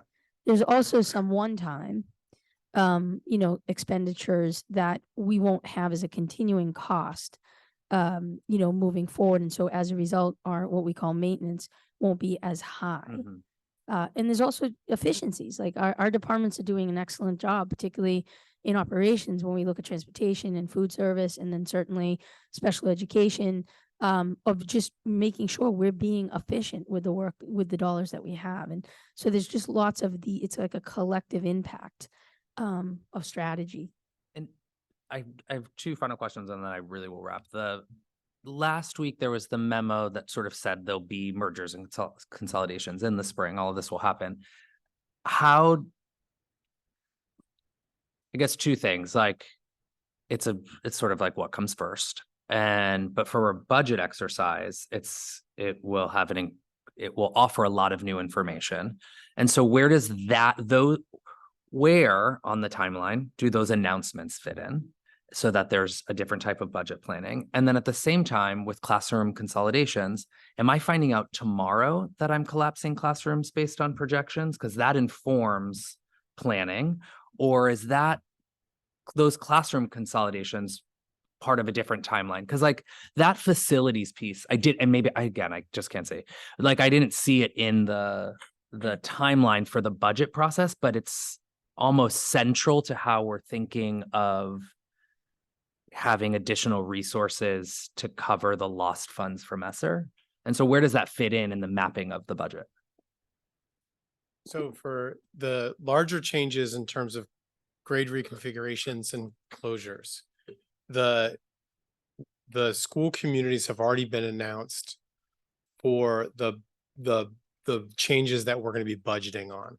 So any further announcements that happen in the spring would be on the timeline of FY26 planning. And I do think that that's an area where we need to be focused on to make sure that we are unlocking more resources that are currently spread too thinly across our district. For classroom closures, that is part of the messaging that we will be giving to school leaders. They've already received their enrollment projections for next year. Yeah. So school leaders who have a ton of experience have already opened up their projections, seen that they only have 20 projected kindergarten students, know that they used to operate 2 classrooms, and know that something's going to change. Under a weighted student funding, everyone would have been acutely aware of that. Under this new funding system, we're going to be working more, we're going to partner with them more and say, we've identified these classrooms, working with you, confirming what they're seeing in their projections, that we didn't miss anything, and then adjusting the budgets. The last thing I'll just note is there is, again, an intersection with the inclusion planning, which is to say that we want to make sure that as they're thinking about their inclusion model, that the available space in classrooms is not part of how they're creating the continuum of services in a particular grade level. And so that's why it's really, we were going to emphasize tomorrow, this is a partnership. It's not this is happening to you. So there's not new resources coming from school consolidations, because there won't be any new announcements. to be Correct, fair. not school, classroom, yes. And then from the classroom closures or consolidations, do we have a number of how many less classrooms we're operating? I think it's a range. Again, we have to check And that assumption. will change as people do their but planning, Yeah, obviously. we have a range. Yeah, we're estimating somewhere between 25 and 50 classrooms that we'll be identifying across the district. And by classrooms at the high school level, it means something a little bit different in terms of optimizing their schedule, but cohorts of students at the high school level that we'll be identifying and reducing. And last year leaders were very good. We did it as an exercise to build muscle in this area, and they actually closed 25 that they identified. So, where our hope is that yield is going to be higher this year. But again, we don't want to assume, because sometimes there's something there that we might not be aware of, particularly with their IPT, and it's really crosswalking that. It's helpful. I'm done, but if you can point me to where it's here, and maybe it's not there, maybe this is just where I need to wrap my head around. What is our revenue projection for next year? Or do we have that? We won't come to you with a revenue projection until February 7th when we present our budget. That'll include both our general fund allocation estimate as well as our projected revenue for federal funds. I will say just generally, we're projecting flat on the federal funds. Yep. Other than ESSER, which we are projecting. And this is where we'll know more about the city as well. Correct. Copy. All right. Thank you. Yes, thank you, Madam Chair. The hour's getting late, so I'll try to be brief. First of all, Chief Kuda, I appreciated when you said ESSA was to make up for a potential loss of funding, which actually didn't really happen, right? But more importantly, it was also supposed to make up for learning loss. And so as a student outcome focused governance board, I really appreciated slide 17, where we talked about academic investments and how some results we actually saw. This is one of the first time we've actually seen a presentation on ESSA, where it was spent and what some of the outcomes were. So I'm deeply appreciative of that, as I am of this whole presentation, which is really designed as a high level.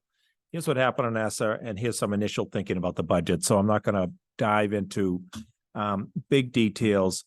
I will say, and I was just going to bring this up as well about the outlook on revenues. When we think about it, at least the majority party in the House right now has proposed decreases in Title I, Title IIA, 3, 4, IDEA. At best, it's probably going to be flat, right? And then it depends upon what the allocations are through the state and then ultimately to us. So nothing from federal. State, even with the millionaire's tax that's supposed to be going to education, I'm not seeing a big increase from state to the city, and the state comes to the city, and then that helps decide the city allocation to us, right? So there's not a big increase potential from the state. And from the city, they have been enormously wonderful partners, and thank heavens we have a mayor who has been extremely supportive of the schools and wants to make improvement and is providing support for it.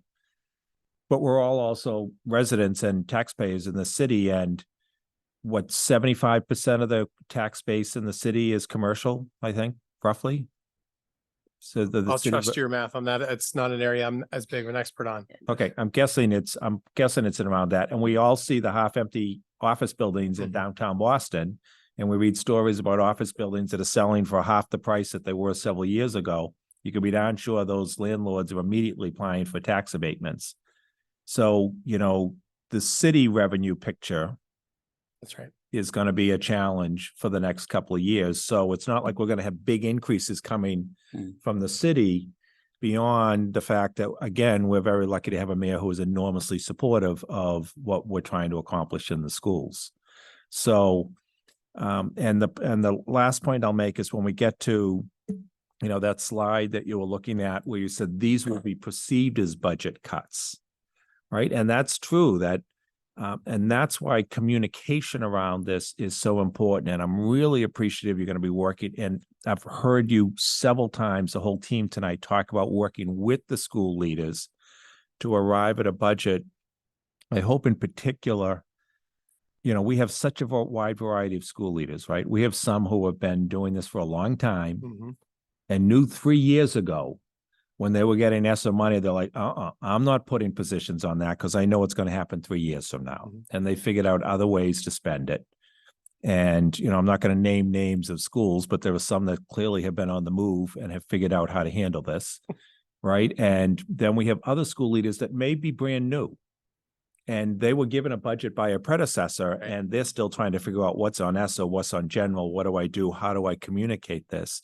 So as you work with these school leaders, I highly encourage you to learn from those, have them teach their peers, right? How to fish, right? Not just give them fish, so to speak, to use a metaphor now, but have the school leaders teach their peers about how they've handled this and how to communicate this with their school communities so that an immediate reaction is not just, oh, this is a budget cut. But this was, in fact, extra funding that was provided for a couple of years by the federal government to make up for learning loss, which we have accomplished.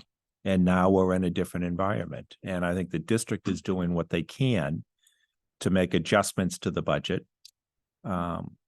But there will be some challenges, obviously, this year. And I like what you laid out.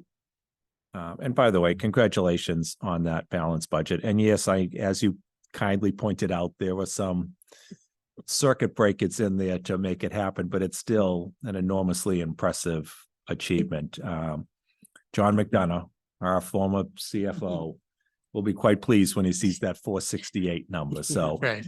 That's right. and he's probably watching from Hawaii right I know, now, right? but he'll be very proud of that. Those things that you laid out, I think, are cushioning the blow for the coming year. I'm quite frankly more nervous about the following year, which is why we will have to make some hard choices that you have laid out for the betterment of all of our students. And how we communicate that with our families and folks that are interested in our school leaders is critical, but having the school leaders understand that first so they can adequately explain it to their school communities, because that's who our school communities trust the most. So thank you for your work and I look forward to the February presentation. Yeah, I always appreciate that. And I think you always do such a nice job of explaining the full revenue picture, both from the federal government and the state. I just would add, for those of you who are looking to advocate at the state level for additional funding, the two ways that we most are impacted by state funding is we're asking them to fully fund the circuit breaker line in the budget. That's money that will go to BPS directly, and to fully fund the charter reimbursement. That's another line item in the state budget that is chronically underfunded. They have not fulfilled their commitment to the local districts on charter school funding. And that will lead to direct revenue to the city of Boston. Chapter 70 changes and increased funding in the overall pot actually doesn't help the city of Boston because ironically enough, we're a hold harmless district when it comes to the Chapter 70. So just as for all you advocates at home that are watching, Mr. Mudd and your friends, maybe you can advocate for those two things at the state level for us. And transportation on circuit breaker. Yes. Thank you. I know the hour is late and most of my questions have been asked preliminarily. The one thing that I'm wondering about as we are looking at becoming fully inclusive, the issue of, kids moving into general ed classrooms, making sure that we're leaving space. Are we under enrolling, I guess, a classroom to make sure there is space for a child to move from a substantially separate et cetera, back in. And so the issue about how are we helping schools with that balance? But I think most importantly, following up with what Mr. O'Neill said, was about the issue of how are we really educating our families around the major changes that are coming to this district with all of these changes, including the consolidation of classrooms, et cetera, and helping people to understand the reasons why with the changing budget and the improvement of quality education for kids. I mean, it feels like it's separate to the dollar issue itself, but we really need people to understand the context of all of this. So as the dollars and the decisions are impacting their schools, they still have the bigger picture. Because I'm afraid people are going to be coming at us with, we need, this, that, or the other, without hearing this is a district-wide shift that we're looking at. I mean, I think this is a great question, Chair. I think in general, we talk often that at all levels of the organization, including the community, we need to do a better job teaching about the budget. And so that is a commitment we're making. And I think for our school leaders, now that we have a sort of a stable principal core, it'll become easier in some ways to do that. And so that's going to be a big piece of like tomorrow's PD. We're calling it PD because it isn't just their budget. It's about understanding the context of it and then their particular context of their budget. To something that Member Polanco Garcia talked about, which was school site councils. At last year, we were, I think at the beginning, less than 37% of the school site councils were doing the parts that they needed to be doing to be school site councils. We're now in about the 94% range. And that's been with a lot of intentionality because those are the structures that you actually can really work with around something like budget so that they in turn can help to communicate with families. And so the school leader working with school site council, working with parent council, this is how we start to get the information out. So we'll be working closely with the family and community engagement side of the house to make sure that happens. One more question for timeline. If, as we keep, because I know this will be adjusted and we'll see parts of the same thing again, just for the human element of this, which is that there are clearly there are things that will happen like 50 classroom closures, but like the math doesn't cover 500 positions. That's 50 teachers. So we're talking about possibly a few hundred positions where folks are let go. Some of them they know because they're ESSER funded, some maybe, I don't know. But in the timeline, I think from like a human level, that I guess it would be important for us as a school committee to know like when those announcements get made too. So there's like the budget exercise and then there's like the human capital part of just making sure we're doing this in a really thoughtful and caring way, because that's a big piece of what's about to happen. Yeah, so this is a key part of probable org, is you're setting the org up. And so human capital is sitting at the table, as are in the regional networks, human capital sitting at the table. We have mapped out to make sure that we're making all the deadlines and giving as much notice as possible. I think to Nate's point initially, we have over 600 vacancies in the organization right now. And so there should be ample opportunity for staff in particular areas to move over and fill a vacancy on the general fund or perhaps fill a different kind of vacancy. It's that we always want to try to keep people that have been with us, but sometimes knowing with ESSER, there will be a shift, right? And so we'll just be working very closely with school leaders and human capital around this. Great. Can I add just one last thing? This is a non sequitur, but there are 9 members of our budget team who are all on the 4th floor right now, working hard to get the budgets out to school leaders and prepping for school leader PD tomorrow. I just want to say thank you to them because I know a number of them are listening to me drone on tonight. We can't do it without their dedication and their incredible hard work. They are the front lines for us in all the conversations. They are going to be part-time Excel wizards. They are going to be part-time counselors to their colleagues. Yep. But at their best, they are the strategic partners of our schools, putting their budgets together. And I just want to say thank you to all of them. I'll be up in a minute to help finish everything that's left to be done. Thank you. Thank you. Thank you, everyone up there. Well, thank you to those of you here and those upstairs, and we look forward to receiving the superintendent's preliminary fiscal year 25 budget recommendation on February 7th. We'll now move on to public comment on reports. Ms. Sullivan, Thank you, Chair. We have no speakers. any new business? Madam Chair, may I just say one thing quickly? We had a pretty big crowd tonight from the Gardner pilot, and I'm not going to comment at all on a personnel matter because that's not appropriate as a school committee member for me to do so. But I did notice through the back window that when the parents and school community members got up to leave, they in fact went into a conference room and the superintendent's team met with them for quite a while. And I just wanted to say I was appreciative that that happened. That's right.